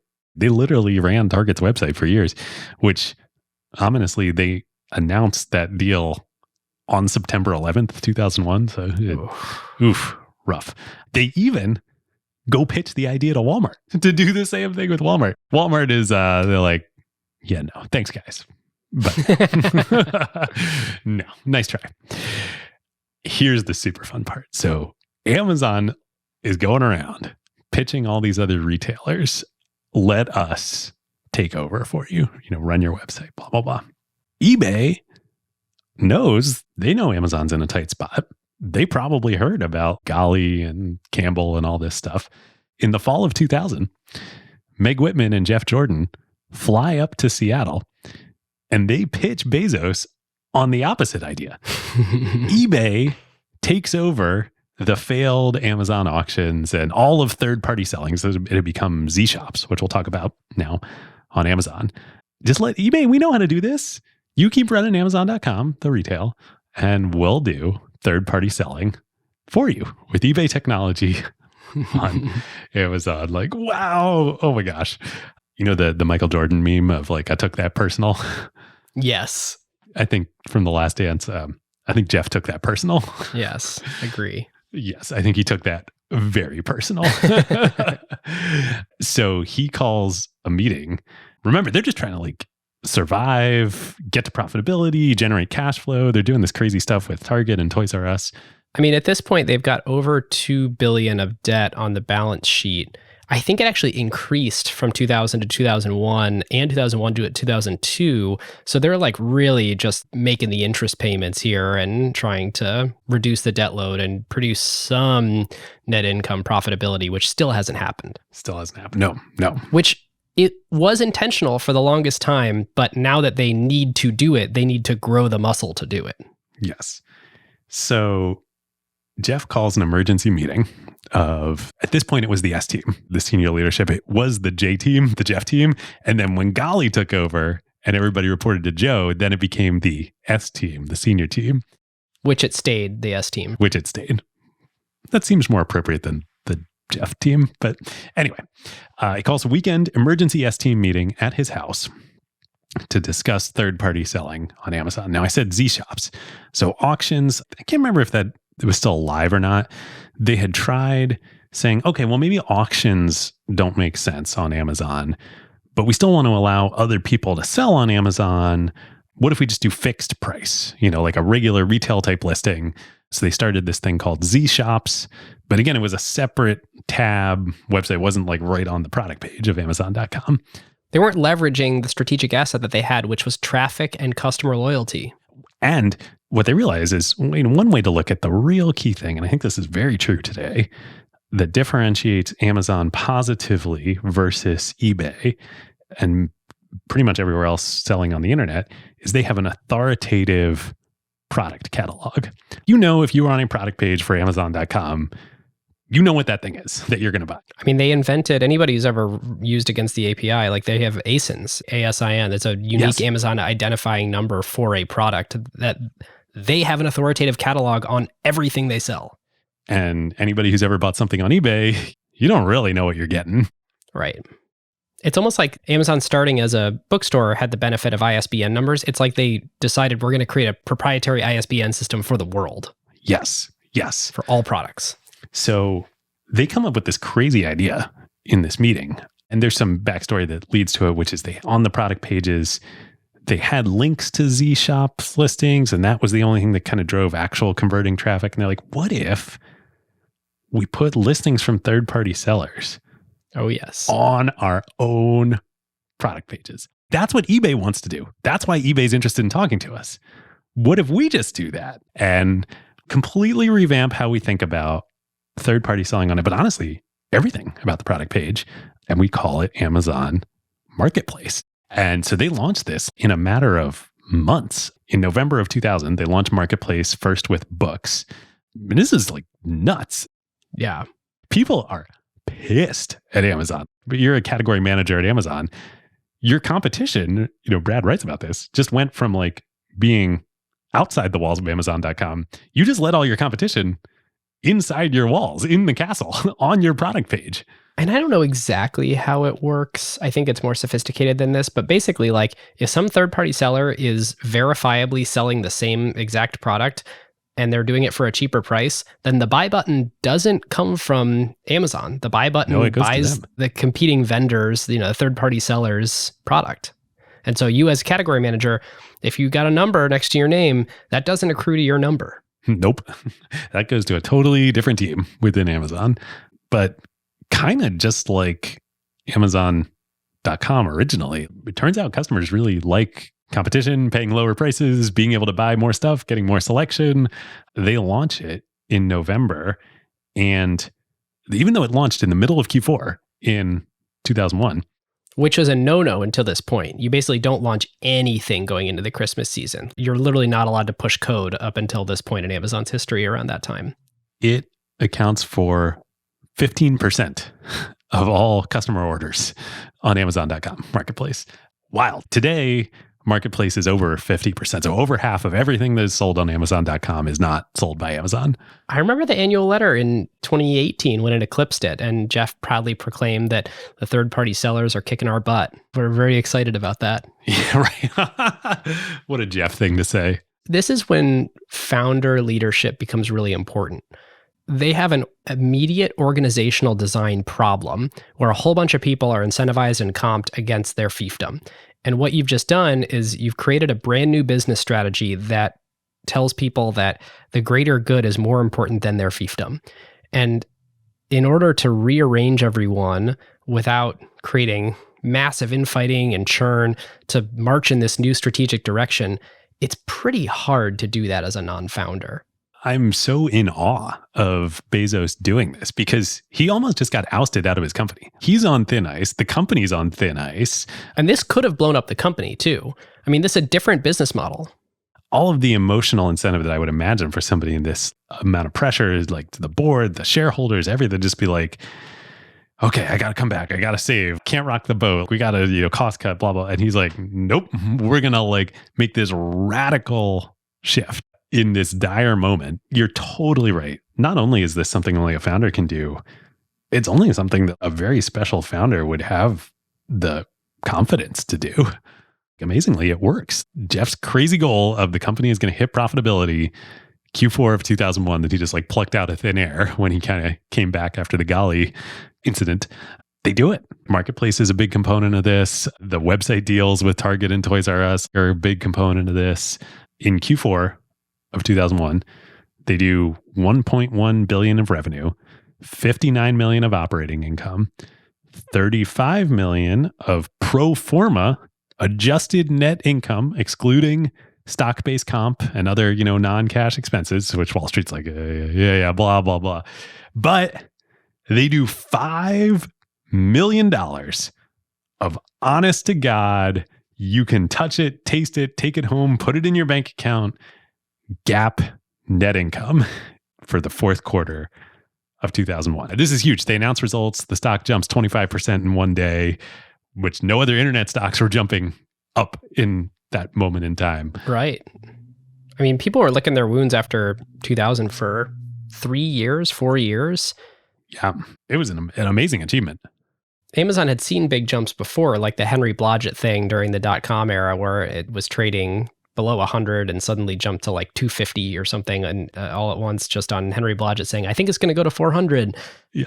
They were no stranger to massive fluctuations in their stock price, but you're right. This is one bright spot in a multi-year dark period for tech. This is post September 11th. This is today, in the stock market. A year ago, stocks jumped 25% of the day. Great, everybody's doing, this is everybody else is going down and we went up. Yep. And this is kind of the start of where you start to see, Amazon might become bigger than eBay. eBay basically doesn't have a thriving comeback in the post-dot-com bubble burst. No, it would be a long journey, but Amazon's stock price tripled in 2007 while eBay's fell by over 50%. And during that year, for the first time since eBay's IPO, Amazon finally passes eBay in market cap. Today, eBay's market cap, it is large. They've done a nice job. It's $27 billion, even after the big drawdown that we've experienced. It's a little bit weird to look at that number because it comes, it's got the divestiture of PayPal in it. It had the acquisition and then divestiture of Skype. So there's some wonkiness. Their post-2015 has been pretty good. Yep. But still, I think we can declare Amazon the winner here in the long run. Yes. I can't tell you the last time I bought something on eBay, and God, I'm afraid to look at my Amazon total. Okay. Few more stories we got to tell about this kind of era of Amazon before we talk about another era of Amazon on the next episode. So we talked about Google. As the years go by after the dot-com crash and portals sort of go away, and the browse motion on the internet becomes kind of inefficient because the internet's freaking huge and growing really fast. Turns out search is really important. And so Amazon's looking at Google. They're like, God, they've got an unbelievable business. It's kind of a monopoly. The gross margins are incredible. Finding things on the internet seems really important. We should get into that too. Yep. It's both an opportunity and a problem for us. We want to be the place where people find stuff to buy on the internet. Honestly, I mean, I think this is drawing too broad of a brush, but I think Google killed eBay, right? You know, the best way to search eBay is Google. It's not eBay. And the issue with Amazon for a while was the best way to search Amazon was Google. Right. And Jeff, of course, through his very direct connection to Google, he saw this problem certainly before eBay, but before lots and lots of people. Yep. He has a quote on Google from like the pretty early days of Amazon kind of dealing with this. And he says to folks at Amazon, treat Google like a mountain. You can climb the mountain, but you can't move it. Use them, but don't make them smarter. As in like, don't make them smarter about searching our product catalog. So for the first time, knowing like what a strategic priority search is becoming on the internet and thus to Amazon, Amazon breaks down and starts a secret subsidiary in California, in Palo Alto. They do a whole bunch of legal gymnastics to like, oh, it's a separate subsidiary. It's not Amazon. It doesn't generate any revenue. But this is the beginning of the end. Like, eventually after the financial crisis, a whole bunch of stuff happens and they have to just give in and say, great, we've got operations. We're charging tax everywhere. I think it's a misunderstanding of Amazon to say they don't want to pay sales tax because they're being cheap. They view it as a competitive advantage where shoppers will shop with them because the items can be 5 to 10% less because there's no sales tax on them, again, because it's technically putting the onus on the consumer. And they're like, well, corporate income tax is a whole separate thing. And, No, this is about attracting customers. We have our own methods of paying the smallest amount of that possible. But yeah, this is purely about beating competitors to get the customer spend. 100% after I graduated from college and I was living on my own for the first time with my own salary and expenses, a light bulb went off on my head one day. I was like, I'm going to buy everything on Amazon because I don't pay sales tax. Yep. Fortunately, now I'm in a place where that doesn't matter to me now. It's kind of like the Walmart episode. If saving 5 to 10% on your groceries, on your item, like that matters a lot to a lot of people. Totally. So Bezos, Amazon, they see Google, they start a subsidiary in Palo Alto. Like, we can like try and not make Google smarter and play defense here. We got to play offense too. We got to improve our own search capabilities. So they start hiring search PhDs, leaders at this subsidiary in Palo Alto that they call A9, short for algorithms, A plus 9 letters, Ew. Algorithms, AU. And like you said, at first they're like, oh, we should start our own separate search engine and compete with Google. Well, it turns out there's a network effect in search as well. Yeah. Which is the more data you have on the more searches happening, the better searches you can return. So that's a fool's errand. But there is actually one corner of the internet where Amazon has better data on searches than Google. And that is searches that happen on Amazon.com. Yep. Because as much as Google can index all of Amazon's product detail pages, they don't have the data on what people are actually searching for on Amazon. The demand data, the intent data. And they don't see conversion. Plus, there's the review system, which we haven't talked about, was completely genius, huge to Amazon's success. Did you know Shell wrote that over a weekend in 96, the original review system? I know, amazing. One of the first things on Amazon.com. But of course, those signals from the review system, the star ratings, the sentiment of the reviews themselves, that becomes a really important factor in weighting search. And today, like, my God, search on Amazon. Like, why would you search for products anywhere else? You got Amazon's Choice, you've got the rankings, you got the filtering. It's way better. Yep. This is the beginning of all that. And like we're saying, I think it's also the beginning of the end for eBay, because as Google gets better, deep linking from Google into eBay becomes the best way to search the chaotic marketplace of eBay. And eBay's paying the Google tax on all that, and Google's the strategic intermediary. Amazon is terrified of the same thing happening to them. And meanwhile, over in Google Labs, man, I loved when Google was a smaller company. I think it was a Labs tab, and you could click on all these weird little experiments they were doing. That wasn't like Google X, Google Moonshot stuff. It was like useful stuff. Where Google Images came out of, and like Gmail and those sort of things. Maps and yeah. Yeah. And one of them was called Frugal. It was Froogle. And I think it was like product search. And I think it was kind of what Google Shopping became. Dude, Frugal, I may be speaking out of turn without researching the full history, but I used to use that all the time. Again, as a broke post-college student, as an investment banker, but like I was making $60K a year living in Manhattan. Money mattered. And I believe Frugal was insanely popular. And I think kind of morphed it and shut it down for antitrust concerns. Oh, really? Is my understanding. Like, I think it actually was like, there was a lot of demand for that product. Huh. I mean, it was comparison shopping, I think, is ultimately what it was. So the other thing, and this is what's just getting, Amazon is so good at, and we're going to spend a huge portion of the next episode talking about, it's not just that they make search on Amazon better and play defense against Google. They do that. They also play offense. And first it was like, oh, we're going to make our own search engine. And that was a bad idea. Well, what is the business model of search? It's advertising. Advertising. And what do they realize? We can build an advertising business with search on Amazon. Just absolutely brilliant. Any web platform of sufficient scale can layer on for free a second business of advertising because they just have the traffic and they can put stuff in front of people and they can prioritize it however they see fit.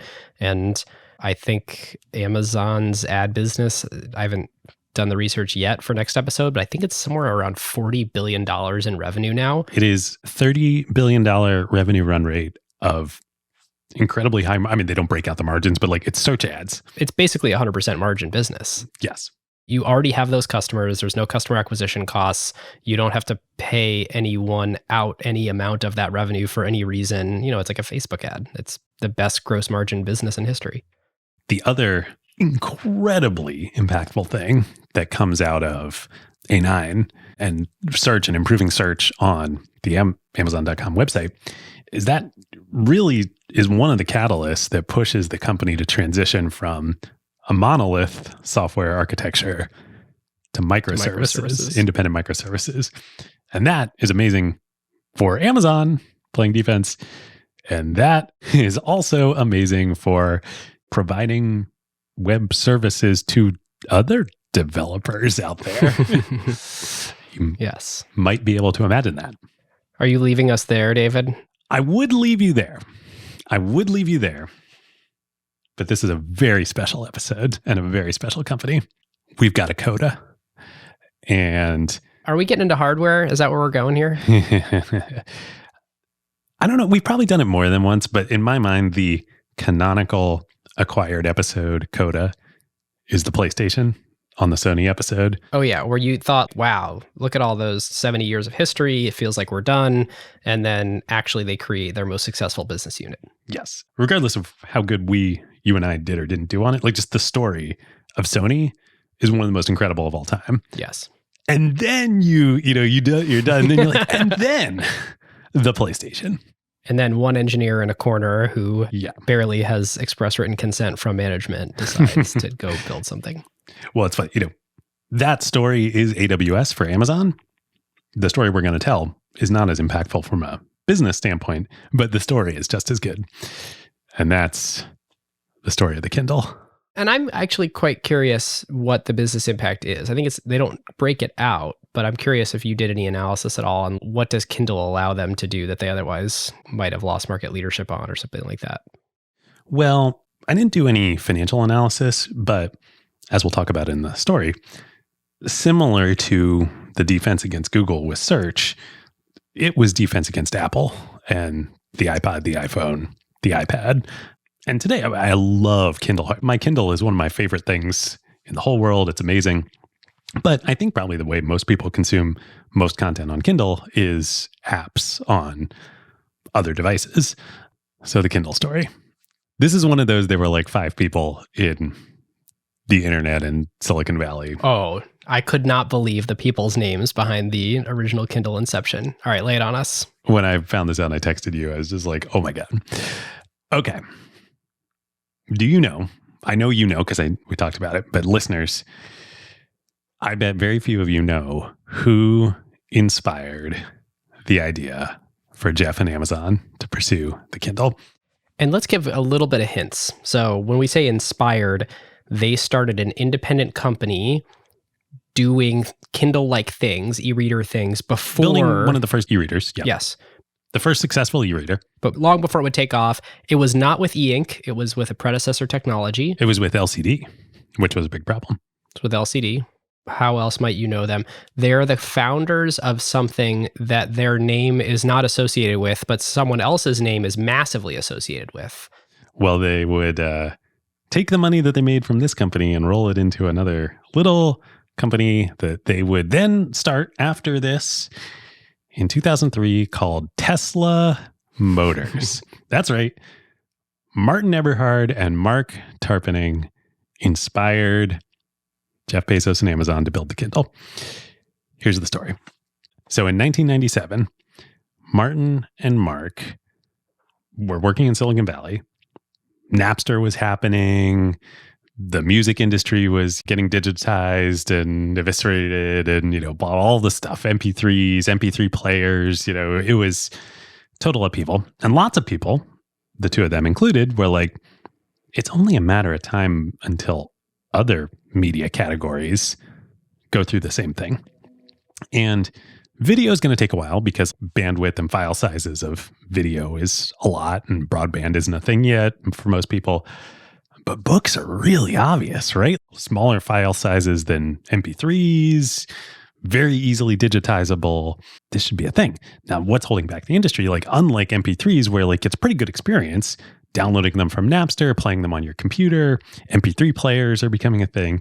There's no equivalent of an MP3 player for a book. You don't want to read a book on your computer. You want to read a book on a book. So they go around, they talk to explore a bunch of technology, and they're like, we can make the equivalent of an MP3 player for a book, an e-reader. So they start a company, they call it Nouveau Media, and they make the Rocket Book. So they make a prototype, but it's hardware. They need to bring it to market. They need capital. They need the largesse of, just like their future hardware startup Tesla, the largesse of a wealthy person who might want to see this happen. So who do they call? They fly up to Seattle and they meet with Jeff Bezos. This is in the bubble era. And Bezos is really interested. And I think Amazon's public at this point. Yes, Amazon's public, had just gone public. Jeff totally gets it. He's like, our business is selling books. We're an internet company. I see what's happening with Napster. This is happening at some point in some way. This is for sure happening at some point in some way. This is the first time I've seen this. This is the first real, I'm very interested.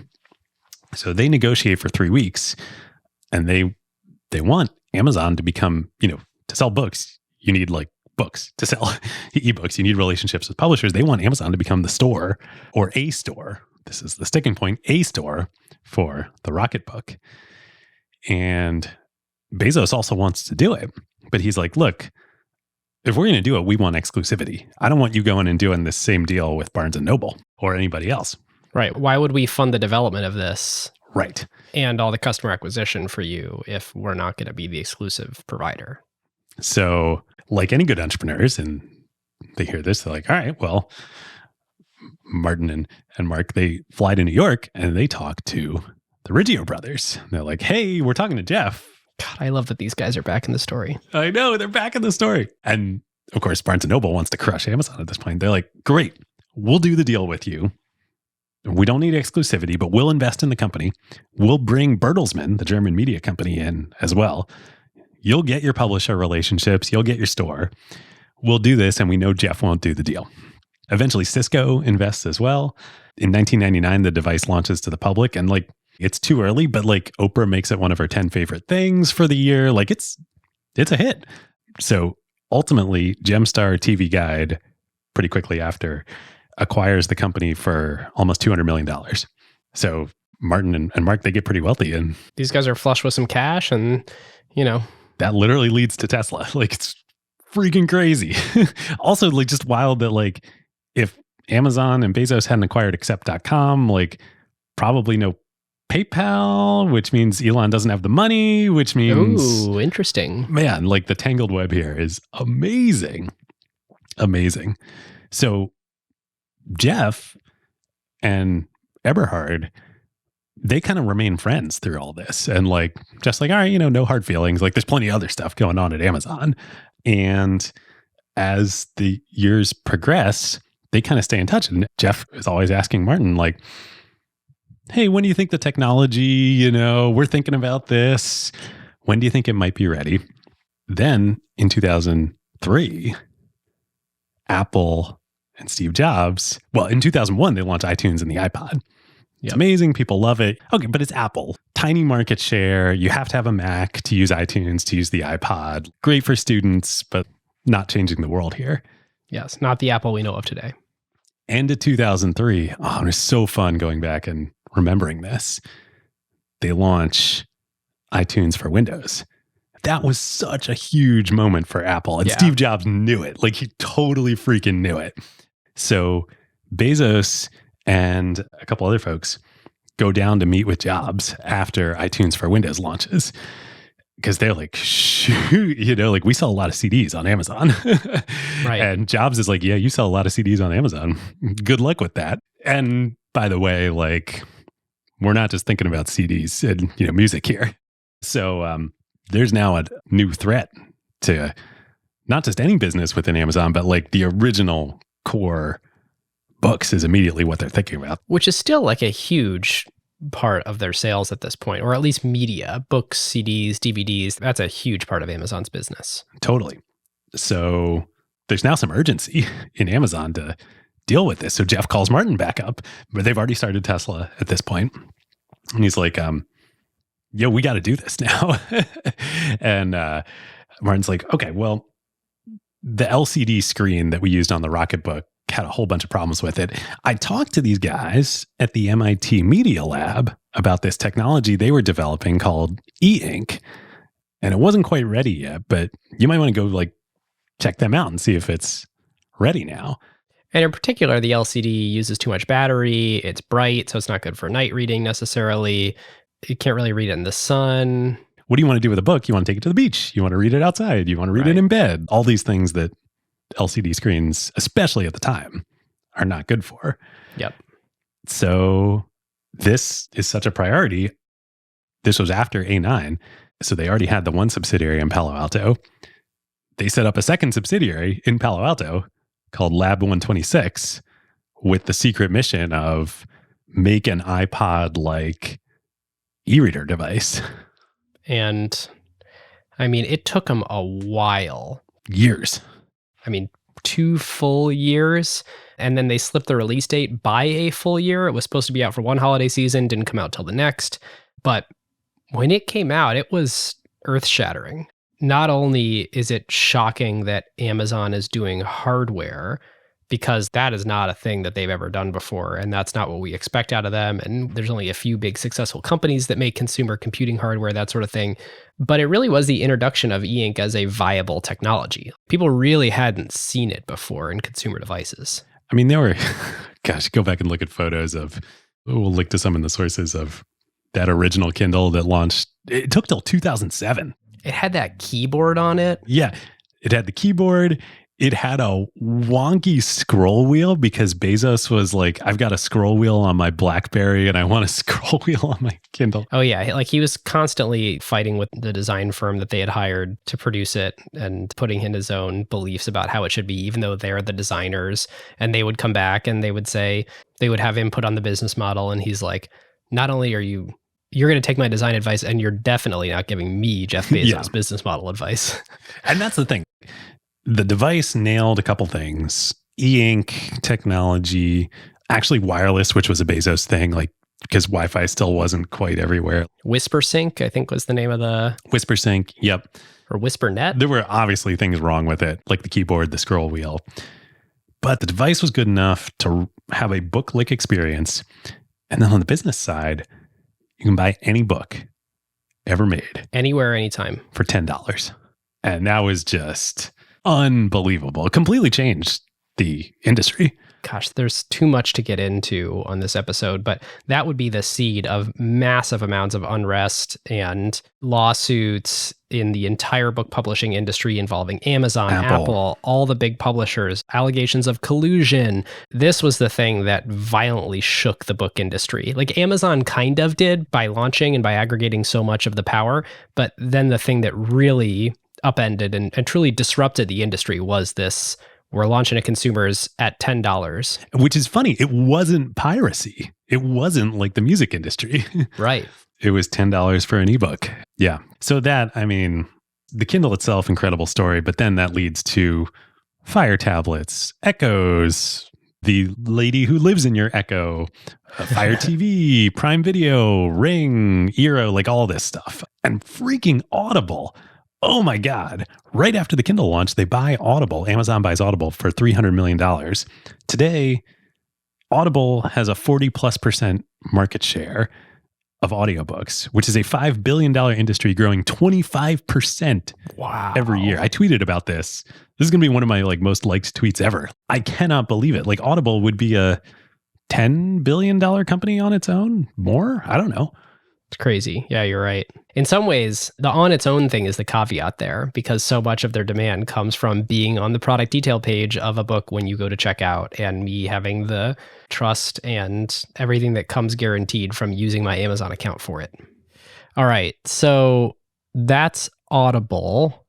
So we've got Kindle, we've got Audible. There's a lot more to talk about here before we get into AWS, but I think I really want to dig into Prime, but let's save that for Playbook, because I feel like that's going to be a good place to hit sort of what's going on there. Great.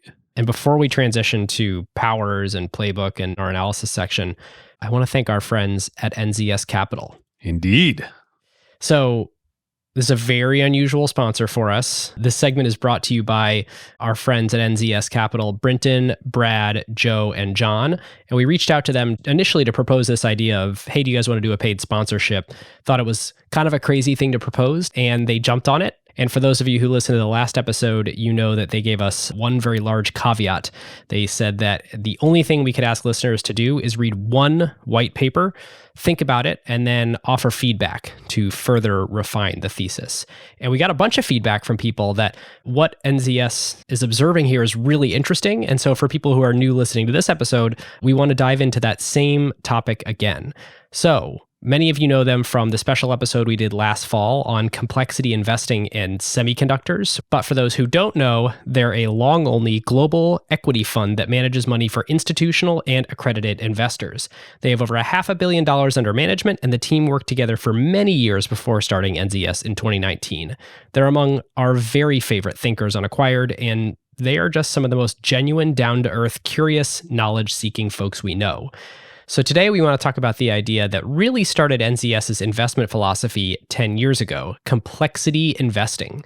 This grew out of research work on complexity by the famous Santa Fe Institute.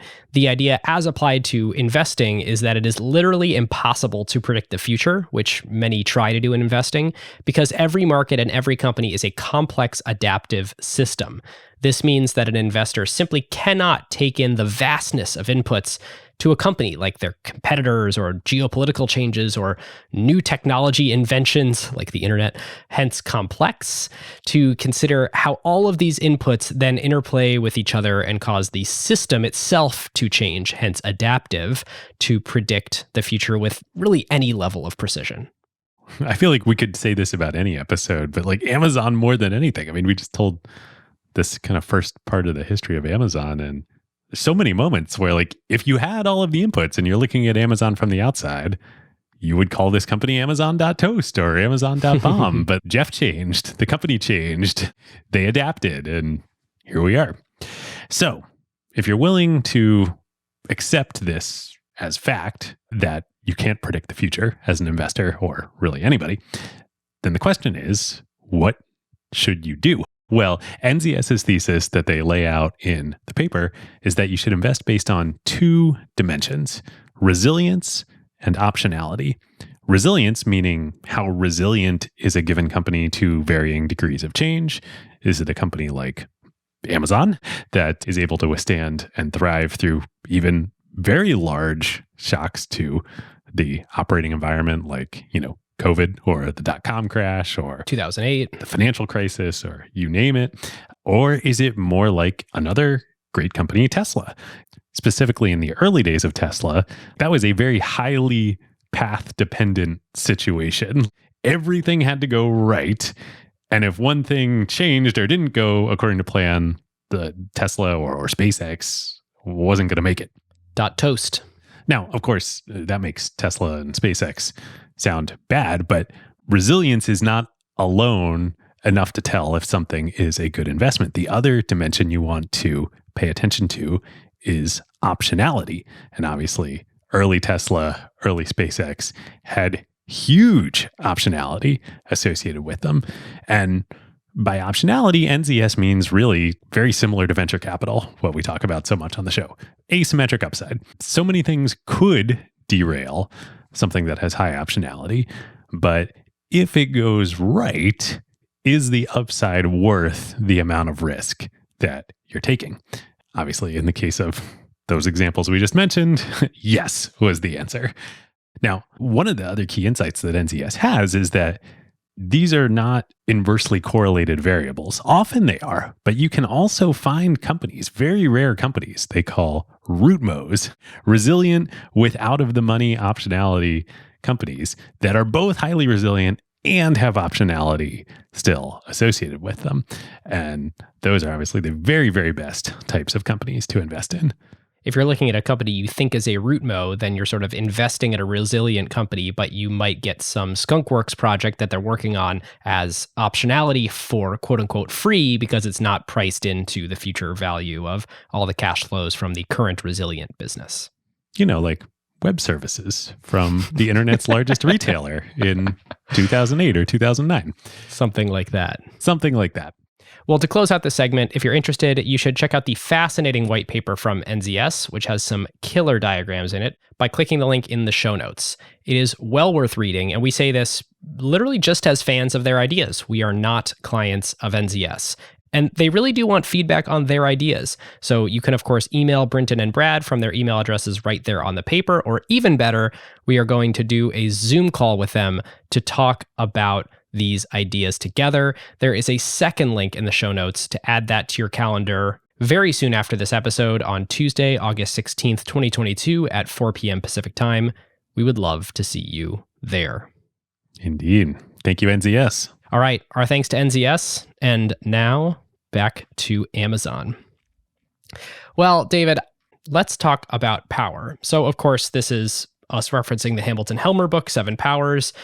And the core idea is really investigating what it is that enables a business to achieve persistent differential returns, or basically be more profitable than their closest competitor and do so sustainably. And the 7 options, the 7 powers that Hamilton identifies are counterpositioning, scale economies, switching costs, network economies, process power, branding, and cornered resource. And David, as I was preparing for this episode, again, I mentioned this earlier, but I tried to watch literally every Jeff Bezos talk, especially from the early days. And there's this amazing one that he gives at Stanford at GSB, literally the week that Amazon Prime first launched. Oh, so cool. And he's sort of talking about it as this brand new thing. He's like, it's $79 a year. And he's observing this really fascinating thing about the business where he wants to transform customer experience from a variable cost into a fixed cost. And he's sort of describing, what if you could shift all of that to a really, really big fixed cost, basically to get operating leverage on it. And one example that he talks about is that they have this great feature, and everybody's experienced this, I'm sure. When you go to buy something on Amazon, there's a little banner that tells you, you already bought this, if you already bought it.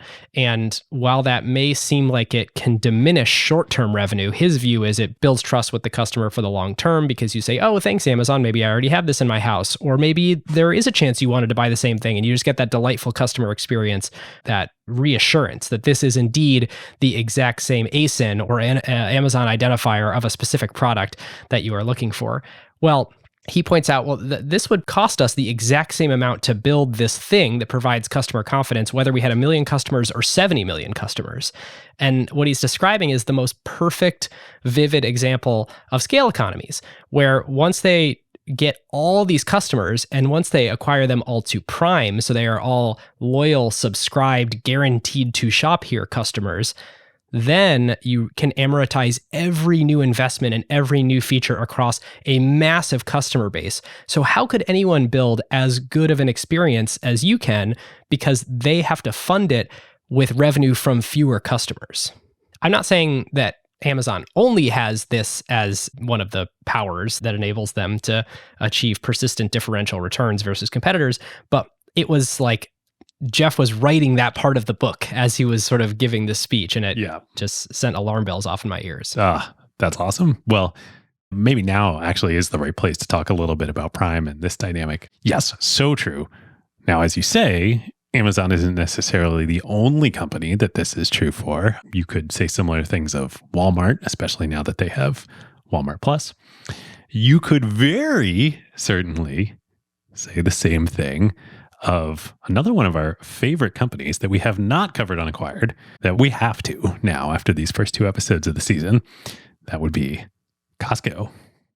Oh, yeah. Seattle hometown heroes. So you mentioned Prime. We skipped over this in History and Facts, but I think let's talk about it a little bit here. Great. Jim Senegal and Jeff are buds. They're tight. Well, at least they were. And at least Jeff credits a particular lunch with Jim from teaching him a lot of lessons. In particular, the one I think you're referencing, which is customer loyalty is the thing that matters. And in particular, because as we all know, Jeff is absolutely laser focused on not gross margin percentage, but the absolute dollar amount of margin dollars over a full customer lifetime that you can sort of get. Which is such a lesson from Costco. And it was not a lunch. It was very famously a coffee in the Starbucks of the Bellevue Barnes & Noble, which Jeff will go to great lengths at any point in time to talk about how he was doing business meetings in the early Amazon days, literally in his competitors' coffee shops. Not that he's, competitor focused or anything. No, definitely not. Definitely not. But yeah, no. So this coffee where they meet for the first time, Jim from Costco is just like, I've never met him, but he must just be such a mensch. He's old school. He's got the Saul Price DNA, worked for Saul Price, knew Sam Walton. His whole thing, he talks about this later. He's like, a reporter asked him, I don't think it was Brad. I think it was somebody else. Like, you gave a lot of key information to Jeff Bezos, who, you became friends with, and then he's certainly one of your biggest competitors. And, Jim's response is just like, this is retail. Like, you shop your competitors. Sam did this. I did this. We all did this. We all shamelessly steal good ideas from each other. This is how it works. And Jim famously has said that some of his highest performing Costcos are across the parking lot from Sam's Clubs. He relishes competition. Yeah. So actually the purpose of the meeting was that Jeff wanted to pitch Jim on, this was like early days when they were expanding the categories on Amazon. And there was a bunch of products that they couldn't get yet. They didn't have relationships with suppliers. So Jeff wanted to pitch Jim on Costco selling on Amazon for like the products that Amazon didn't carry yet. That didn't go too far. But yeah, Jim gives him like this masterclass on the Costco model. And it sounds insane if you're not familiar with it from the outside, but then makes total sense if you realize you're focused on gross margin dollars over the life of a customer, not percentage. So the Costco model is they make essentially, it's more complicated than this, but essentially they make 0% operating margin on their retail operations. They sell at such a low price. I think I looked into this when we were working on the Walmart episode, something like 5 to 7% gross margin business. I think it's a little higher than that, but it is basically set that such that like when you take out the cost of running both the back-end logistics and the warehouses themselves, they are making no profits on the actual retail business. And all of the profits of the company come from the memberships, the annual memberships. So the merchandise just needs to provide you enough value to then renew your membership for the next year. Right. And the beauty is it perfectly plays on customer psychology. Ordinarily, you'd be like, why would anybody pay money for the right to shop at some place? You can just walk into a Walmart. You don't have to pay Sam any money to shop there. Well, once you've done that and you've made that sunk cost, if you then believe that you are going to get the lowest prices absolutely anywhere in as a result of having that membership, you get this insane combination of like the sunk cost effect plus the endowment effect, and you become crazy loyal. You're like, I have paid the money for this membership. I need to get the return on the membership. And I feel like I'm part of this club. I have this guarantee that I'm going to get this benefit that nobody else who aren't members gets. I'm now going to do all of my shopping at Costco. Yeah, it's pretty amazing. You get these loyal customers that stay with you for a long time, spend tons of money. Not that you're making profit on that money, but that then helps drive the scale to get prices even lower. It also means you don't have to advertise. Costco does basically no traditional advertising because it's all word of mouth because the customers are so insanely loyal about their memberships. Yep. Now, what Jeff Bezos chose to do here was a little bit different because I don't think he's running a break-even retail business and just making money on Prime.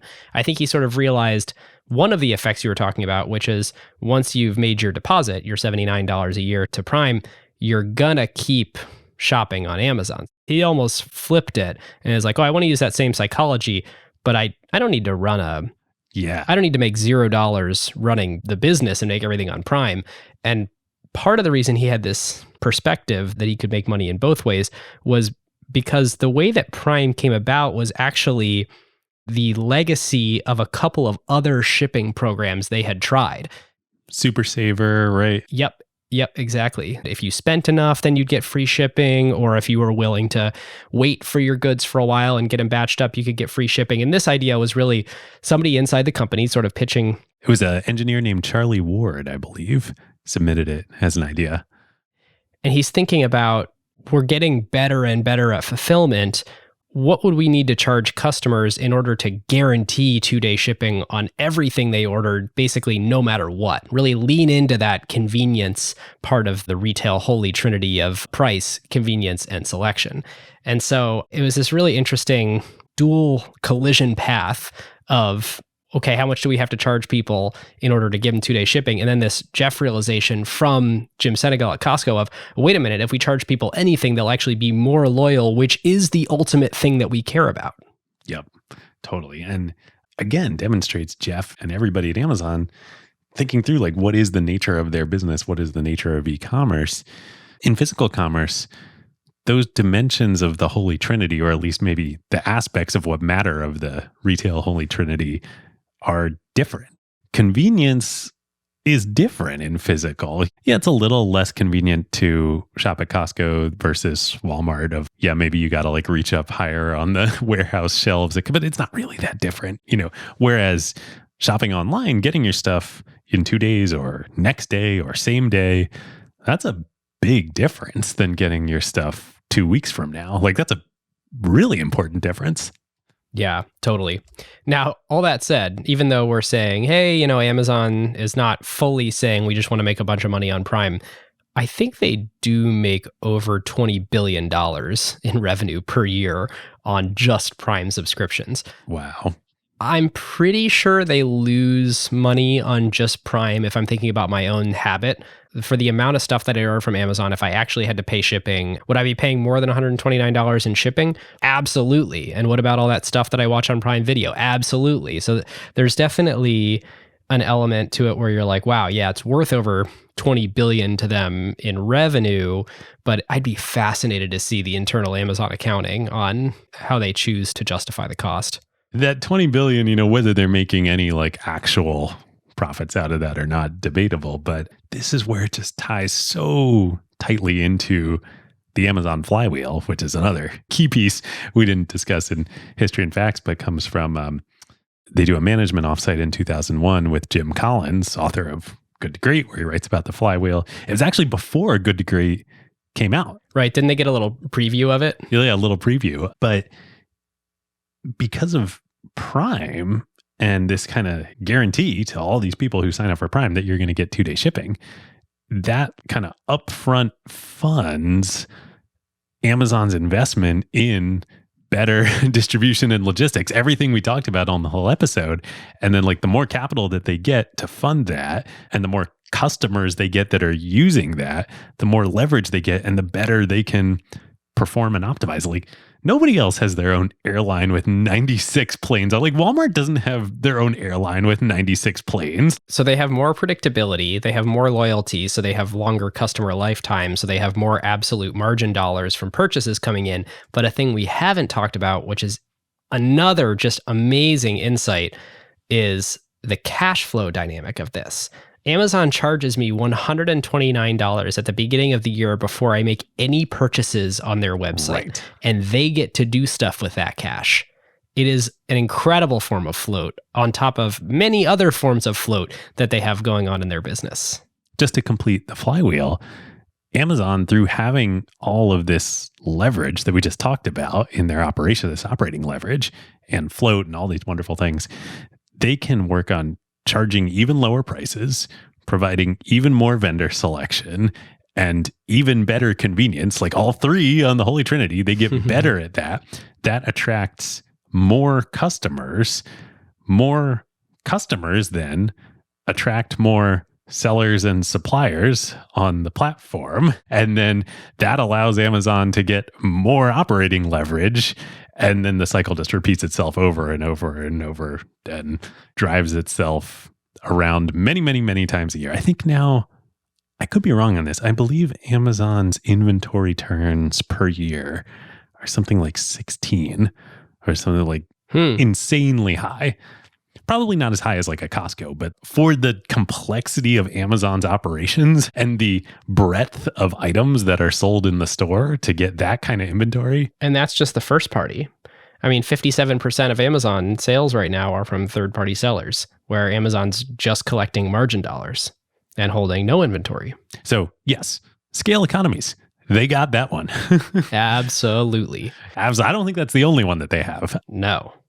I think they definitely have brand. No doubt in my mind that they have brand. Like the definition of brand power is you would buy a commodity at a higher price from brand with power over a brand that doesn't have power. I absolutely do this. 100%. And Amazon exploits this. This is part of the legacy of search and all the algorithms in the company. Very smart pricing and dynamic pricing on the website. But yeah, I'm sure I could buy stuff cheaper, most things. But you don't look. Then I'd get them on Amazon. But I don't even look because I'd have to wait 2 weeks or I'd have to go find it or like I wouldn't have the smooth customer experience. Like, of course, I'm just going to go to Amazon. And it used to be, so for a while, I remember my development over the course of being an Amazon customer here. So think like 2008 to 12 timeframe when I was in college. I would comparison shop for sure. Amazon versus everything else. And I would do that and I would do that. And Amazon would win so consistently because they do the Walmart thing where they would go out and scrape every other site and create a bot and make sure that they could be the lowest price anywhere of any reputable retailer. And so enough times that happened where I got conditioned to just stop looking because they were lowest price anywhere. Then I think about 5 more years went by. And whenever I would comparison shop, if I really spent 10 or 15 minutes, I could always find somewhere selling it cheaper, but something was worse, to your point. Yep. I didn't recognize the brand name of the seller. And so there's a branding power there that's very clearly being demonstrated, or the shipping, or I wouldn't be confident that I could return it, or there's just all these little things about Amazon where then it became this interesting explicit choice where I now know I probably could find this somewhere else cheaper, and I still don't comparison shop. That is an incredible brand power that they've built. There's then a third hop of, I don't even comparison shop anymore because it's not worth my time to do that. Right. Because I know that I'm going to find something potentially marginally cheaper and still not pull the trigger. Again, this is a difference versus like when we were broke post-college students. But yes, you know, what are you going to save on stuff? You're going to save $10? Like you're going to spend half an hour to save $10. For a lot of people, that makes a lot of sense. But like, and then have potential headache. 1 out of every 10 things that I buy in that way from a merchant that is not Amazon, I will have some headache with. And so therefore, if you probability adjust the amount of dollars that I'm saving in terms of potential time cost later in headache, it's just not worth it. Totally. I mean, especially, I got a baby now. Like, I ain't got time for that. Like, hell no. Amazon. So that's scale economies. That's branding. Network effect for sure at this point. Originally Amazon didn't, but because they adapted, stole, because Jeff Bezos took it personal. With third-party sellers, you're talking With about. third-party sellers. Yes, with marketplace, absolutely. More customers drives it being more attractive for the sellers to come on, which attracts more customers. There's that network economies. Interestingly, there are no supply to supply side or demand to demand side network economies. Yeah, I think that's right. The fact that you're an Amazon customer and I'm an Amazon customer, I don't care. I don't benefit from that at all. And it's interesting they've never really leaned into that at all. Yeah, it's interesting. I mean, maybe, well, no, this is scale economies. I was going to say maybe a little bit on the seller side because, more scale for Amazon lets them do fulfillment by Amazon, but that's scale economies. That's not network effects. But definitely that two-sided network effect. And you see that power with, just run a couple Google searches and lots of Amazon sellers are unhappy with Amazon. They got too much leverage. There's competition, blah, blah, blah. They go do their first-party brands. They don't leave. Well, why don't they leave? Because you need that Amazon sales juice. Where else are you going to sell that much online? Yep. Absolutely. Do we think they have any others? Maybe some lightweight process power. Process power is always so hard to actually put your finger on that I hesitate to name it here. Switching costs? Not really. I mean, I can buy this stuff on Walmart.com, or we're not talking about AWS here. We're talking about Amazon retail. There's counter-positioning in the era that we're talking about, Barnes & Noble and subsequently Walmart, because those folks would have to invest so much and did, well, Walmart did at least, to completely reinvent the way that they do distribution and all their distribution centers to be fulfillment centers and actually go directly to consumers by not letting people shop in big stores and not having to have infrastructure for that. Amazon counter-positioned against everyone whose cost structure was set up to do that. We talked at the end of the Walmart episode about how Walmart is currently closing down Sam's Clubs and turning them into online Walmart.com fulfillment centers. That tells you everything you need to know right there. Yep, absolutely.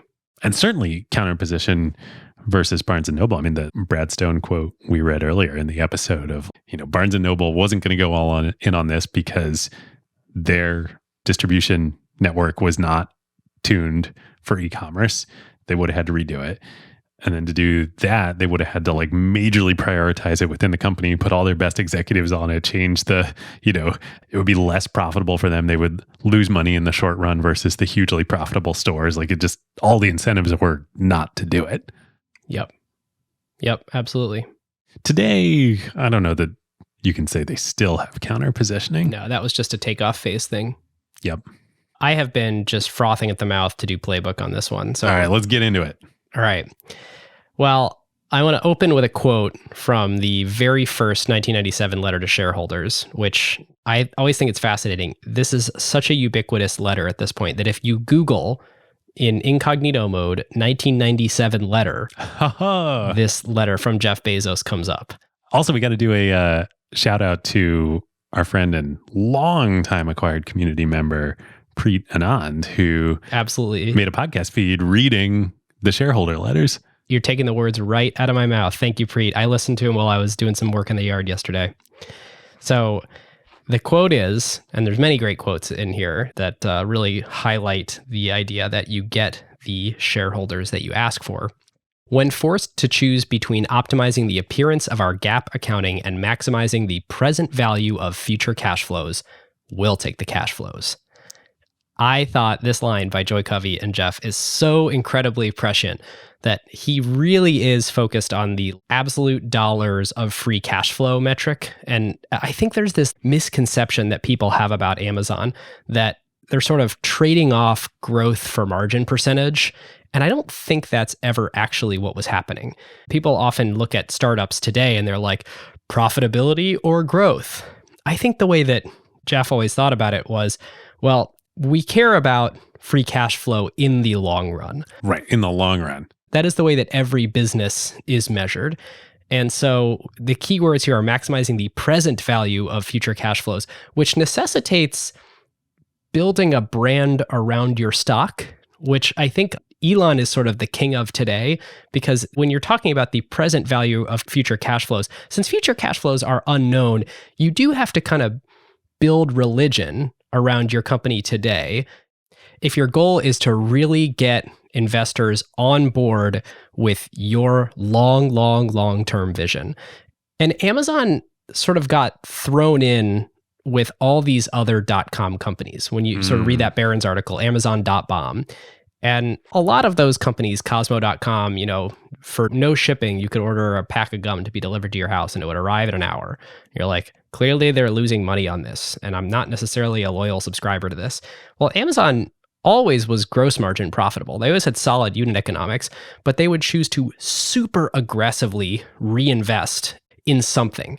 And as we were preparing for this episode, among the number of people we pinged, in addition to Brad Stone and some of the other folks that we were chatting with that were early Amazon or sort of around the company, we reached out to friend of the show, Michael Mobison, to see if he had any materials from this time. And we had more than a spidey sense that he would have strong opinions about Amazon at this time. Our episode with Michael, I think, is like the 7th most listened to acquired episode of all time. Yes, it's very widely listened to. Yeah, which is amazing. He's your favorite investor's favorite investor. He's the ultimate finance professor. If you haven't listened to that, go listen to it. Yes. So he made this presentation at Amazon in 1999, really advocating for exactly the strategy that they were running and just starting to sort of articulate it and put it into a framework form. And we have the deck here. So one really fascinating observation he makes is that it's really about the weighted average cost of capital, the WACC or WACC. And you don't need to be a finance professor like Michael to understand this. So here's how it sort of works. Suppose you want to invest in building a new distribution center so you can either expand the reach of shipping goods in, say, a new country, or decrease the ship time for existing customers. This is Bezos' sort of insight of how do I turn customer experience into a fixed cost? Well, let's say you have no cash in your bank account. Well, you have to raise capital. So either you can sell part of your company with an equity financing like their IPO to get it, or you could raise debt and pay some percent of interest, say 10% a year. Which they did. Which they did that too, to the tune of close to $2 billion. $2 billion. So that capital has a cost to it, and the investments that you make in this distribution center need to outrun your costs to obtain that capital for it to be profitable. But let's say you have a pile of cash in your bank account that you got as profits from selling goods. That cash is effectively free for you to use. So if you have a competitor who's financing the growth with debt and you can do it purely with those profit dollars, well, you can beat them in the long term.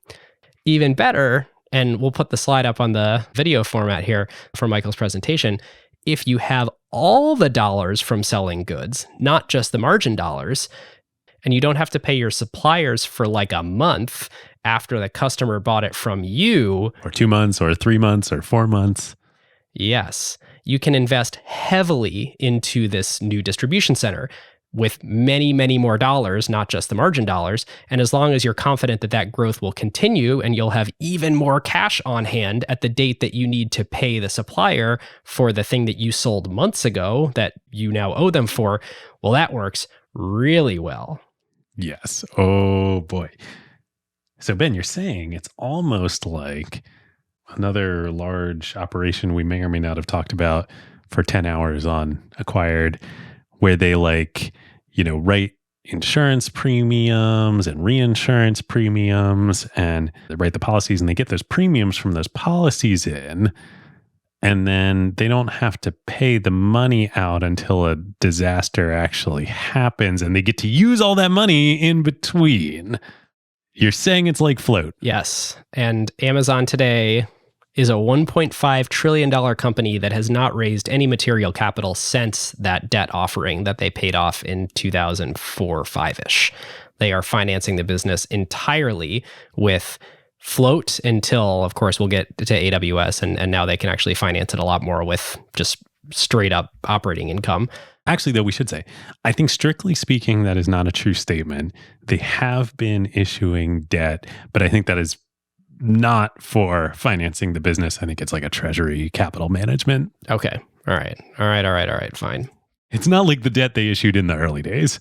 Yes, very much not. But as you can see in putting this slide up, Michael sort of cheekily calls Amazon.com cashflow.com, as if it's really pioneering this new model where in the old school businesses, something would enter your inventory, you'd pay the supplier 3 months after it enters your inventory, and then it has to sit on your shelf for a while, and then finally a customer buys your book, and then the payment ends up being received. And so there's sort of a few months between when you have to pay your supplier and when you get paid, whereas what Amazon's doing is completely flipping it on the head.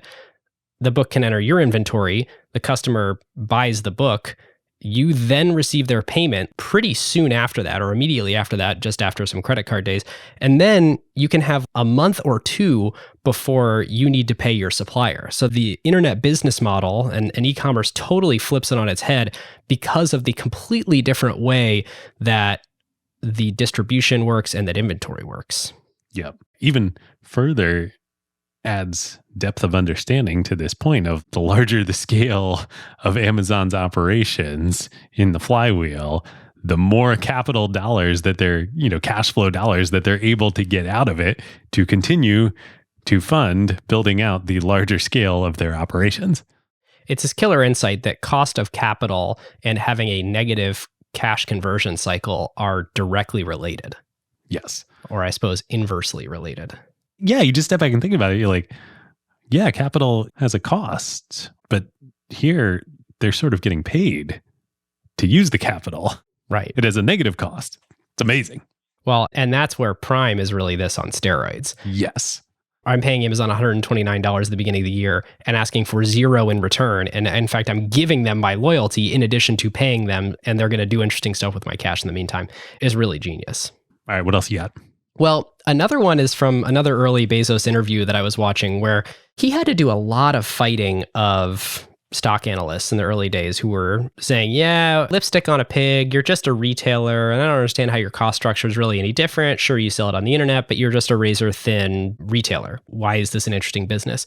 Right. What's the line that people always say whenever Wall Street becomes disillusioned with Amazon, they say it's a charity being run for the benefit of the American consumer? Yes. A lot of people are laughing all the way to the bank on the other side of that bet. So he makes this great point, which is, okay, let's say we are just a retailer with a retail business model. Well, there's a few things that are pretty different, and a gigantic cost in the retailing business is your rent.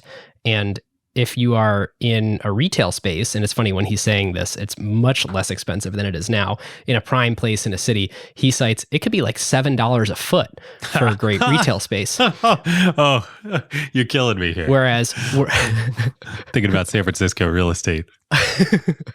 Whereas if you're running a warehouse somewhere where it really makes sense for us to have a distribution center, it's like 30 cents a foot, which is such a valuable point. Stores have to store all of their inventory or a lot of their inventory in very expensive real estate. Amazon totally does not. Man, that is such a good point.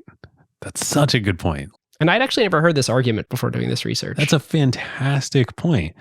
Even Walmart, where Walmart stores are not in multi-$100 a square foot prime, funny choice of word, primo urban real estate, it's still a higher cost of real estate than where Amazon fulfillment centers are. Yep, absolutely. So it's one of these things where it was interesting reading all the bear cases on Amazon. There's plenty of little quips where it would be fun to tweet them out and be like, this person was so freaking wrong. But a lot of the criticisms were reasonable. This particular one isn't reasonable, the one that we just sort of push back on with the cost per square foot. There's another one that wasn't really reasonable, which was this is a money-losing business just like all the other dotcoms, because they actually were profitable if they weren't continuing to reinvest in growth, which would give them this unbelievably durable moat around consumer experience. The one that is always an interesting thought experiment to me is people would sort of ask, well, what do you own when you own a share of Amazon? Because much like a lot of stocks over the last couple of years, the price in 98.99 was completely disconnected from the reality of the underlying fundamentals. And so you had a business that was growing massively, that was generating no GAAP income, and was doing things like reinvesting the float 100% of the revenue dollars they were getting in. So they needed to keep growing in order to ever pay their suppliers back. Like if the music ever stopped and they didn't keep growing, this isn't just magical free money with no cost. The cost is if the party ends, Right. you're screwed. It's musical chairs. Yes. And so the reason why Amazon wasn't totally screwed is because they were right in their bet that this was a gigantic market that they could basically grow into forever. And sure, they had a couple of tough years and had to raise some debt capital to get through it. But the naysayers were right if it wasn't a crazy high growth business for 3 decades. It just so happened that Jeff was right about that. Are you saying he was right about it being day one for the internet? I am saying that if it wasn't day one for the internet, it would have been a Ponzi scheme. Let me put a finer point on that. It would have been like me going and opening up a credit card to pay off other credit cards that I owed debt on. That is the type of thing we were talking about with the float situation. This is a little bit of a sidebar here, but through the probably 2 months at this point, since we decided we were going to do this episode that we've been researching, I've just kind of had in the back of my mind, I'm like, I wouldn't have even thought about this a couple of years ago, but magic of compounding acquired. Here we are. If by some miracle at some point we get to interview Jeff, I think that's the biggest question I want to ask him. Is it still day one? Like, you step back. Forget Amazon. Let's just talk about the internet. What you thought you might want to do, or the board, or Coach Campbell thought you might want to do in 1999, 2000 of like step back, pursue your other interests. You decided, no, wait, it's still day one here. Is it still day one now? Like, that is a phenomenal question. Okay, but to your point on that, is it still day one for the internet? Which I love this question in particular. Here is a quote from the 1999 letter to shareholders. And the thing to note here is he's justifying why they're investing so much money in technology to reduce costs, like just keeps reinvesting, plowing money back in. He ends with, we still believe that some 15% of retail commerce may ultimately move online. Ha! May ultimately. Guess what e-commerce penetration is right now? 15%. 15%. It went from like 12% to like 17% during COVID and is falling a little bit right now and is hovering right around 15%. So if what he says is we believe that it may move online to the tune of 15%, maybe it's no longer day one for the internet. It's a good question. Certainly not day one for e-commerce. I personally am definitely not ready to say it's day two, but I'm just very curious. Like, what does Jeff genuinely think? Well, these things are subject to definition too. How many days is it out of? Is this an innings situation? Is this a 365 days? Is it God created the earth in 7 days situation? So we're, is out of 7. What's the denominator? The other thing that I keep thinking about is like, how could I possibly spend more money online? I'm not sure more of my spend or my time could move on the internet. And internet penetration is got to be in like the 90+% in America and like getting up there for the rest of the world too. So if you just look at like, we're running out of hours in a day and we're running out of household spend to spend on things you could buy over the internet. So I think really like this is the question, like harkening back to what we talked about towards the beginning of the episode. You and I have, fortunately in our lifetimes when we were kids, but in our professional careers, we have never experienced anything like 1992, 93, 94, 95, where traffic on the internet was growing 230,000% a year. Like we've never experienced that. We're benefiting from the aftershocks of that still. yeah. I think that's the question. Like, where are we in the aftershocks of that? Or is there going to be another event like that in our lifetimes? I mean, I think everything in our time that we've thought of as that as mobile, cloud, Web3, VR, all like, it's all still just the internet. Those are aftershocks. Right. That's not the event. Going back to this credit card game or Ponzi or Peter to pay Paul, I don't like this mental model of borrowing against something in the future, like paying your suppliers in order to do interesting things with the dollars today. I've been giving that a little bit more thought since I sort of threw it out. I think the reason why it all worked out is that the internet ultimately provided a ton of consumer value on an ongoing basis, even when the bubble burst. If you look at traffic during 2000, 2001, 2002, people kept adopting the internet. These tech stocks, equity investors sort of ran away from backing them because people got so ahead of their skis investing on clicks and not even revenue, like clicks and eyeballs, let alone gross margin dollars and hopefully eventually free cash flow.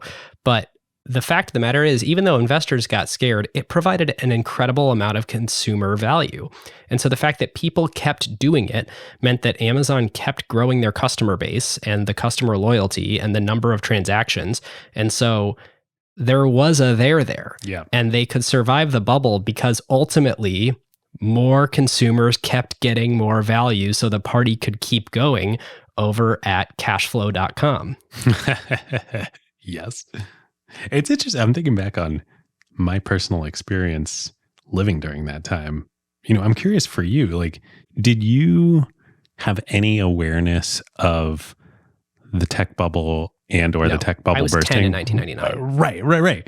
But I remember September 11th, but I don't remember that it came after a bubble bursting. Right. But you probably remember your experience of the internet and it growing in your life, right? For sure. It sort of grew with me growing up. So I remember like, oh, now I'm old enough to have a computer in my room. And oh, now I'm old enough for it to be on our Apple Talk network and old enough for it to be connected to the actual internet. So I can use things like AIM. I always thought those things were like, if I really think back on it, like rites of passage for someone growing up. And I don't think I realized at the time these are becoming things exactly at the pace that I'm growing up. Yes, totally. It's so funny when you're younger, like now there's like no difference in our age, but like I think because I'm 5 years older than you? 4, I think, yeah. 4, I think, yeah. I was probably like just a little bit ahead. Like I was aware of stuff going on with stocks related to tech companies, but like I knew that was happening, but I didn't think about it in relation to what I was doing. But like, yeah, like I just think back of like the percentage of my time and mental energy directed at and on the internet just grew and grew and grew exponentially during that time. Right. Turns out having the entire world of information at your fingertips is unbelievably valuable. Yeah. And like it just permeated everything. Yeah. Okay, I have more. Yo, go for it. I've got 2 I want to share. So, all right. Save me room for 2. I will. So here's the thing we really didn't talk about, but is very important to understand about Amazon. They were ludicrously private. They never broke AWS out as a segment when they basically had to. They have always kept everything in this sort of just like gigantic amalgamation of the fewer numbers we can report, the better. And so in their S1, they never said anything about any sort of cohorts or cost to acquire a customer or lifetime value of an Amazon customer. No one in the outside world, no 10Ks, no S1, nothing has ever said anything about that information. And Jeff just believes, there's these famous Bezos charts where he's like, announcing this cool thing for Alexa. And he's like, this was the best year ever. And you just see an unlabeled axis that's like, oh, it's upper and to the righter. That has served them really well. They're able to do a lot of maneuvering versus competitors with their suppliers, with third-party sellers by just never really disclosing any key information. Yeah. Same story with advertising as with AWS. So at a certain point, they're going to have to break out advertising. It's $30-40 billion run rate business at this point. Yeah. But for a long time, nobody really knew or understood what was happening inside Amazon with that. Yep. There's this other one. For listeners who are watching on video, you can see that it's now dark out for David and I. And we took a break to go have dinner and then reconvene. And / put baby to bed. Yeah. I was thinking to myself over dinner, man, like, I don't know if we're doing a good job with this episode. It's not really a cohesive story. And then I think it kind of hit me that like, that is the point. Amazon was doing so much stuff so fast concurrently and learning from it that it's kind of a brute force pathfinding algorithm that has a bunch of concurrent stuff going on. I mean, it's unbelievably entrepreneurial. It is the most successful scale innovator in the world that has ever existed. The 2 pizza teams thing, which I'm sure many people are familiar with. Which I think might have been a Rick Dalzell innovation. Oh, interesting. The fact that for decades, most of the best entrepreneurial talent in Seattle just stayed at Amazon. Right. And the knock on Seattle for so many years was that, thank God Amazon's a pretty big kind of bureaucratic company at this point, and people are leaving to start companies. Oh, the best people stayed. Look at Jassy. Totally. The biggest impediment to the Seattle startup ecosystem was the fact that Amazon facilitated entrepreneurship over and over and over again for people at all stages in their career with all levels of ambition. And it is really, really impressive, but doesn't really make for a clean story. Yeah. And rather than sort of beating myself up over that mid-episode here, I was like, I think that's actually the point. Let's do hardware. Let's do a subscription business. Let's buy a bunch of planes. I mean, they started the company and IPO'd within 3 years. So like everything that this company has ever done has been super fast and often concurrent. Yep. How did you phrase it? I think you texted me. The surface area of this company is just immense. It's just ludicrous. Yes, it's so large. It's kind of impossible to cover. I actually made a list when I was sort of thinking about, okay, is this maze thing the right analogy of things that failed and then they backed up and turned left and tried another thing instead, and sort of this heat-seeking brute force algorithm. It's incredible when you look at auctions, Z-shops. We didn't even talk about the Sotheby's partnership where they were oh yeah, oh my gosh, trying to do a Borders style thing with Sotheby's. We didn't talk about the Fire Phone. The Fire Phone, A9 search engine, which was just wildly underfunded relative to Google's search engine. BlockView, which was the predecessor to what Google figured out with huge investment to make Street View, investing tens of millions of dollars in startups like homegrocer.com and pets.com. It is just over and over and over again, there's these huge failures. And yet, it's the most successful company of our time. There's so many other companies where, compare it to Elon Musk, for example. You look at SpaceX, it worked. Tesla, it worked. PayPal, it worked. Boring company, we don't know yet, but seems like it could work. Neuralink, jury's out, it's really early, but it's not a failure. He doesn't go start these things that are completely dead ends the way that Amazon did dozens and dozens and dozens of times. But Amazon is so damn good at learning. So there's this great quote, again, in the 97 letter, which is, "We will make bold rather than timid investment decisions where we see a sufficient probability of gaining market leadership advantages. Some of these investments will pay off, others will not, and we will have learned another valuable lesson in either case." And my big takeaway is, if you're going to look at Amazon as a straight line, it was a philosophical straight line. It was a strategically squiggly line, but it was a tactically random set of dots that there was just a fact-finding algorithm going to figure out. Man, I love that. That is such a good point. But that was the strategy. Jeff says it in the shareholder letters all along. Yep, absolutely. All right, what do you got? Okay, so my two that I want to highlight. One is the opposite of what Jeff talks about all the time of we're not competitor focused, we're customer focused, blah, blah, blah. Yeah, of course, they're customer focused. Yes, we've clearly painted the picture that they care about customers, they're customer experience focused, long-term customer loyalty is the most important thing, blah, blah, blah. Isn't it great that there's these Jeffisms that you and I can shorthand because we're pretty sure that our audience knows them at this point because every interview he's ever done, he sort of says the same things. Yes. So funny. But Jeff is also such a part of the lineage of great retail entrepreneurs, starting concurrently and before Sam Walton, but Saul Price, Sam Walton, Jim Sinegal, Jeff Bezos. You shop your competitors and you take their best ideas and then you refine them and make them even better. That Sam Walton quote that I just loved from, Made in America of go shop our competitors, come back, don't tell me what they're doing wrong, tell me what they're doing right. They're doing right. Yeah. And Amazon did the same thing. Like the eBay story.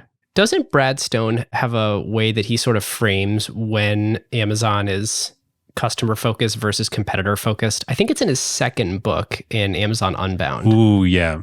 It might be in Unbound. I always thought this was a good way to approach it, where if it's in a emerging market, they're customer focused because they can afford to be, especially when they're the market leader or they're out ahead. But when they're in a competitive market, like what grocery became, because when they were first starting all their grocery efforts, it was a very sort of, we're the leaders in online grocery. Amazon Fresh is this sort of crazy experiment. And ultimately, they sort of fell behind. You have to be very competitor focused when you're in a crowded market where you're behind. And so I think they like to be in markets where they have the luxury of being purely customer focused, but that's not always the case. Yep.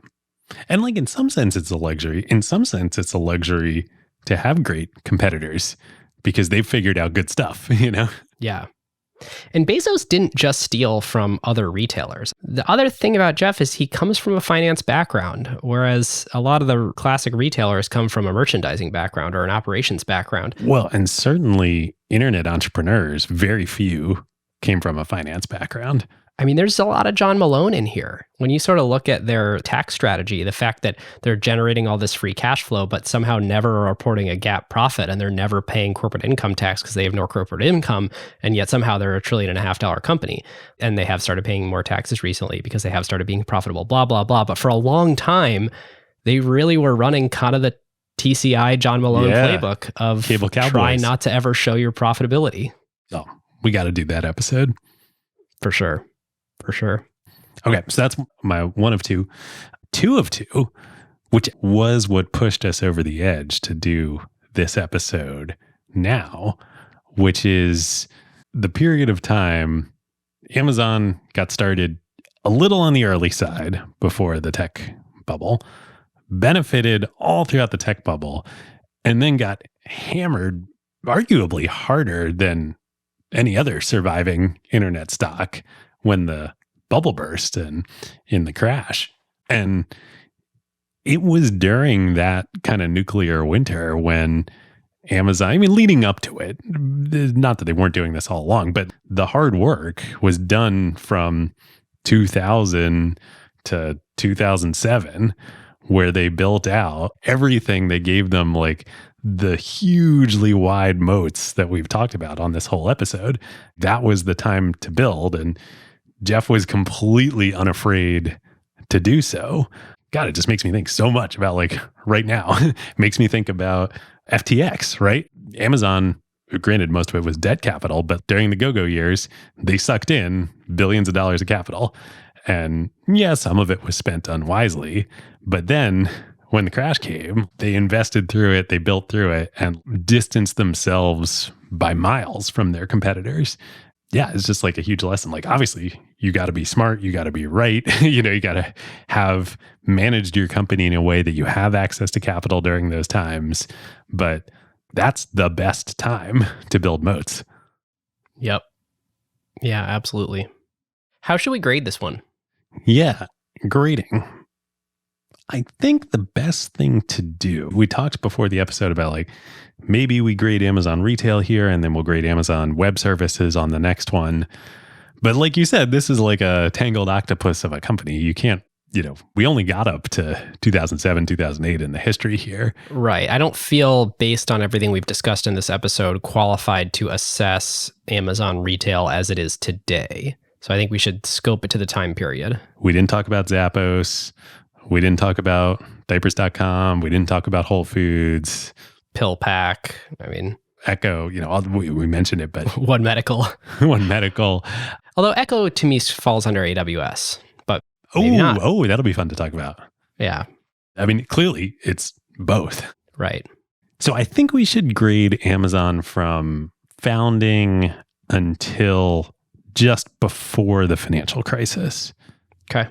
It's interesting. So if the company were to have ended in 2007, I think they were doing about $1 billion a year of operating income.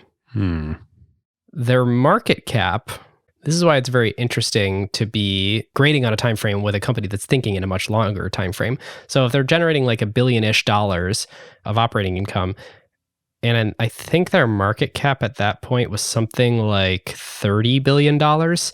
If you're a shareholder, they haven't really realized those future cash flows yet. So the sort of like pedantic way to look at it would be like, Well, if the music stopped there, that would have been pretty bad. Yep. But of course, it didn't. And of course, AWS would still come. Their market cap would absolutely explode. A lot would sort of change. They've turned on the ability, especially with AWS, to get very profitable in the future. So that's probably the wrong way to look at it. Like, what if the company shut down? It's more about how do they execute to set themselves up for ultimately realizing all that value for shareholders. Humans are such funny creatures. The hedonic adaptation is crazy. If you go back in time to 2007, what did you say market cap was? What, like 30 billion? Ish. That was a big company back then. Yeah. I mean, I remember when I started Adventure a couple of years later in 2010, you weren't playing for exits in the like tens of billions of dollars. If you said like, oh, well, I got to underrate, this investment, do I think what are the odds that this is going to be worth $30 billion? Like people would be like, what are you talking about? Like laugh yet. Like, it's like, no, we need like, this to be worth a couple $100 million. That's a huge win. Yeah. We just hadn't realized yet how big this stuff could get. Which is in part why people needed to be more ownership sensitive, or certainly there were more funds obsessed with ownership than there are now.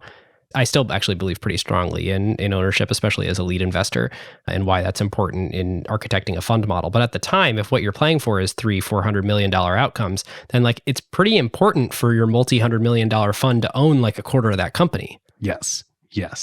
Certainly, Tom was very happy with their Amazon investment at that point in time. So yeah, I mean, I think we have to give it an A. And especially, as we talked about, like, gosh, like just incredible execution through that time. I do have sort of this fun stat from the IPO. If you had bought 100 shares at the IPO, which I think, did we say 17, 18? Market cap of 438 million. If you bought 100 shares for, call it $1,800 of total investment, today you'd have $2.6 million and you would have made 1,500x. Yeah. Which is bonkers. So then the question becomes, should we grade Tom's investment in Amazon as of 2007? Oh, I love that. Great A. Great A. Well, unless he sold in 2007, in which case F. Yeah. 2007, it was worth about, the resolution's pretty low in this. So it's somewhere between $30 and $40 billion. So let's say you're buying in at 5 million and that goes up to 40 billion. You're pretty happy. That's a 10,000x. Yeah. It is crazy if you really start following the ripples out. Yeah. Seattle's whole startup ecosystem. Yeah. I mean, of course there was Microsoft before too. And so many great folks came out of Microsoft to build companies and still like nick at Rec Room. But yeah, I mean, Amazon, it's just a juggernaut. Yeah. I don't even know how to apply a letter grade other than A+. I mean, the other thing is like surviving the dot-com crash. Basically, no one did. Google did, but Google was started like right at the tail end of it. Every other retailer, I mean, and half of them were things that Amazon was invested in, but drugstore.com and pets.com and all these completely went under. And eBay. I mean, eBay survived. It's around, of course, but it didn't win, Yeah. Pretty unbelievable to make it through that sort of 3-year absolute drought of the availability of capital and a complete souring. I mean, and you couldn't IPO. So, if you weren't already out like Amazon was, there's basically no chance that you were going to until I think Google finally IPO'd in 2004. 2004, yeah.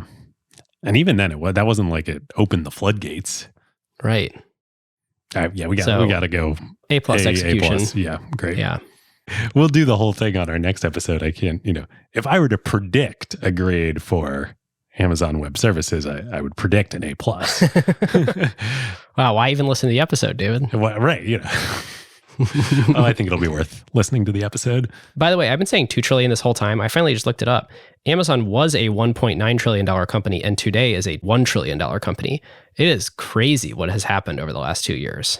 But they just reported Q2 earnings and the market liked it. So popped 15%. I bet it's closer by the time, who knows? If we could predict the future, we wouldn't be fans of NZS. But by the time this comes out, probably fair to say ballpark 1.5 trillion-ish. Who knows? Yeah. We'll see. All right. Great episode. Should we do some quick carve outs? Let's do carve outs. What you got? So I have a Carve Out, and I can't remember if you recommended this to me privately or if it was a previous Carve Out of yours, and that's how I heard it. But I just listened to the Rick Rubin episode of the Lex Friedman podcast, and my God, is that a good interview. So good. You think it's a good interview at the beginning, and then like you get like 90 minutes in, and you're like, this is a really good interview. And I think that happens a lot on the Lex Friedman podcast. Yeah, so good. Lex is such a good interviewer. Like his skill as an interviewer is just top notch. There's a level of intimacy that he gets with people where it's uncommon to have a level of intimacy. And I don't think it's because he previously knows them. I think it's because everybody knows that's what you bring when you're on the Lex Friedman show. So yep. If it's anywhere in your sort of, I should listen to that some point soon, and especially if you're a music fan, and especially if you're a heartfelt music fan, like you're someone who really likes to feel and put yourself in the place of maybe the artist or something they were going through, there's just so much. I mean, in particular, the way he goes into the Johnny Cash sort of final album of covers that he did. And the Hurt by Trent Reznor. Yeah. The Trent Reznor Hurt. Yeah. Oh man. The number and breadth of like musical history moments that Rick was part of. Just sitting there producing for, creating. Yeah. Not even just sitting there, like creating with the artist. Yeah. Oh, it's like Forrest Gump in real life. what a legend. Yeah. All right. I was going to do just one, but I think I was trying to decide what to do. I think it's appropriate to do a potpourri, a suite of different types of media here, given that that's Amazon's DNA. I probably bought or consumed most of this through an Amazon service, one way, shape, or form. Books. I have been reading a few books by Ursula Le Guin, very famous American author. Great, both sci-fi work and fantasy work, both of which I really enjoy. Sci-fi, I read her, I think probably best known sci-fi novel. It's called The Left Hand of Darkness. Excellent book, highly recommend. And kind of in that same vein of like, I feel like it was written in the 60s, maybe 50s or 60s. I could be wrong on that, but that era of type of sci-fi. And it's it's a character-driven sci-fi. So less about like crazy technology and more about as a setting to explore characters. Great. And then I'm just starting her Earthsea fantasy series, which I had no idea. And now I'm like reading it and I'm like, oh, and some of the reviews on Amazon talk about this is probably part of the inspiration for Harry Potter. So super, super cool to go get that little bit of history. Harry Potter, by the way, broke a lot of Amazon's algorithms. I was listening to a couple interviews with early engineers who were saying like you may also like, or people who like this also like, basically everyone liked Harry Potter. And so they would have to either special case it or tune some parameters to make it so it just wasn't always recommending Harry Potter with any other product, because any other product had a similarity of buyers with Harry Potter. That's funny. It's like the Justin Bieber server at Twitter. Late 90s, early 2000s. Yeah, like cultural touchstones for the world. Yeah. Okay, then music. I just today was re-listening to My Beautiful Dark Twisted Fantasy by Kanye. Dissect. Yes. And then it reminded me, I tweeted about this. I think that was your Carve Out years ago. Season 2 of Dissect, the Dissect podcast. Oh, I mean, the album is a masterwork. And I didn't realize what a masterpiece the album was until listening to the podcast, and then gained this, just the appreciation you get for Kanye as an artist, and every single element musically and lyrically of every single song is just next level. We joked about this, but I feel we should do a Kanye episode at some point. You know, it'd be the follow-up to the Taylor Swift episode. Yeah, the Jedi and the Sith. Yeah, exactly.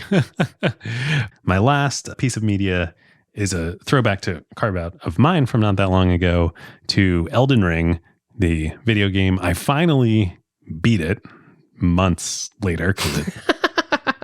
If you're doing anything else, and if you like have a baby, like you're talking months to beat this thing. Unreal achievement of a game, like so amazing. I gotta say though, I also tweeted about this. I was a little disappointed at the end. I think I felt like it lost steam, but like I can totally forgive it, because I mean, this is like if every other game, you know, if old games, you know, were like running a 100-meter dash, and then like it got to the point where like the achievement of making a AAA game was like running a marathon.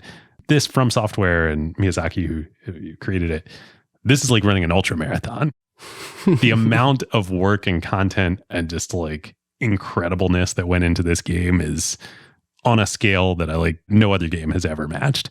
So worth playing, worth sinking months of your life into. If you have several months. Yeah, exactly. Yeah. Awesome. Listeners, thanks for going on the journey with us. Man, I cannot wait to dive into AWS research. I try not to research 2 episodes at once because it's too hard to hold all this in our heads concurrently. So I've been sort of resisting diving into the annual letters from 2007 onward and really trying to understand the landscape of cloud today. But it's going to be a great one. This was such a journey. We're only halfway there. There's more to come. Yeah, absolutely. Well, our thanks to Fundrise, Pilot, and NZS Capital. After you finish this episode, come discuss it with all of us at acquired.fm/Slack.